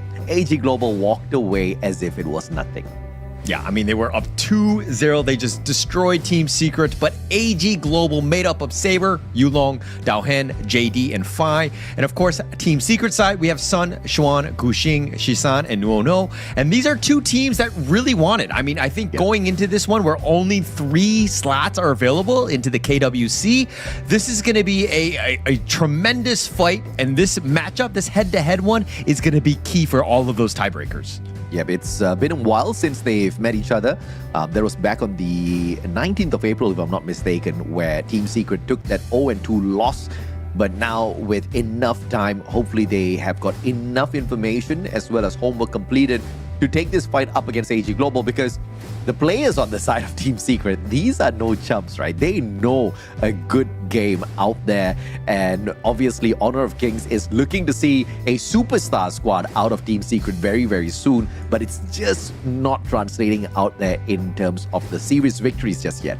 Yeah, I think that the expectations were definitely higher for Team Secret going into this one, and the waves were supposed to be pushed in their favor, so to speak. But here's the head-to-head in the clash lane. It's going to be Xuan versus Daohen. You see that the average KDA a little bit higher on Xuan. He tends to be a little bit more of the disruptive type. He's always been just aggressive and just kind of pushing people around. While you're seeing the average damage given by Daohen a little bit more. So there's a tale of 2 cities, so to speak, in both of the clash lane. Both have their advantages and their pros and the cons that they bring to the table, but they've only played 5 heroes apiece in the MKLs thus far. Yeah, absolutely. And of course, average goals per minute doesn't really pull in a huge difference here. I'm assuming we're going to see a little bit of a neck and neck fight, But fingers crossed, one will be able to make a little bit of a difference out there with a 2.8 KD average up against Dao Hen, because they're going to need all of the advantage that they can ever play up against AG after what happened in the previous time they met. The scoreline from that matchup, I mean, the 2-0 is a very simplistic way of looking at it. In the overall grand scheme of things, the head-to-head in that matchup was not really on the side of Team Secret as well. Yeah, didn't really have much of a favorite in that one. I mean, AG seemed to have Team Secret's number.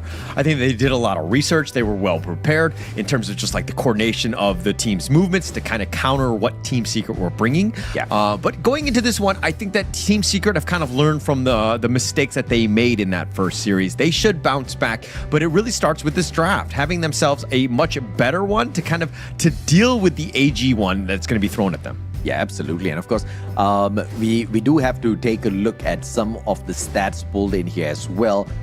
It was pretty neck and neck. The first game, the Team Secret took, it wasn't the first game. The second game was pretty neck and neck in terms of the overall back and forth when we were coming through to the kills. Team Secret showed so much more fight in there, but it just wasn't enough to stop AG from getting to the crystal at the end of the day. But in that game one, where we saw that Charlotte Ogren pick coming through from the side of AG Global, that really smashed Team Secret. They could not rip away much from the side of AG, and that's exactly how I think Team Secret should start off the day, right? Ban those heroes out. Let's not get tortured once again. I think that Ogren was just way too much for them to deal with.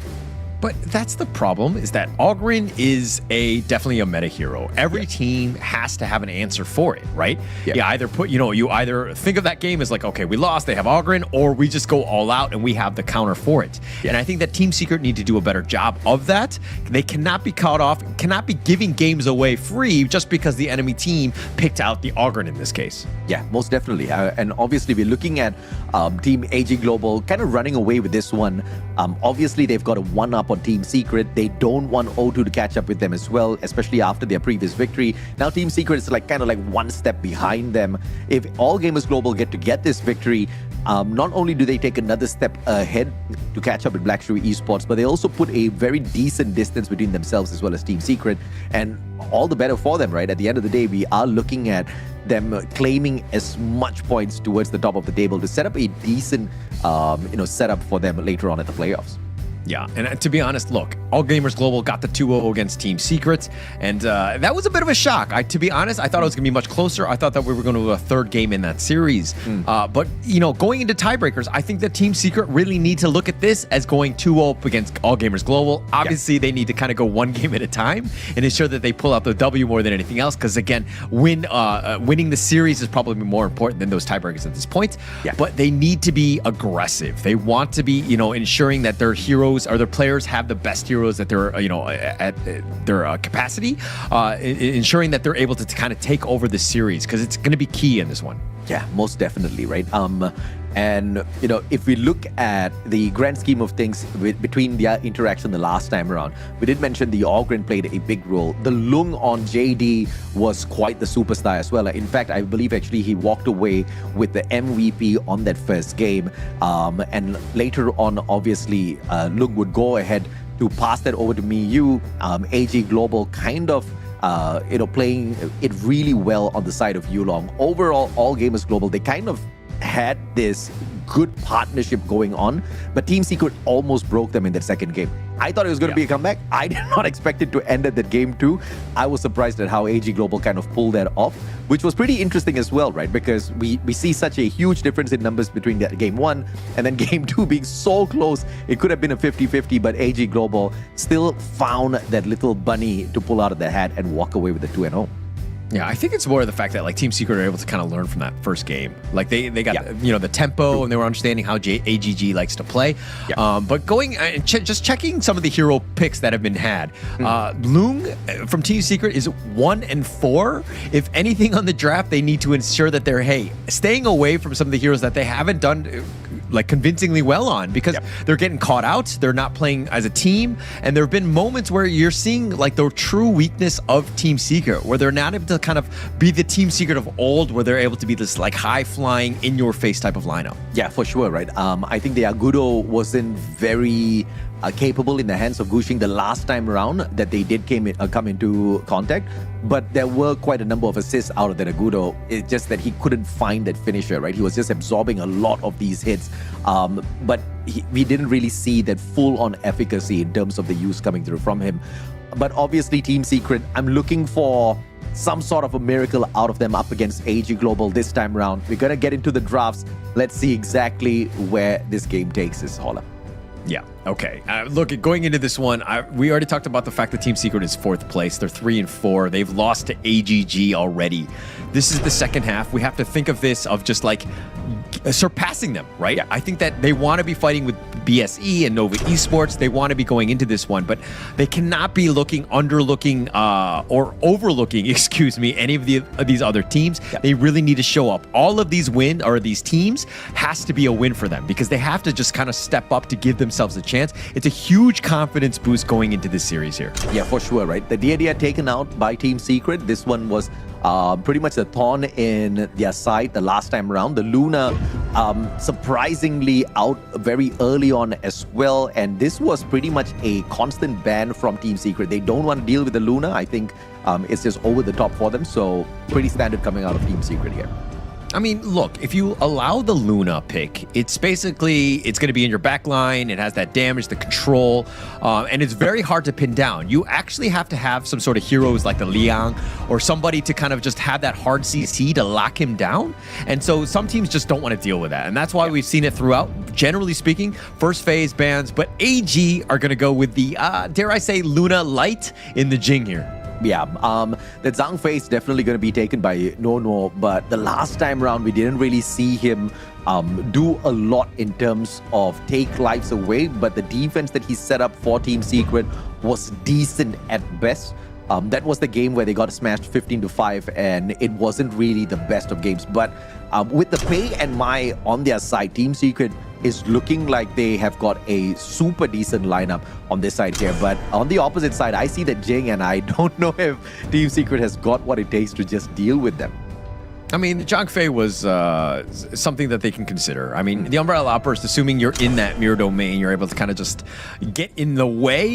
It might be hard to kind of get that stun off, but again, Team Secret right now, with that Mai and that Pei, they want to go early, they want to do high damage, mobility, everything that you want, and they want to be aggressive. And I like this start from Team Secret here in this first phase of the draft. Yeah, absolutely. And of course, we've got the Yuhuan here. The last time it was Saber that was running this Yuhuan, very effective and got involved in like every single fight that All Gamers Global took up against Team Secret in their first game up against each other. So this one looks like a little bit of a previous setup coming through from AG. They've already perfected this Team Secret. Obviously, there's a limited number of heroes they can ban out, and I don't think they have managed to put a stop to what AG Global can do to them through these 4 bans here. But the Guan Yu being brought in by Sun seems to be a valuable defense that Team Secret can work on later. Yeah, Xuan loves this hero, right? I think he's an all-star on this one. The potential flanks, the Razor Cavalries, the control, and AG, these are the guys that want to kind of dictate the fights themselves. They want to initiate. They're very squishy, and they need to ensure that, hey, wherever Xuan is, they need to be super careful. And now AG Global, they need to figure out a way to deal with this Guan Yu that could be potentially roaming on the backs. Yeah. The Byron was banned out earlier on, so obviously AG is not going to be able to run that guy, but we still have the Xiang Yu on for the pick and for the Yixing, and we've seen the Yixing so effective thus far in this meta. AG Global looks like they've got something good going on here, but you talk to me about this Xiang Yu, please, Holla. I mean, look, it looks like it's going to be a little bit more control, the potential for the charging, and then you have that giant shockwave thing with the Hegemon Slash. Just dealing with the potential jump in by the Guan Yu. This is their way of controlling. It's the tankiest one. AG Global, though, if you're looking at the rest of the lineup, Yuhan kind of, you have sustain, but you're going to take a lot of damage. So they needed some beef. This is their potential answer to the Zhang Fei. It is definitely a poor man's Zhang Fei at the end of the day, but you need some way to kind of just deal with this potential team fight beast that is the Guan Yu Zhang Fei special here. Fuzi being dragged in here by Team Secret. Fun fact, guys, Mai is the most banned hero thus far in the competition. with 44 bans on her, and Team Secret is walking in here with this Mai Shiranui. So I'm hoping for some magic to be worked out of this Mai. I'm looking forward to something big here, Holler. Yeah, look at the Foos pick. This is something that we've seen even from Gen G Esports. They were pulling this out quite a bit where they had Rock actually play the pay. Foos will be in the farm lane and he'll kind of be sticking. I prefer it with the Da Chao, but in this case, it looks like Sun will be running on the Foods. Basically, AG Global have so many guys that are very glass cannon, very high mobility, right? Boots' job is basically to lock these guys down so that everyone can fight them and burn them down. See how this start is here for Nono. Obviously, he's not going to get caught out too easily early game, and even if he does, he's going to be able to absorb quite a bit of those hits before Team Secret starts to worry a little bit about him. But of course, early love taps back and forth. Yeah, and look at, there's like a little bit of a lane swap in the sense that JD is in the top lane.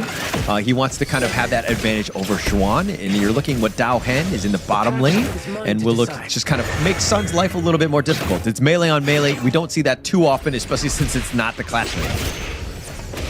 See that melee on melee action can give us some fantastic moments later on. But for the time being, it's the blue buff that Gushing says very much thank you to. As for the assistance comes on through from the rest of his team members. But look at this top lane here. The pokes coming on through. JD trying to force his way through, but obviously Sun not looking to make any mistakes out there. Yeah, and look at, they've done another lane swap to kind of counteract the lane swap of AG. Sun will be in the top lane dealing with JD against that Arlie. Basically, his job, Sun that is to not lose that tower. Yeah. Just farm under his own tower and just play super safe and not to give anything up. So far, it's looking like it's a fun ride for the side of Team Secret. But nothing too crazy just yet as Yulong gets into danger territory here. Shisan not silly enough to go in for the dive there. Had no backup, and Yulong will be able to walk away with nothing much to say. 3 minions now on for the push by opportunity, but it looks like Team Secret has got something else devised here. They want to move on up to the dash lane and say hello to Saber and JD, but a good drop away from AG. Yeah, and Shisan is going to do this on the Mai.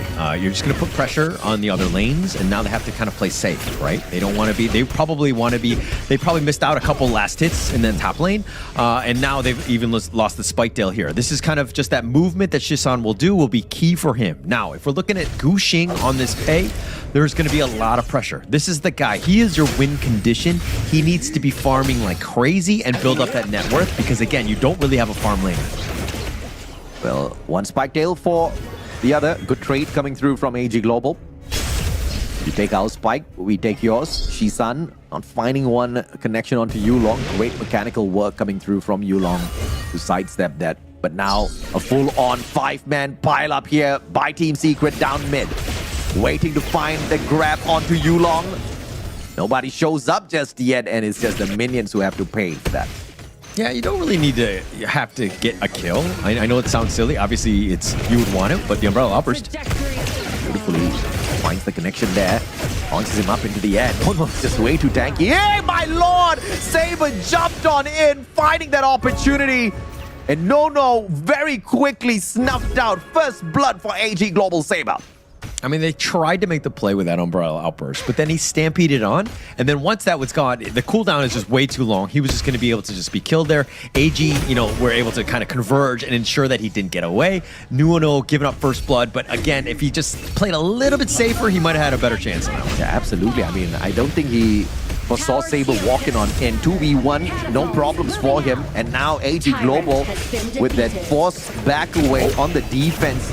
Manages to use that opener for that connection, and Dao Hen cheeky on the attempt. Look, AGG were actually going for the Tyrant. They were in prime position, but Shisan actually got the steal on that Tyrant. So he gets the steal. I mean, completely saving the early game at this point, and now Team Secret have the lead. Well played by Shisan. Yeah, beautifully done by Shisan overall. And we know exactly how precious that Tyrant can be early game, and now pressure coming through from Team Secret after AG Global pretty much chases them away and creates that opening for themselves. Look at how Gushing right now is keeping on pace in terms of net worth on Yulong. He has a level advantage.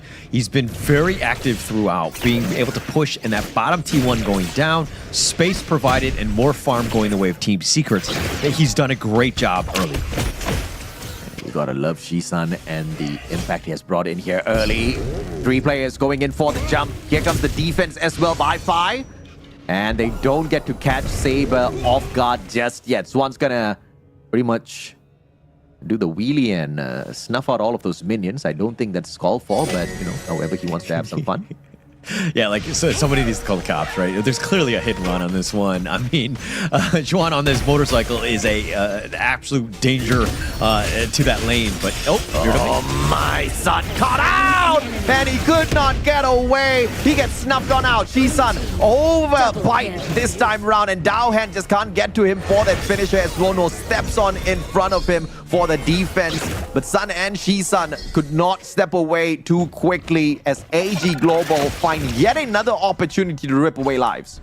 Yeah, Sun just not tanky enough. Not able to survive anything. If he gets focused down, he's going to die just like you saw. Shisan, again, got caught out as well. Nuno, yes, yeah, the Umbrella Outburst, but right now this is a team that just needs a little bit more time. AGG are taking the fight that they want. They know that they have the advantage, especially with that damage buff right now. Yeah, on for the push once again. AG Global with the overextension. But the question is, can Team Secret make some sort of a difference here? They're going in here for the chase. And deep down into the jungle of AG Global, but nothing comes out of that. AG just very quickly pushes them right back. Overlord for the potential engagement here between Team Secret and AG Global as they contest for it. Yeah, and look at Team Secret right now, technically in the lead net worth wise, but kills and everything, AGG just on another level. The towers have been taken here, and Team Secret playing this game objectively well by taking the top T1 to bottom. But for them, they need to slow the game down. Let Sun get those tanky items so that he can kind of survive, especially since he's about 1k behind JD, who's going to start to hit a little bit harder at this point. Yeah, absolutely right. And obviously, when you look at what Yulong has been able to do, he has been able to beautifully wrap this up now. Those minions getting tortured here by Shisan, and the stun just not working in the right timing for the jump. But yet again, another tower taken down, but this time, courtesy of AG Global as a response to Team Secret. Yeah, I mean, the movements were there where Team Secret were looking to just kind of push the bottom lane. That opened up the top. AG were able to take advantage of this. And this is the whole movement and the counter movement that you're seeing from both of these high-level teams. What can be pulled out of this one? As Shisan finds a potential here onto Daohan. Backs away. Beautiful connection, though. But it is the tower that gets ripped away from this. And AG Global seems to be pretty delighted that they have equaled up the tower fight. Yeah, and Team Secret right now, they just want to hold more than anything else. I mean, let Gushing work. That was space provided in that mid lane. It was all a diversion more than anything else. Yeah, to let Gushing kind of farm on the top lane. He's the guy right now where, again, all eyes are on him. How much farm is he able to go? And it looks like they might want to go for a team fight here. And beautifully set up here by Team Secret, but AG Global's just not biting, right? The bait was left out in the open.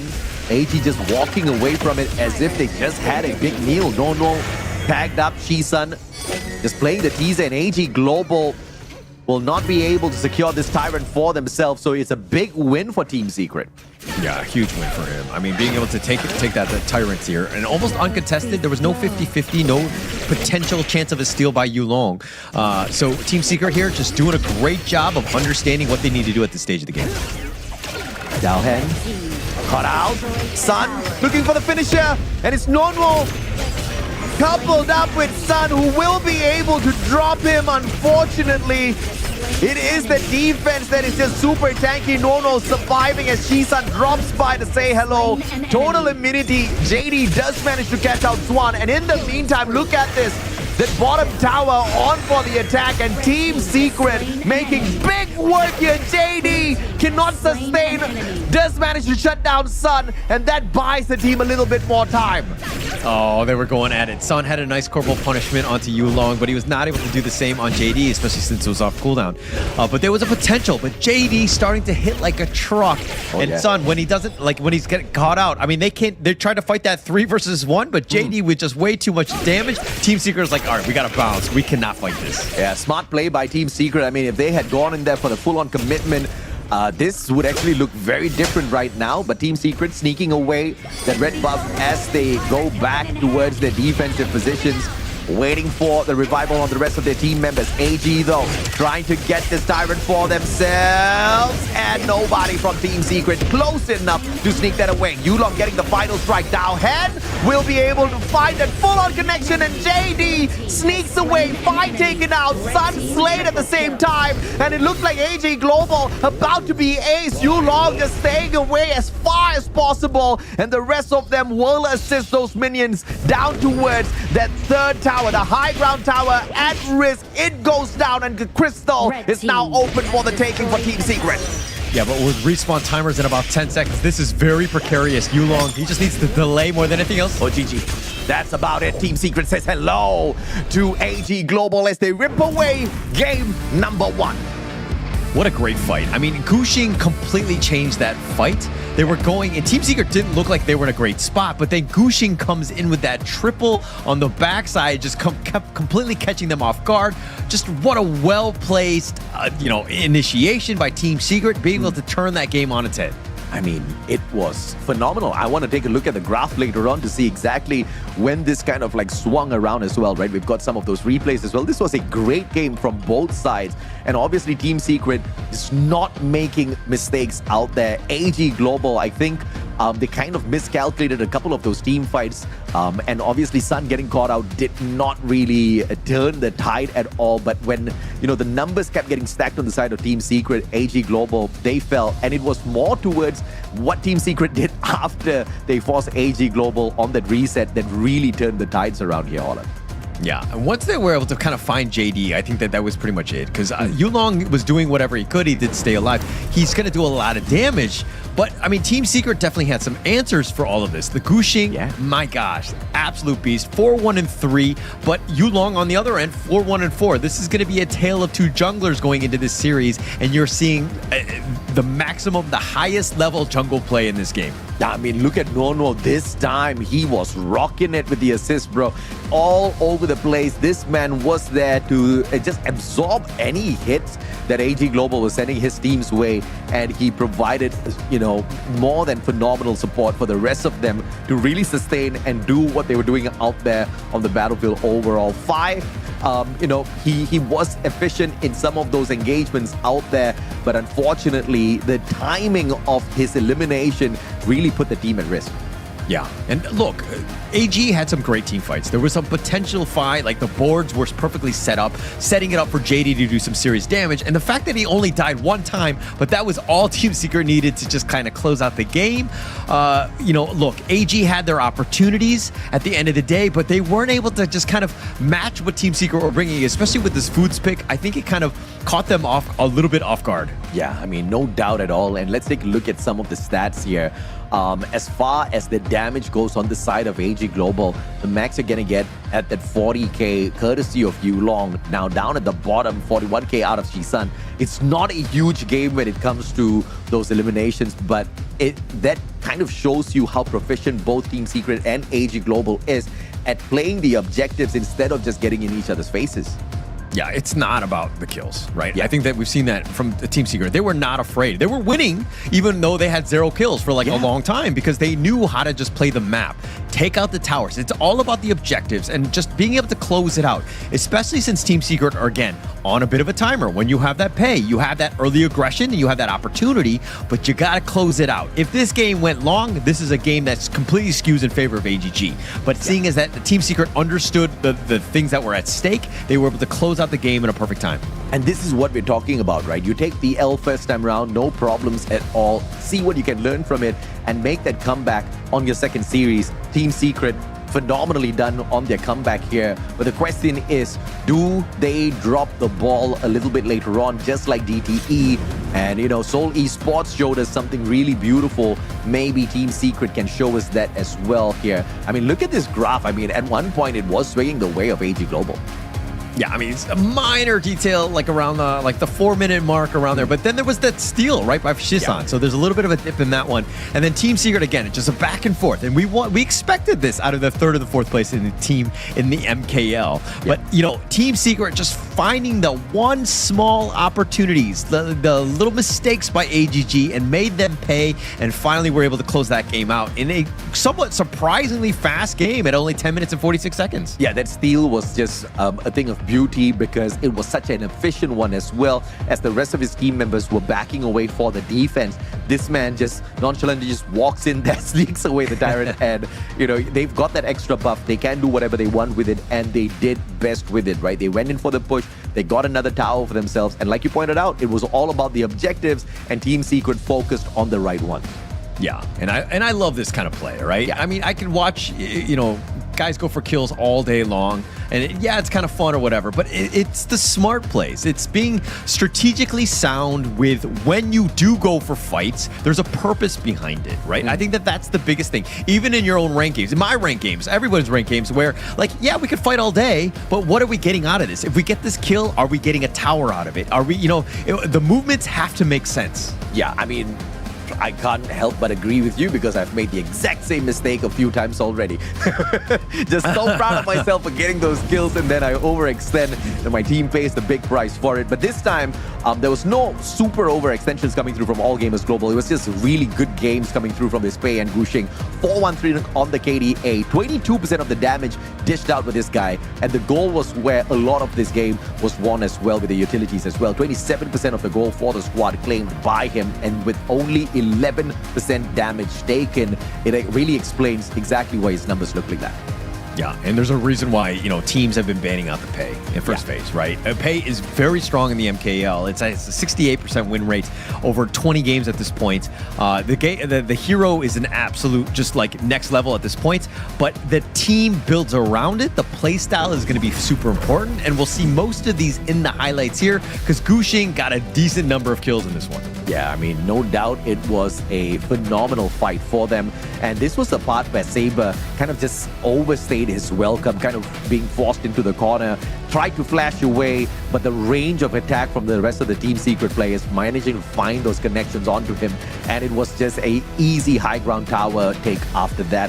And Team Secret, kind of every time they managed to get the elimination of one of these players, it was all about that ramp up to the next objective that they so seamlessly manufactured their way to it. It made so much of difference there.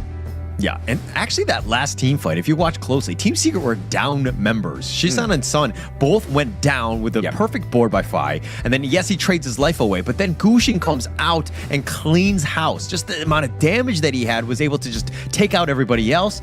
And again, Team Secret right now, they're starting to hit that stride. They're starting to feel it. I mean, playing very strongly on this one, going up against AGG and understanding that, hey, we don't need to be in a brawl-out fight. We just need to be smarter than them. Yeah, I mean, Team Secret obviously looking for this victory here. They needed 3 series victories overall, and they're looking for one over All Gamers Global. This victory can get them over AG for sure eventually, because like you said, the last time they met, it was a surprise to everyone that AG took this victory over them. But Team Secret obviously with a lot to prove as the team that many people had hopes on. I think this is a great start for them, but of course, we want to see what's the response like from AG after this. Yeah. I mean, they're going to bounce back. I mean, we saw that their early game movements, there's really nothing wrong with this. I think that it's more of a draft issue and just kind of there was just too much control. Like the Guan Yu, the Razor Cavalries were really hitting them from the backside. They were just tough, right? Trying to out team fight a lineup that was built for the team fight and that death ball style. And they were very squishy, and there were definitely some weaknesses that Team Secret took advantage of. Yeah, I mean, that's for sure, right? I mean, we looked at some of the draft drafts of the previous games that they played up against each other, and it was a very different game. The last time Team Secret used that Mai, Shisan was not the most effective player out there. I think they got squashed in that one. They just didn't expect All Gamers Global to be so effective. But in that game, the Ogryn was running rampant. We did see the Lung on the side of All Gamers Global as well, just kind of go ape on the whole Team Secret. So looking forward to the second game drafts, because obviously AG Global is going to be trying to change the space up a little bit, looking at how aggressive Team Secret's taking this. Yeah, and I mean, like, I don't remember. Hang on, I got to check the first three picks that they had. They had the Jing, Arlie, and the Yixing, right? Which is very, very squishy. And you're kind of, and you saw how Team Secret were really banning out a lot of the good heroes, the tankier ones, and the ones that they were comfortable with. And you saw that AGG went with the Zhang Yu, and not the most impact. And if you're looking at this, again, you got to kind of go with, in the first phase, a little bit more balanced, a little bit more flexible in the sense of like, hey, which way are they going to go? It made it a little obvious in terms of the direction, and Team Secret were able to capitalize because they were able to counterpick properly. Yeah, I mean, that's for sure. I think it was won pretty much in the picks. Obviously, mechanically, they could have lost it, but the decision-making was super fine on the side of Team Secret. And overall, not a lot of numbers thrown at each other when it comes to the kills. But like you pointed out, initially in the game, it wasn't even about the kills for the side of Team Secret, right? It kind of really won that out with higher IQ. I'm curious to see how the fight back is from AG Global, because they've just been pretty much all out aggressive with some of their approaches thus far. Even up against the side of Team Secret the last time they met. They found the adjustment in that game too, but it just wasn't enough. I guess Team Secret just needed a little bit more time to bake, right? And after all this time of baking, this is the comeback that they have brought out. I'm actually quite excited to see what else they've got. Yeah, and even for these middle tier teams right now, like the 3rd through 6th place, this is a time for growth, right? Yeah. You don't have to, like, if you're on the top, even for Nova Esports, who've been undefeated like throughout, and yeah, they got shook up today by O2, but this is a time where you should be learning. It's okay to lose. It doesn't matter. I mean, yes, you want to be top 2. The last seeding does really, it's very important going into the playoffs, but it's not the end of the world. Sometimes taking those L's and trying things out, and that's kind of what we saw from Nova Esports with that Athena draft. It's not the worst time to do it. Yeah, I mean, it's definitely not the worst, right? Obviously, we are quite curious as to how they are going to be navigating their drafts shortly. We're going to be taking a look at that. But AG Global, more than the drafts, they have to get their mindset into the right place first, because I don't think they were expecting a loss up against Team Secret, not after how they interacted the last time around. So mentally, this must most definitely affect them. And if it does, this is where Team Secret needs to go all out very early game, right? Kind of just put it to rest instantly, overextend, try to bully the team of AG Global a little bit extra early game to kind of force them back. Of course, with that said, without making any mistakes. Yeah, but look, I think at the end of the day, Team Secret was going to strike hard at AGG. They knew that they were going to be their best game. This is, again, this is like a revenge tour, getting it into the second half of getting that win and redeeming themselves after that 0-2 performance they had earlier in the season against AGG. This is one that they really wanted back. And going into this one, of course, we're going to see the draft here. We're going to see exactly Team Secret. They're going to ban out the Pei and the Luna themselves.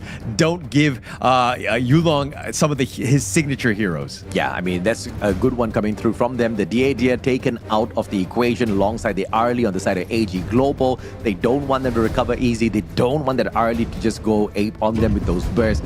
But of course, Team Secret dragging in that Lung, we know it has been very, very effective in the hands of JD. This is the one where he ripped away the MVP. This is the one where AG Global actually bullied them. But now with Team Secret dragging in the Lung, though, this is where things kind of get a little bit different, right? They're using the weapons of AG up against them. Yeah, and actually in the pregame, I was talking about how Team Secret needs to avoid the Loom. Sun has been 1-4 on this hero, just has not had a good time. And again, I don't know if it's a draft issue or whatnot, but Team Secret here right now going definitely heavy-handed. Yeah. They want to close out the series. Going with the Dharma and the Yixing. I love these two heroes. Now, I've seen how effective this Nuva is with some of that long range, especially the teleport. Being able to hit from afar is going to really put AG Global on the upper side here. Zhang Fei has managed to prove exactly how effective he is in terms of absorbing a majority of the damage that can be dished out by anyone. But when you look at the lineup on the side of Team Secret, the Lung Dharma and Yi Sing, I don't know, man, even the Dang Fei might shiver. Yeah, I mean, Zhang Fei is like the most picked hero in the MKL, right? There's going to be a lot of value out of it. You saw it even in the last game, right?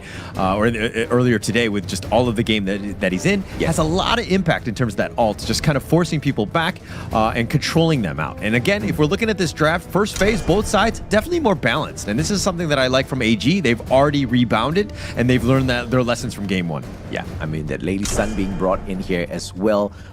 We've seen the efficacy of that character quite a number of times already, but let's see exactly where we will be led here for the final ban of Team Secret, just to make sure the tankiness of AG Global doesn't save them again, and it's going to be the Ogryn taken out of the equation. AG Global is walking in here without most of their main picks, so this is a very, very decent ban list coming through from Team Secret.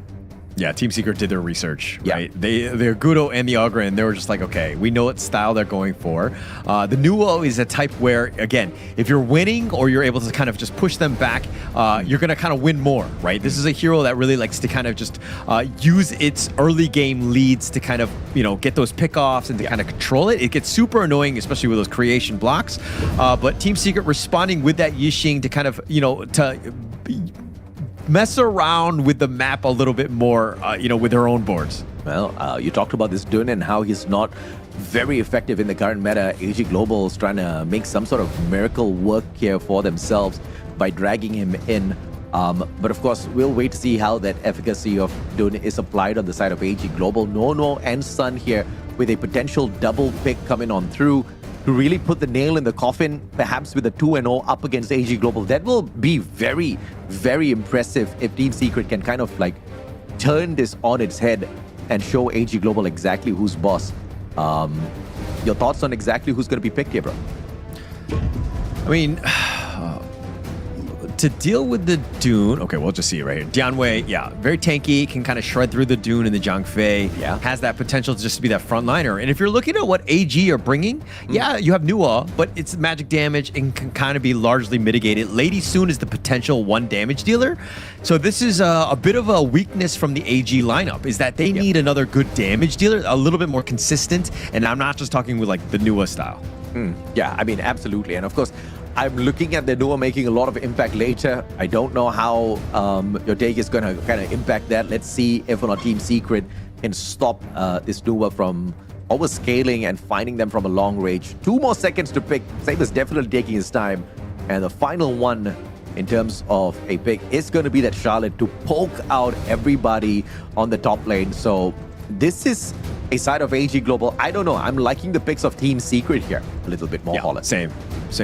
I think that if you're gonna, like, if Dianwei has the space to farm and just kind of free farm, and Guxing will just show up when he needs to and just like clean house at that point, AG are gonna have a hard time. So this is one where AG need to limit this. They need to be aggressive early and kind of put pressure on so that Team Secret have to kind of just team fight more and not just let Guxing just free farm. Yeah, I mean, at the end of the day, if AG Global gets back 2-0, Team Secret will basically say they found their secret after getting beaten by them in the first time they met in this double round robin setup.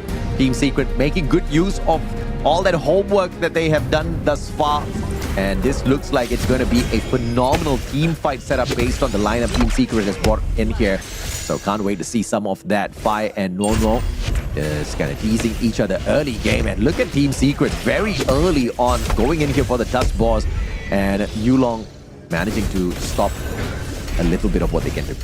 Yeah, and I like what Team Secret are doing. They're being aggressive. AG are responding in kind. They have the numbers advantage in this bottom lane. But if I'm looking roll to roll, just straight up heroes, like almost all of them are in favor of Team Secret. I think that this is a draft. They're coming in with like not a 50-50 chance, more of like a 55-60% chance of a win rate. I like it's definitely skewed in favor of Team Secret going into game 2 here. This is one of the reasons why they say MKL is probably one of the more competitive ones, because the teams are it's 50-50, right, in terms of exactly where this swings. Depends on their mood in terms of their drafts, and Team Secret little bit more on the edge this time round. And AG Global, I'm just curious if or not they can make some sort of magic work out of this one. We'll look forward to see that Nuo kind of pop off a little bit later on in the hands of Phi Yulong. Backing up Phi just for a few moments there. No, just looking to see if he can support down at bottom. Yeah, I mean, it's going to all come down to, execution at this point. AGG really need to kind of, have a great early start, kind of put a little bit of pressure on. It's going to be tough because, again, the lane matchup, in my opinion, are all kind of in favor of Team Secret. So unless Team Secret get out of position, which is very uncharacteristic of this team, AG might have a tough time here. Yeah, I mean, look at AG just kind of being poked and prodded all around. JD does have the sustainability to push them back, and Sun single-handedly keeping them away from Nono. Great play overall coming through from them. Yeah, and Gushing and Yulong, they'll continue to farm. Again, both of these guys, these are the guys to watch, especially going in. I think that, again, I'm not a huge fan of Dune. You've heard me say this earlier today. I just don't think that the hero does as much as it used to do. Yes, it has a lot of control and stuns, but then now you have all this damage that needs to be done by JD and Phi. And getting everybody on the same page so that you prioritize, it's not that easy to do. I love some of these off-meta picks as well when they work. That's the big thing, right? When they work. Beautiful drop on the dragon there, Saber. But unfortunately, it's not gonna be making much of an impact here. Phi with a beautiful pushback. Gird yourself before. It's just love taps back and forth. So far, we are all equal 50-50. Right, and Sun there, I mean, it's like, he committed the infinite fastness, but Phi actually commits the emergence himself. On the bottom lane, he had to make the walk of shame back into the mid lane without a kill. And yeah, the ults are down, but it's one of those things where it's like, hey, everybody survived. You didn't give up first blood. You made Phi actually waste time making the move all the way back to the mid lane. So all in all, I think that's a slight edge for Team Secret here. It's opportunity now to... I mean, these guys on the side of AG Global, JD and Saber, just super tanky down at bottom. Team Secret hasn't really been able to make much magic work out of this one. Sun's kind of like keeping his own ground on his side, but here comes the minion wave now just for an extra tad bit of pressure. No, being pressured back. Saber and all of AG Global going in for the full-on investment. Team Secret trying to prevent this. Gushing now getting into engagement, looking for the Tyrant for himself as AG goes in for this chase onto Swan. Saber finding the connection and the first blood as Swan goes in for the strike. Big play coming on through. Phi taken out. Swan traded right back, but the bigger target on the map has been secured by Team Secret. They get the Tyrant. Yeah, and Chuan, this is why he's such an amazing Clash laner. Being able to go in, set up the truth. Yeah, Phi died, and he trades his life away, but everybody else was so focused on dealing with Chuan that they weren't able to deal with the Tyrant. They weren't able to kind of deal with the rest of the team fight. So again, Team Secret just understanding like what he needs to do is as a Clash laner. Juan just playing it really, really well. Yeah, absolutely agreed, man. I mean, it was a well worth sacrifice coming through there from Swan. And making sure justice is served up hot as he pushed back the rest of his team members to pushed back the rest of AG Global to allow his team members to secure the Tyrant. Yeah. Also to take note of, JD is actually out farming everyone right now. He's got 3.9k. This is a guy that's, I mean, he's keeping on pace with Gushing, but they're doing a good job. They know that AGG, their win condition is around JD. Him staying alive, him able to just kind of burn the monsters that is Xuan, Gushing, and Nuono as they run out. Oh, Chisan getting away. Lucky for Chisan, there was no backup there for Yulong. No hopping on in to say hello. Sun is there to push Yulong and Saber back. JD not in position to go in for a full-on fight. And Gushing just poking away at them. Yulong, great launch. Chisan, a sliver of health. And the connection does not find the full-on spot. And Dowhen and Yulong instead will be sacrificed on the side of AG Global. That was an unfortunate miss. Shisan, he like somehow gets the amazing board. I mean, that Umbrella Outburst was on point by Saber, and Shisan just staying alive because of his passive, just being able to weather that storm and to bait Yulong and Dao Hen to get it a little bit aggressive, close to that tower, and Team Secret were able to make them pay. But that was on a knife's edge. Shisan just barely staying alive. Yeah, I mean, this you gotta call luck on that one. Shisan walked away with his life intact, and now on the full reset as well. AG down by 2 kills, but Team Secret proved earlier on it's not about the total number of kills, it's all about the objectives. That's what AG needs to kind of hunker down and focus on. Overlord opened up at the top, and AG Global potentially might be looking to find a little bit of a teaser here. Yeah, you think it'd be funny if like Team Secret last game were like, oh yeah, it's not about the kills, it's about the objectives. But now that they're in the lead, they're like, yeah, actually it's about the kills, guys. Let's go. Absolutely, man. Maybe the Punisher is here. Shisan once again walking away unpunished. This man's absorbing a bucket load of damage courtesy of AG Global and kind of shrugging it off, ensuring that nothing much is made of it. Fire, overextension, Sun will be teased, and Gu Xing though will be able to secure the objective for the squad. Overlord on the outside. Look at how AGG are responding to Team Secret's assaults, right? The top TT was getting going on. AGG rotates to the top, but the actual main objective that they wanted was that Overlord. So just like Team Secret almost playing with them like a fiddle in a way. Oh, Gu Xing making sure nobody touches the first tier tower here. And it looks like the outer tower down mid will be saved Blue team as the Vanguards come out of their hiding to attack on the side of Team Secret. AG Global now has to be on the back foot, at least for the time being. Yeah, Nuno just playing around with Yulong, just wasting his time. Yulong is not farming when he's attempting these wind slashes, so he's just like, he's happy with that. Nuno will be on point. He did have an amazing Tremor Smash that connected on a 3, but no real conversion or kills out of that, but still something to take note of. You got to be super careful with your positioning when you're going up against a team fight against Team Secret here. Now Tyrant set up, AG Global looking for the big one. Team Secret looking to be sneaky with this. Let's see if or not they do manage to go in for the quick strike. Gu Xing hasn't charged it up just yet. AG Global! Yulong will be able to secure it for the team. Extra bit of damage now for the side of AG. And the speed will help them rotate around the battlefield, but the question is, will the Gorge be kind to them? Yeah, it looks like they're going to continue on. They're going to throw out the board. Oh, Sun. Yep, Sun just jumped straight into it by unable to sustain at all. AG Global going in for the chase onto Gu Xing, and he will be eaten up, but Sun is there for the backup, and Gu Xing turns things around. Sun drops JD, and just like that, Team Secret showing AG Global who's boss. Look at Swan, up, strong, and tall he stands. Gu Xing fights Yulong, won't be slain by Dao Hen, but a back and forth between the two still puts AG Global on the back foot. Team Secret outscaling them in the team fight. Yeah, I mean, just like letting the fight go for longer, right? Letting Team Secret cycle their cooldowns and just kind of playing with their food, so to speak. AGG were continuing to fight. They thought they had some advantages at times, but then Gu Xing comes in like a monster, cleans house, and gets the stop and just like destroys people. So again, Team Secret playing the limits of their heroes, and they're doing it so well. This is a team that's really starting to hit their stride. Absolutely, man. I mean, no. Minions going on the tower, destroying his food. Let's see if the Tyrant can be secured. Knocked back into oblivion, but the immunity kicks in, and Saber walks away from that one. But the big goal is not Saber. The big goal is this Tyrant down bottom. No.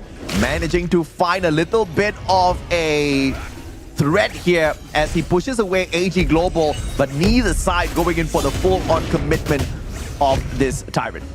So in the latest batch, you see these platform, like the launch pads that they go in. Saber actually uses it, lands into the heart of the Team Secret, and it has to be like, oh crap, everybody's here. Unbridled Uppers just to stay alive. He was fortunate to do so, but AGG were on his tail and were able to help support him. But that was actually very close by Saber there. Yulong has the smite. Gu Xing does as well. This is going to be a opportunity to set one up either side available for the steal, but AG is looking for a team fight instead of going in for the objective. They know that it's just way too risky to engage with the enhanced Tyrant now. Beautiful as Gushing hops on in there. Saber, a sliver of health left on him. Gushing still going at it, and he will be able to fight Saber. Gets Dowhead involved as well as Shisan is dropped. Gushing surviving long enough for the side of Team Secret to really punish AG Global. JD the final survivor, but Team Secret now backing away. JD single-handedly teasing Nono, but that is just not gonna work out for him. The rest of the team members going in here for the enhanced Tyrant, and this is a big advantage now for Team Secret.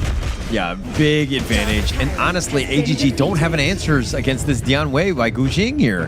He's just been an absolute beast, just tearing them up and just controlling what's happening, because you have, like, he does so much damage, he's tanking so much as well, and they're not able to burst him down. JD does not have that answer, and the rest of Team Secret are just cleaning house. I mean, he's 4-1-6. He's literally carrying this team on his back. All right, bro, we said it's not about the kills, but Team Secret is saying, bro, it is about the kills this time. In this game.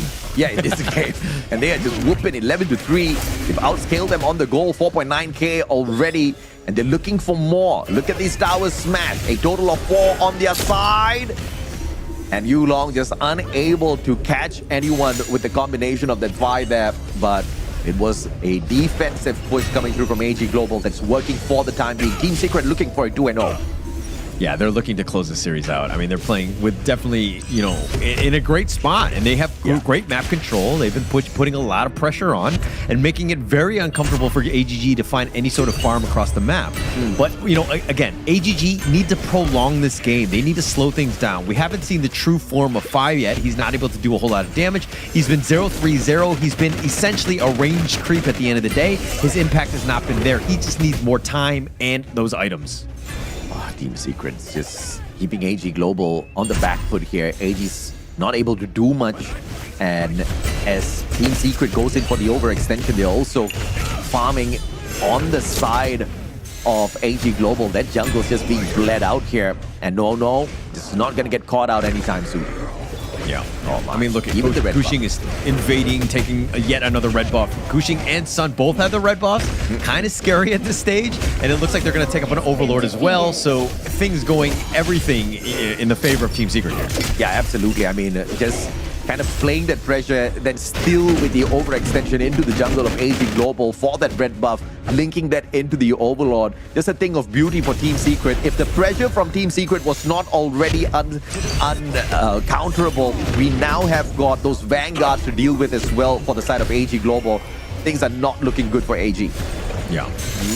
There's little room to maneuver around. AGG just trying to find whatever sort of scraps are available. But these Vanguards pushing. Again, just more space going the way of Team Secret, pushing it out. When you have an advantage, this is how you want to close things out. And now Swan potentially going for an ambush here. Well, looking for it. Timing. Dowhen backs away, nothing done. Vanguard goes down. Swan still stays. I think he wants the tier 3 tower, and he's now going in for the push. Yeah, but no minions is not the smart play. If anything, he was looking for JD or Fine. Yeah. Somebody to just show up, someone squishy so that he can get that truth off and just kind of blow him up. Well, Yulong hopping in, finding Shisan. Maybe this is the opportunity for Yulong, but he doesn't have backup. Dowhen hops in, final second, and Dowhen finds Shisan at the right moment. Saber about to be sliced down though, but the knockback is there by Dowhen, keeping Gushing at bay, but they will be able to find the connection onto Swan as JD manages to find the perfect connection, a triple on the side of AG Global, now forcing Team Secret on the defense. Yeah, but those Shadow Vanguards pushing, look at, they're putting a lot of pressure on AGG with a great team fight though, and that's how you want to make them pay, right? Yeah. Team Secret were spread thin across the map. They were all there. They were not within arm's reach of each other, and the support wasn't there to kind of capitalize on the fact that a Dowhen went in on it, and they were able to make them pay. AGG with a great choice of a team fight there. Another one of those Shadow Tyrants picked up here. But this time, AG Global looking to do something big with it because they've already got the momentum on their side. Yes, they're currently outscaled by Team Secret on that goal, but no problems for the time being. They do have to defend their towers though, so extra bit in terms of the damage will help them out. Saber getting caught out here by Gushing, but the saving grace is there's no backup for Gushing. Yeah, Yeah, no backup at this point. I mean, he doesn't really need backup. Gushing is just a whole nother level. 12,000, net worth at this point. The one hero he needs to worry about is JD, who is 12,000 as well. Yeah. But again, JD, very squishy. This is why they've won those team fights, is because they haven't been able to find JD and get that pick off. If he's able to just free fire from the back, they're going to have a great time. They're going to win that team fight. Uh-oh, Team Secret. Looking for yet another, but Gushing caught out. Opportunity, recovers, timing, and he flashes away in the nick of time. But in the meantime, Ji-san as well. The target now for Yulong. He will back away. That flash coming in handy. Sun will get claimed though by 5. And it's the perfect push by AG yet again. Hitting the double and taking down the very first tower down mid. The outer tower sliced down, and now they look for the inner tower as well down mid to perfectly get a 2-for-1 on this push. Oh my gosh, the damage from JD, unreal at this point. Yes, he's 3-1-4, and it's a little unassuming, but he's just kept safe from behind, and he just does so much damage. These towers are melting. I mean, 3 towers in a row, down mid, from nowhere to everywhere. AT Global finding the crystal. Big team fight coming on through. Gushing trying to play the prevention, but look at Yulong sneaking on up, trying to knock him back. They are successful with it, and this time Team Secret, beautifully done with the defense, but Saber all alone. The defense is still there. Team Secret hanging on, but AG Global will send us into game 3. That was so close. They just rushed it out. They just had barely enough to be able to just close that one out. They went all in on the Death Star, so to speak. It was a suicide mission. They were going all in for this one, and they were able to pull that one away. And again, I think it comes back to what we learned in game 1. Kills don't matter, man. No. Kills don't matter, and it doesn't matter if you're Team Secret or AG Global. It's all about the objectives, and dude, that was a phenomenal push coming through. 3 towers in a row. They find the crystal, they forced the crystal. They could have been wiped out. They played their luck. They understood that they were a little tanky in that fight, and all it took was Saber just hanging on long enough to tease that crystal. Beautiful stuff out of AG. I did not expect that comeback. Yeah, I mean, it was a situation where they needed to play safer, right? You can't be defending the T1 mid, especially at that stage of the game when they're able to just kind of do so much damage at that point. It's one of those things where you just bunker down into your own T3. I know it sucks to lose those 2 towers mid, and you think that you have potential to save it, but there's just too much damage. And look, JD, 3-1-4, very unassuming, but he did some serious damage, and we'll probably see that in the next slide here. Oh yeah, for sure. And Yulong as well. I mean, not a lot of kills on his side, but like you pointed out, it was not about the kills. It was all about the objectives. And AG Global just pulled this one out of nowhere. A phenomenal understanding of the game mechanics overall and the buffs available on the map to see and understand exactly when they do have the advantage on their side, and did they use that advantage. Let's take a look at the post-game stats here as well to see exactly where all the damage was coming from. Yeah, I mean, look, it's only 81,000 or whatever. Phi has quite a bit as well, 81,000. Yulong was 75, but they constantly were able to shred the tanks from like Gushing. He had to play super. Sun had to be backing off. Nuono was not able to find those perfect tremor smashes after some time. And AG just like weathered the storm. They struggled early, but were able to find ways to get back in because they knew that, hey, as long as JD and Phi are alive, we're going to be fine in the damage department. Yeah, I mean, this was just beautiful with a capital B out of AG Global.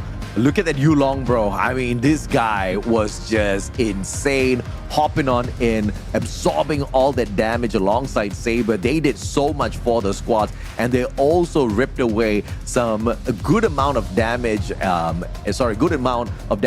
from the side of Team Secret that was aimed towards the rest of their opponents' partners as well. But looking at the graphs here, let's take a look and see how the objectives kind of played out. The Tyrant and the Shadow Tyrant going the way of AG Global, but the Overlord and the Shadow Overlord, the game changer on the side of Team Secret. At least that's what we thought. I mean, look at the graph scale in their way, and AG Global still turned things around. Yeah, did you want to see a series or not? Like, this was going to be it, right? Secret and AGG, we're going to go to the bitter end. And there was leads from both sides. The team was able to pull it away in back-to-back games. This is the comeback. This is the pristine, MKL at its finest, right? Seeing just these teams, like the high-level play that you see of just being able to come back and close out games, make things so close, and just, again, this is phenomenal here. Yeah, it ain't over till it's over. And AG Global sure as hell showed us that was a fact, and Team Secret kind of playing so many of those eliminations early, and AG kind of showing them and proving to them that, hey, you know what, two can play that same game, right? Not going for the eliminations, but purely hunkering down, focusing on the objectives. And when you thought that they had them beat with those Shadow Overlords and the Overlord combination, obviously those Vanguards were pretty annoying to deal with overall. That led to AG losing quite a number of their towers, 7 in total, as opposed to Team Secret's 4, and 3 out of the 4 dropped back to back to back. JD, the MVP, 314 on the KDA with 25% of the damage dished out. My goodness, this guy did a lot.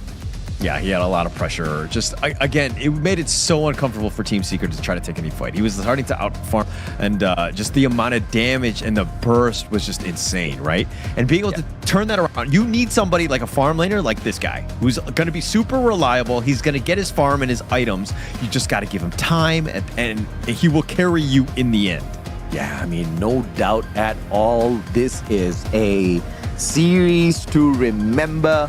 And I do not know how to take a pick between Secret or AG Global. It was just neck and neck. But for the sake of Team Secret and the fight that they have in them, I hope to see them go the distance this time round, because obviously they are definitely the team that needs it. But at the end of the day, the team that gets it is obviously going to be the one who are better at the plays. Let's take a look at the replays and see who got it right this time.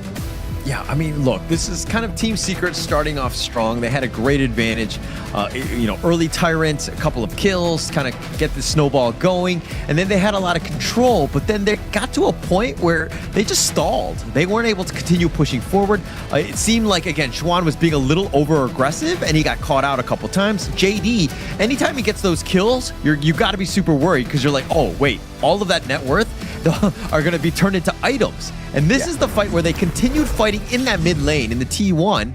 Unnecessary. Once you die, then you have no chance, and then you're putting your team in a bad spot. Yeah, that was a very bad call. I am totally on you with you on that one. It was an opportunity for them to kind of like retreat, but too much of confidence, right? And that's exactly what happens when you've got such a beautiful victory on your first game. And sometimes confidence becomes overconfidence, and that overconfidence will get punished. AG did exactly that with that one beautiful wipe. Some of the other teams might not have gone in for a triple tower push, but AG just stuck to it. And even when the final few seconds, they're like, guys, we've already overcommitted. If we back away, they're probably going to chase us down. So let's just go for the crystal and hope for the best. And well, they got the best, because that was a beautiful decision made from AG. And once again, I did not expect that to turn around so fast. Yeah, I mean, just blink and you miss it, right? Yeah. The fact that they were able to just march it down, because of the fact that like all of the guys were super farmed at that point, they were able to do the damage. The only thing was like the minions like slowly making their way, especially after each tower kill. That was a little bit agonizing for them, but just enough. That's all you need. And the fact that the respawn timers was very close, and it made it very, clutch in the end. Yeah, I mean, 2 more seconds, if those minions were late, I think that would have been a done deal. Team Secret could have ended this 2-0 already, because that would have been a very easy team wipe reversal, right? AG wouldn't have been able to withstand that, but the timing at the end of the day, everything fell into place perfectly for them to push us into our second game 3 of the day. Could not be more excited for this, because of how close these 2 matches have been and how phenomenal the turnaround has been from both Team Secret as well as AG. Let's take a look at the drafts and see exactly who brings the fire this time. Yeah, actually, to be honest, I kind of want to see these 2 teams go into like a best of 5 or a best of 7. Because LA and the chess match that they have, even with the drafts, so back and forth, understanding what the draft composition needs to do and ensure that they have that win condition always in the forefront of their mind. Yeah, let's take a look at the AG Global picks this time round as well, right? Because at the end of the day, we are looking at potentially a very fearsome fight from them this time around. And going into this, like, this is just the round robin that we have between these two teams, and like, there's so much at stake. Like, if AGG, after their 2 victory against Team Secret earlier this season, and then they were able to just kind of 2-1 them here, this would be the ultimate statement. Team Secret want revenge. They want to get back into this and to be like, hey, we can fight with you guys to the ends. And Gun and Mo and Arlie out early. AG Global not wanting to deal with that Arlie and her burst, and Gun and Mo clearly very effective in terms of absorbing. But the Shangguan being, well, we're just gonna remake that lobby, guys, so apologies for that. I just thought we were getting a little excited with the Shangguan. Yeah, I wish Shangguan was actually going to be picked, but yeah, we'll see. It seems like a very odd first pick. We don't see it too much as of late, especially in the MKL. But that would have been an interesting one. Actually, let me just check up on the hero pick rate. It's not, Shangguan has not been picked yet, so yeah, I'm pretty sure there was something wrong with the lobby, if anything. Well, fingers crossed. They do bring out the Shangguan and show us something mysteriously magical out there, but I highly doubt that is going to be the case. Probably cause the remake here, but of course looking forward to seeing exactly who takes the cake on this one, right? Because I can honestly say I've got no favorites on this. I love both of them equally the same. I think they have both managed to excite me in the way they've turned around the games on both sides, and obviously Team Secret kind of doing it very efficiently initially, and just that second game mistake down mid, forcing that fight for the outer tower, kind of turned the game around for them. But AG Global could have just made an equal big mistake, but saved by the timer towards the very end, right? So this one is just way too close for me to call on. Who do you think, though, Holler? Can I put you in the hot seat? No, to be honest, really the draft. I just, like, again, I'm kind of like, in the sense that, like, I don't have a favorite going into the one, but I do have, when I see a draft and I'm like, oh, I like this one, I want this team to win based on that. But again, somewhat kind of diplomatic answer. I think, you know, when you have this one, it's like a parent of like 2, and you have, you know, you say you love each of them equally, but in the end, you kind of favor one over the other, no? I mean, even if you don't show it, you know they'll point it out at the end of the day. You know, I think both teams are going to find a good finish to the league overall, especially in the knockout stages. But the bigger question is who's going to take that upper spot, right? Between AG and Team Secret. Team Secret has not had the best of runs, but they're neck and neck with AG. And this victory is going to put them one step over them, which is going to be huge for Team Secret. As a brand, like you said at the start of the series, a lot of expectations were there for them to come out here, out the gates bursting and kind of dominate. But we haven't seen that domination, but we have seen beautiful games, and that's what we want more of. Yeah. I think, I mean, look, it's to kind of the fact that Nova Esports lost their series, and now you're kind of thinking, like, how are the guys at the top really going to be doing? Can we make some headway? Can we get, gain some ground? This is the perfect opportunity to do so, okay? Obviously, you don't need to worry about Nova Esports till much later in the day, but getting this win would be a huge statement game, because you're, like, it's a rat race here. You're in 3rd and 4th position. Obviously, you want to kind of jump into the top 2, and this would be a huge springboard into that opportunity. Absolutely. And of course, let's not forget, we've got a bonus for victories here as well, apart from participation. So that was big for O2. Fingers crossed we get to see more from them. The first team to draw proper blood from Nova, right? The first series loss overall, and they did it in such a spectacular fashion in a 2-0. And that was unexpected. I mean, at least push it into a game number 3, make it, like, kind of believable. But no, man, I mean, O2 just literally ripped them apart. Beautiful to watch. And I think I want to see a little bit of that kind of aggression in this next game, but I don't think we're going to see it. I think we're going to see both of these teams, AG Global as well as Team Secret, play it really, really safe and look at it, poking and prodding away at each other, waiting for the other one to make a mistake, just like we saw in the second game. Yeah. I think it'll continue on. It'll be a very cagey matchup. I don't think that we're going to go too far off. Nobody wants to like be super risky, right? In terms of their movements. They don't want to be jungle invading. I think now is really not the time, and you want to play this safe. You want to ensure that you take a low risk, chance going into this game, because you don't want to give up anything. You don't want to give anything up for free. You want to put your best foot forward in this one. This is a must-win game, in my opinion. Yeah, absolutely. And obviously, the teams are going to be looking for the top 6 by the end of the group stages. Best case scenario, they're in the top 2 so that they qualify directly to the upper bracket semifinals. You kind of skip the playing stage, which is one extra day off for you. And if you're already the top team, it doesn't really mean much, but at least you play one game less. But for the teams that are kind of like setting up the playing stage and qualifying within the top 6, Team Secret kind of like doesn't really need to break a sweat right alongside All Gamers Global. This is a sure win for them. Toda and Seoul Esports, it looks like they might not be making it through based on their numbers right now. So we are basically playing for a lot of the playoffs table setup, right? In terms of the bracketing. Yeah. Which is right. I mean, it sets it up. Also, kind of experimenting and playing against some of these high-quality teams. Yes. Right. Opportunity, which is also going to be key. You want to, again, just try to just like stick it to them and kind of change things up. But AG, wow, going with the Ogren first pick, they're like, okay, we want this game. Yeah, we're going to whoop them this time around. I like this out of AG. I think this is the kind of aggression that we need to see out of them if they want to deal with Team Secret. The response is Dolia on the side of Swan. So this is, we've seen Dolia in action before in terms of that support role that she plays. It's great. But the Nea being pulled in here by Gushing, the efficacy of this hero, Ola. It has the potential on the back line, Neza, with that Skyfall. You're able to kind of just continually just hound, get on.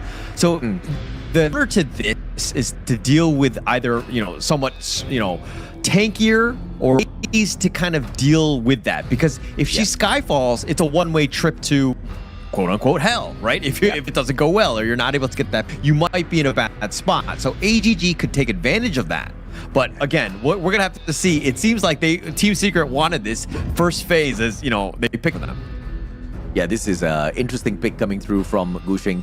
The Garnet Mo being dragged in here by Team Secret, but I'm most worried about the Ogren and Diadea pick, right? Because obviously the Ogren is probably going to go into the hands of Yulong.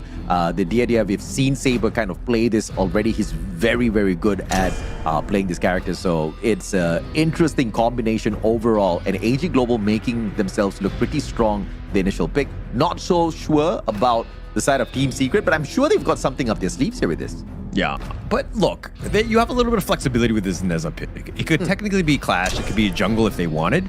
I think it'll probably be Clash at the end of the day, but you have that flexibility going in. Yeah. But it seems like they've got this strategy in mind. They really want to kind of, go a little non-conventional. I'm not a huge picking. I mean, Neza's in a vacuum.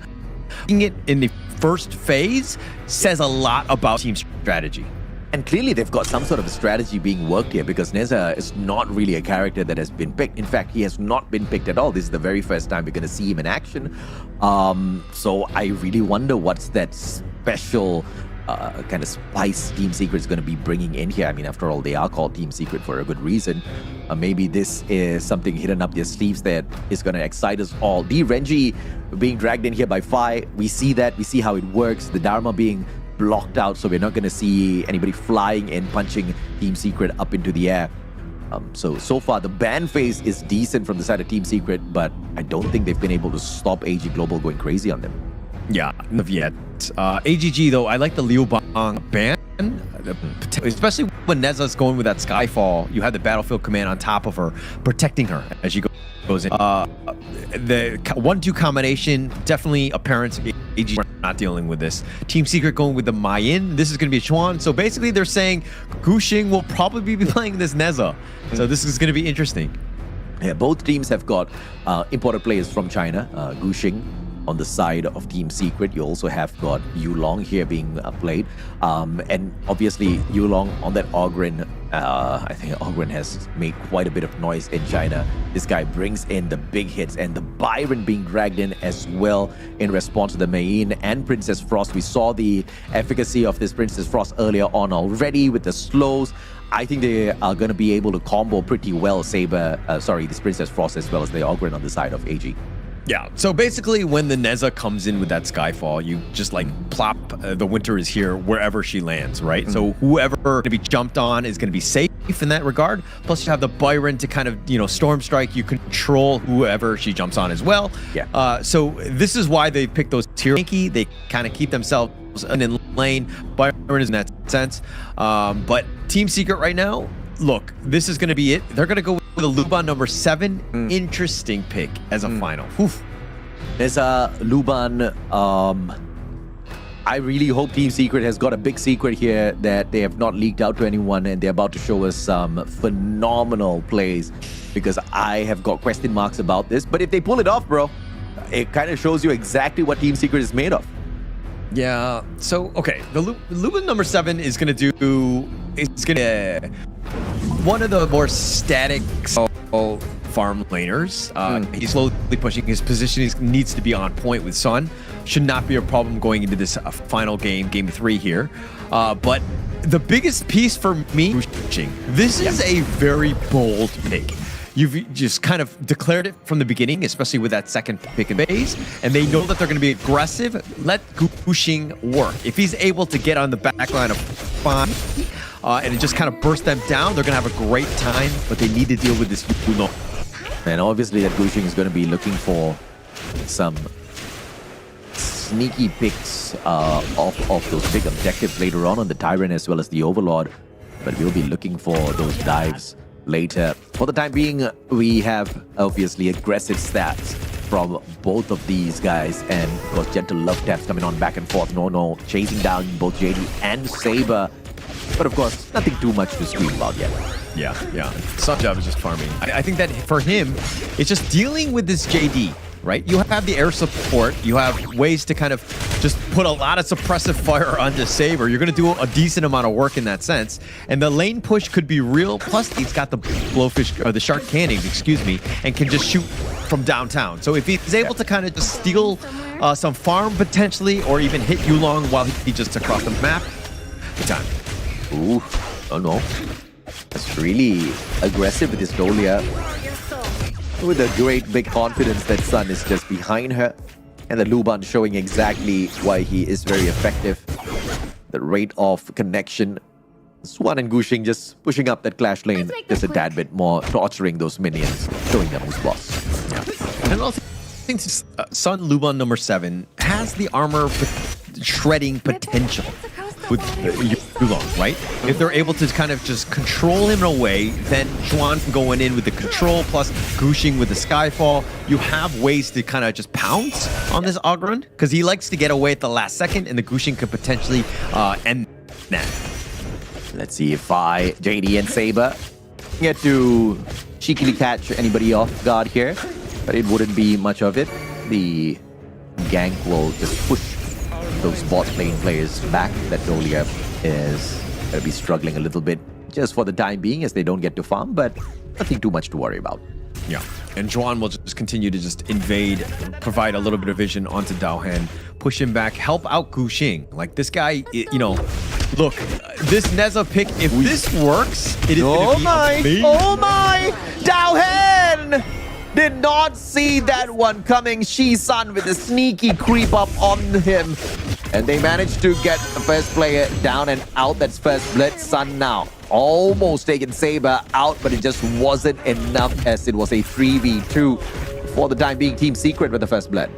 Yeah, and look, that seemed a bit of a misplay by Daohan more than anything else. And the rest of the team, because they weren't communicating the fact that Shi-Sun was missing off the map. They need to be a little bit better because, again, if he's not in the mid lane, he's somewhere. He's rotating, right? So somebody has to say something and be like, hey, he's on the loose. We don't know where he is. You got to play super safe. Yeah, the Mo can be a little annoying when he's going out on the hunt. Saber Looking for the backup by Phi, and minion wave will just be cleared up real quick. Now defenses are about to go down in the next few seconds, but Yulong keeping his own up against Guxing and Shisan. In a 1v2, doesn't get punished just yet. Phi waiting for the opportune moment to hop on in here as well. But just bolt and prod going back and forth between them. Yeah, don't you feel like the team that has the most kills at least in the early game is just going to lose the game? Isn't that how it's worked throughout this entire series? Absolutely, man. Look at Yulong now. He has got the smite on him. Looking for the knockdown. Ronwo. Guxing hopping on in and stealing that away for Team Secret. That's what you need out there. But now, are they going to be able to snowball into the players of AG? Yes, they do. They get a double off of that as well. They sacrifice Shisan. Ronwo, a sliver of health left here. Guxing tries to run away. Dao had one more connection needed. Doesn't kick him away. Oh, he missed it in the end. Guxing just barely able to stay alive. Xuan going in. Nice. Xuan will pay the big price though on the side of Team Secret as he overcommits. But a back and forth slay coming on. And Team Secret still with more numbers on the battlefield. Triple kill for Team Secret Sun. This Lubot number 7 doing a lot of damage. And just enough. Finding the connection down mid as well onto 5. I mean, look that up by Xuan. I mean, going into that one and just like Ham with the control so that that's clean house, like that's a perfect team play, and that's what you want as a clash laner. Like, you know, Xuan could have been just kind of backed off and just saved his own, but he knew that if I go in, I have that control, still ensure that they get the kill. Very smart play by teams. And you know, we were talking about Guxing and his capability of this Neza to just jump in the back lines. And we talked about how jumping into the back lines could also equal stealing away a couple of big buffs on the battlefield. And that Tyrant was example number 1. Very well executed by him. In fact, it was a perfect one as AG now counter pushes down at bottom just to take the tower down and out of the equation. Yeah, Sun had actually rotated in the top one. Took the T1. The bottom T1 is going to be traded. So again, these two teams just going back and forth as we go. But Sun starting to do some serious damage. Like, you got to be super careful. They're going in. Yeah, beautiful takedown on the Overlord, and Shisan can't get away just yet. Yulong just way too tanky now. This Ogren about to outscale the rest and snuff them out. AG, yet another tower easily shut down by them. Yeah, look, if that guy is running at you, Yulong that is, with his path of passing, he's just speeding along. Shisan, you got to be in a perfect spot or you got to be praying. Because right now, you had no chance of getting away. You just don't have displays. They're not going to do soon. Want to keep them far, far away? Not possible sometimes with this Ganemo, who's a little on the slower side at times. Team Secret still has got AG Global outscaled on the goal here, but not by a lot. Just 1.5k difference. And that's not going to tickle AG just yet. Team Secret 6-3 with the advantage on the kills, but you kind of pointed that out already, bro. Those with the kills probably might not be walking away with the victory. Yulong cutting down the distance instantaneously, but forcing Team Secret to scramble. Yeah, like so fast. Rushing it up. Why? Beautiful jump by Guxing. Goes in for the initiation. Gets the knockback as well. But Swan gets the slay. Phi Yulong both down already. Team Secret with this deep dive. Guxing tried to chug away at JD. But they focus down on Saber. They know this is a possibility. Swan on the final chase. Saber! And the connection from afar gets the assist as Swan slays. And now assists the Vanguard as well. Down at the bottom. They want another tower. Oh my gosh, that was so well played. Getting Phi the pick off, that control is mostly gone, and then somehow getting Yulong on top of that with Sun's damage. The guy 0 and 2. Finding pick off, a lot of it has been set up by the rest of the team, but man, was that Skyfall from Guxing so aggressive, perfectly timed, right in the right spot, and it caught AGG off guard because they're like, oh crap, he's in the middle of our team right now. And never picked before, no problem, says Team Secret. This is their secret sauce to find domination. 10-3 on the kills, but I'm not going to make you too excited about that just yet.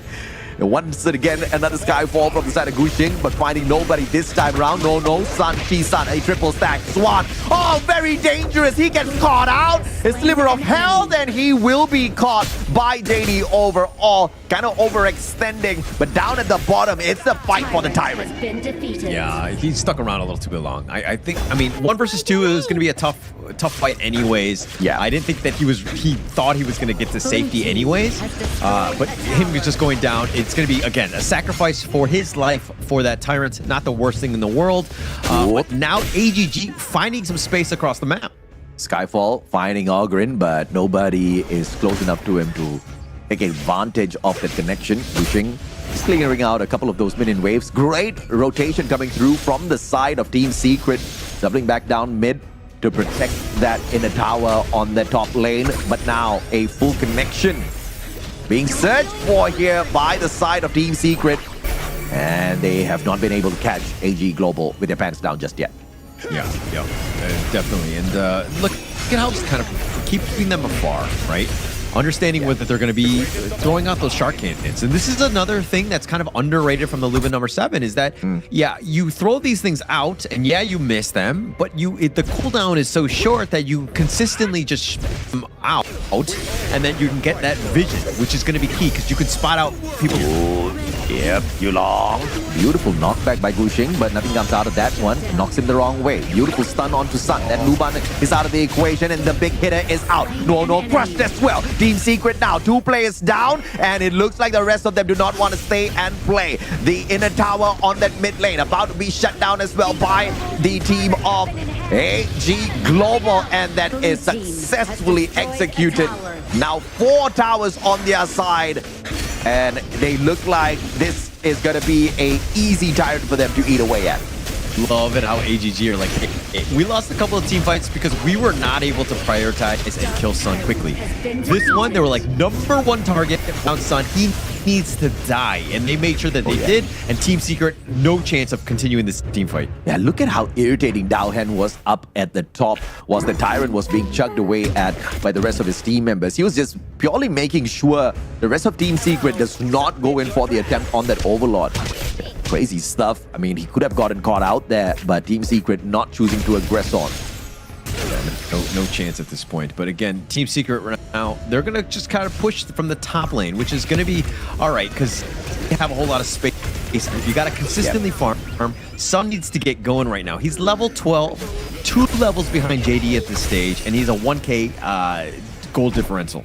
Now this is the place where you cannot afford to make any mistakes whatsoever, and you cannot allow your buffs to be taken away. AG Global, beautiful slay down at the bottom lane.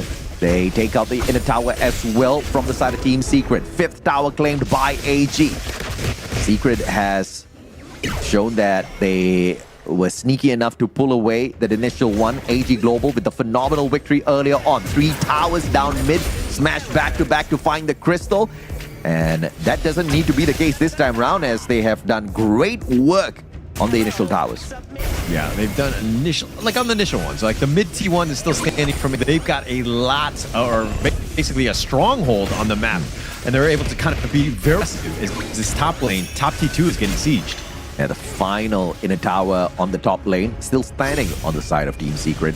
And it looks like the Luban number 7 is gonna set up a perfect defense there. Sun started off hot, has got the red buff on him, but is finding no connections just yet. Yeah, no connect point. But AGG, again, finding ways. Like, they have a net worth lead. They are leading. I mean, you look at the kills, and we joke about this entire series because kills has not been the true factor of actually who's winning in this game. And AG are in the lead because they've been playing this game so objectively well. And that's the beauty of things, right? I hope many newbies are watching this broadcast right now and they learn from it. I mean, I've been in that situation where I've been chasing for those kills as well, and I've been the cause of the downfall of my team. And it looks like neither one of these squads are looking to do that this time around. AG Global, beautiful setup onto this Overlord. And it looks like those Shadow Tyrants are going to be pretty irritating playing for the side of AG. It seems very odd because you are actually admitting faults. I don't think I've ever heard an Honor of Kings player admit faults. It's usually somebody else's fault. So that really caught me off guard a little bit here. But I saw bro. It's public knowledge. But the overload is going to be picked up here by AGG. Oh my! Oh, well, Swan. He was a monster initially, but not in that fight up against 4 players all at the same time. And now opening up the high ground tower on the top lane. AG Global knocking away at it, and just a couple of more shots gets it done. Super minions on the way for Team Blue. Yeah, and look, AG is a tough nut to crack, especially when you have that up front. Like, look, Gushing on this Neza, we haven't, it's not been the most impact. The Lubin number 7 has been struggling as well. I mean, beautifully done here. Look at those Tyrants. Super massive one down at the bottom lane. Every other player up top instead as they try to sneak away an easy one here. Team Secret will sort this Tyrant out. The first wave will go out, but the second one is going to be equally as troublesome. In the meantime, Tyrant comes out to play. Oh, the ambush. Well, Gushing jumps on in. And this is a great big risk that this man takes, but he knows how tanky he can be. Swan walks in, gets the damage done, gets out of it. Gushing takes the risk, and he holds Yulong back, going in for this lane. In the meantime, Dowhan up top, finds the loop on number 7, drops him like it's hot. Gushing overextending, the Neza taken out as well. And it looks like all options are sorted here. Team Secret have got not much defense left, and AG Global knows that for sure. Dowhan finding the crystal, but now being attacked by it. AG has got the advantage, and the crystal, as it is teased, the rest of the players down. A triple on the kill, and AG brings this to an end. Wow, there was so much action on that last one. I mean, Fi just staying passive, just barely baited out everyone from Team Secret. Everyone tried to go for him. He went golden, flashed over the wall, got himself to safety. Then Yulong was so tanky that everybody was trying to focus on him, was not able to kill him because considering he was just like path of passing over the terrain and kept himself alive. And again, they were just playing with their food, just running around. Team Secret were trying pickoffs, just not able to do it. And again, AGG showing up when it really mattered. Another comeback game in this epic series. Today has been an epic day, and the battle between AG and Team Secret, the best one so far. I mean, it went down to the wire, and no kills, no problem. And both teams making the exact same statement here, Holla. It's all about this one. The victory going into this AGG and the way that they did it, we're just like, hey, yeah, Team Secret, you might be winning at points, but we're able to close this one out. We're able to figure out how to do this one. But again, look at this, the stats on this one. I mean, Sun had a great start. He was like 5-0 and he got caught out a couple times. And like at the wheels just fell off because AGG were able to just literally run it down at you. I mean, both teams by the end of it equalize the number of kills, and AG Global making up for it only towards the very end up against Team Secret. It was Team Secret initially with the lead, and they secured the Tyrant, but it was those Overlords that made the massive amount of work happen on the side of AG Global, sending in the Overcharge Rover down at the bottom. Obviously was the great big winner for them as they attacked the top. And it was that non-ending push, right? Getting those eliminations, those kills were crucial on that final push. And AG Global just didn't want to let up. They knew that they had the firepower, that Luban was out of the equation already. There's nothing much more for them to really fear, especially with Neza that was taken out earlier on before they went in for the push. Yeah, it just, to me, this is a draft issue by Team Secret, right? Yeah. Luba number 7, very under. I mean, look, it's 5-2-2, and you're thinking, it's not that bad. It did its damage. But when it got gone on, like when every time they would try to rush onto it, he has nowhere to go. He has to have perfect position, no get out of jail free card. I mean, yes, he had 73,000 damage, but he got caught out. Shisan got caught out as well, and then pretty much the dominoes just fall at that point. Yeah, absolutely. And of course, let's take a look at some of these stats here. It was big teamwork from both Dalhan and Yulong, and obviously this Ogren was going to be, tanking a lot of the damage, but dishing out at the same time as well. This jungler was just super insane, and as always, Yulong just very effective on that Ogren play. Down at the bottom, if you look at Team Secret, no on the Dolia did a lot in terms of absorbing some of this damage. Swan and Gushing, I'm very, very impressed with the Neza. Overall, Gushing made good work of him. Initially with the steal onto the Tyrant especially, it was all beautiful stuff, but it just was something they could not sustain.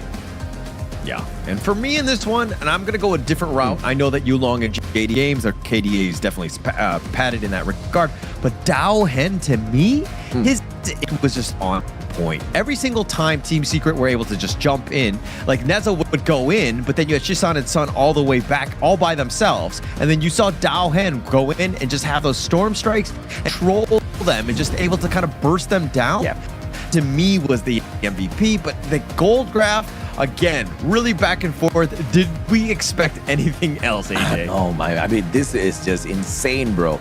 2 Tyrants secured on the side of Team Secret. The first one was the Sneak, one Overlord as well, but it was the Shadow Tyrant and the Shadow Overlord on the side of AG Global, clearly showing they ramped up later in the game. You see that second dot where things just kind of switched around for them. That's where they really started going all out, right? Initially just playing super defense, letting Team Secret kind of overwhelm them with the numbers, but towards the end, you see that goal where they outscaled Team Secret. They just took it to another level. Yeah, and this is the thing about good teams, is that they're able to play with the lead and close out the games. Yeah. I think that if you're looking at this one, especially the second dip that they had, where that advantage has it like the mark, this is something that they really need to study. Yeah. How did they let AG get back in this game and just kind of, everyone crumbled from that point? They had no chances of just, from that point on. It seemed like something that they really need to kind of study as they move forward in the MKL. Yeah, and the 10-minute mark is where you see some of these buffed up, the super buffs coming on through, right? The Shadow Tyrant, the Shadow Overlord, obviously making great big impact for AG Global past the 10-minute mark, which means AG Global, they just know how to play the game of patience really, really well. In the meantime, they were just avoiding getting snuffed out. But Saber on the Dolia, as expected, the MVP. Phenomenal play. 21% of the damage absorbed out there, making sure the rest of his team members don't get in a nasty scuffle. But 9 assists in total. This guy was everywhere.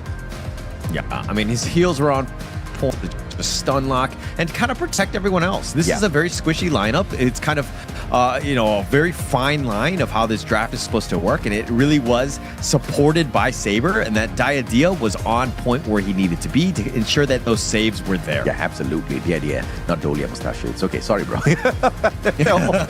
Overall, great stuff from both teams. Very impressed by Team Secret and AG, but obviously every series needs a winner. This time, AG just the better one. But I have to say that game 2, 3 towers in a row, that was the kind of magic I'm not going to forget anytime soon. Beautifully executed by them. And of course, the final game, just look at some of these team fight executions, man. Yeah, and they were able to control. I mean, Chuan, sticking around, that seemed to me, it was like, why are you trying to fight, against 1 versus 2? This is Dalhan. To me, he was my MVP. Look at how he just chases them down. Yeah. They have no answers for him, and he was always there in the team, always on the back. Yeah, Yulong took a lot of damage. You see a fight in the bottom, but look at Dalhan on the top, taking down Sun. Again, once Sun is down, have a chance. Team Secret right now, they were fleeting, not able to kind of prioritize the right targets because Dalhan was splitting up the fight. Yeah, true enough. I mean, towards the very end as well, with the crystal play, the defense was there for Team Secret, but they were just not going to be able to sustain. Overall, AG Global, yet another step up towards the top. Catching up with Black Shrew Esports is not going to be the easiest of things, but obviously this is a opportunity for them to really, really set up a fantastic bracket later on at the playoffs. O2 down at 4th, DTE in 5th, and Team Secret, unfortunately, in danger zone, but thankfully, Thoda has got a very, very huge mountain to climb. Yeah. Yeah, I mean, but they've still yet to play. I mean, we'll see Todak tomorrow, so they might have the potential to kind of chip into this lead and to make this an arms race, so to speak. But man, look at this. Sports DTE shaking things up. AGG jumping into that third spot right now, or securing that, and just kind of, going on the tails of the Black Shrew Esports. I think Black Shrew Esports need to be a little afraid as they move forward. Absolutely. A total of 14 games in total for the double round robin. So a few more opportunities here that, fingers crossed, Stoda will be able to play for themselves. But that also means Team Secret needs to really find... I mean, I don't even know how Team Secret's here in the 6th spot. MKL is just on another level, bro, because... I mean, you could have me fool Team Secret. Those were some beautiful plays. Yeah, absolutely beautiful plays. I mean, we just saw a lot of good games today, comeback games, and many different opportunities of just like being able to back and have that comeback. The most exciting part about the MKL is that the teams are so good and they're able to they'll find those windows of opportunity. Yeah, we saw that in perfect display here at the series, right? Both teams kind of poking and prodding away at each other. I mean, it was anybody's game, but obviously AG just slightly better on that one, kind of outpacing Team Secret. Now, we've got the interview with the MVP on standby as well. So let's bring the player in so we can have a quick chat. Hola.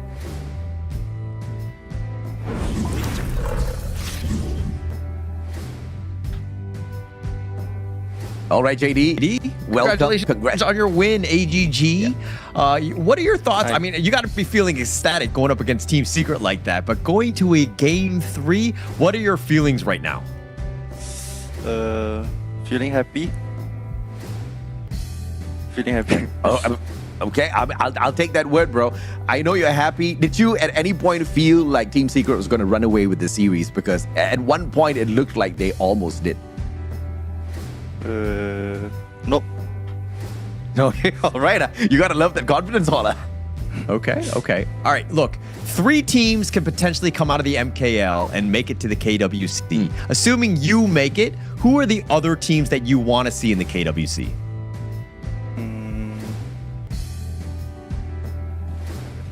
Noah and Todak. And Todak. Wow. Why Todak? Because my friend at Toda. Okay, all right. Your friends at Toda. Well, Toda is your match for the 10th of May.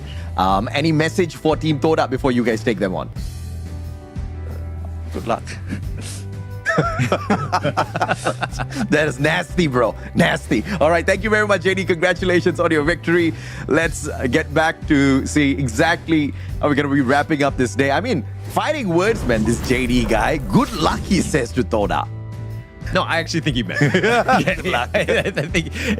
I mean, it definitely seemed more positive, which is great, right? At the end of the day, I think going into these guys, I'm sure it's a fraternity of guys, like getting the opportunity to play against one another in the MKL has got to be a huge honor. You're learning so much from one another, and the level of play is just so high. It's super exciting at the end of the day. Yeah, but if I was Toda, I would try to figure out some way to play up against AG, because that was just too much of confidence. They were like, I'm not even going to trash talk you. All I'm going to say is just good luck on your matchup up against us.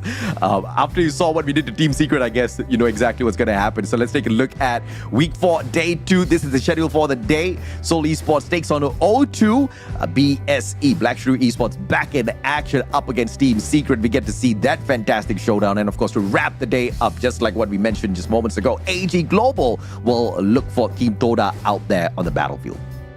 Yeah, and Todak, obviously, good luck to them, right? Going into this, I think it's going to be a super fun one. Of course, series best of 3, the second time around. We're in the second half of the MK. And to go into this one to see exactly who is going to make it to the playoffs for a chance at the KWC, there's going to be a lot of pressure moving forward. I mean, the pressure is most definitely there. We are running out of matches here, so the teams better kind of start catching up. And obviously, there are 2 main teams that we're looking at, Toda as well as Seoul Esports. So we know it's not impossible, but even if they don't catch up, we hope to see their improvements game after game, Holland. Yeah. I mean, for them, it's just getting to that 6th slot, right? Yeah. You can't be thinking like top 2 at this point. I think mathematically they would be eliminated. But going in and just think of it as like baby steps. Just win one game at a time. Of course, if you've got good luck from JD, I think that you're going to do a much better series here. I mean, you gotta hope for that, right? And like you said, down at the bottom 2, Toda Seoul Esports, they can definitely hope and pray, but fingers crossed we do see more from them as we progress in this double round robin. Well, ladies and gentlemen, that's it from Holla and I on MKL Week 4 Day 1. We're gonna sign off now. Make sure you catch us same time, same place tomorrow. Take care. Bye-bye. Ever-changing, some chameleon, blood, sweat, and tears. We'll never make it if we fall to everything that brings us down. With a comeback is now. Blood, sweat, and tears. Fight for what we want. Doesn't matter the cost. Every day, put in work. Blood, sweat, and tears. Nothing comes overnight. Strength in numbers, start to line. We don't bow to fear. Blood, sweat, and tears.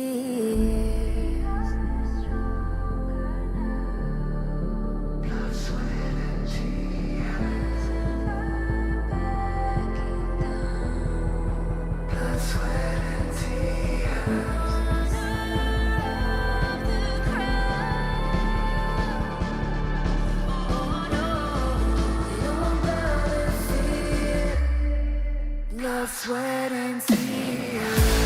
Fight for what we want. Doesn't matter the cost. Every day, put in work. Blood, sweat, and tears. Nothing comes overnight. Strength in numbers, start to line. We don't bow to fear. Blood, sweat, and tears.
It's an honor showtime.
It's an honor showtime.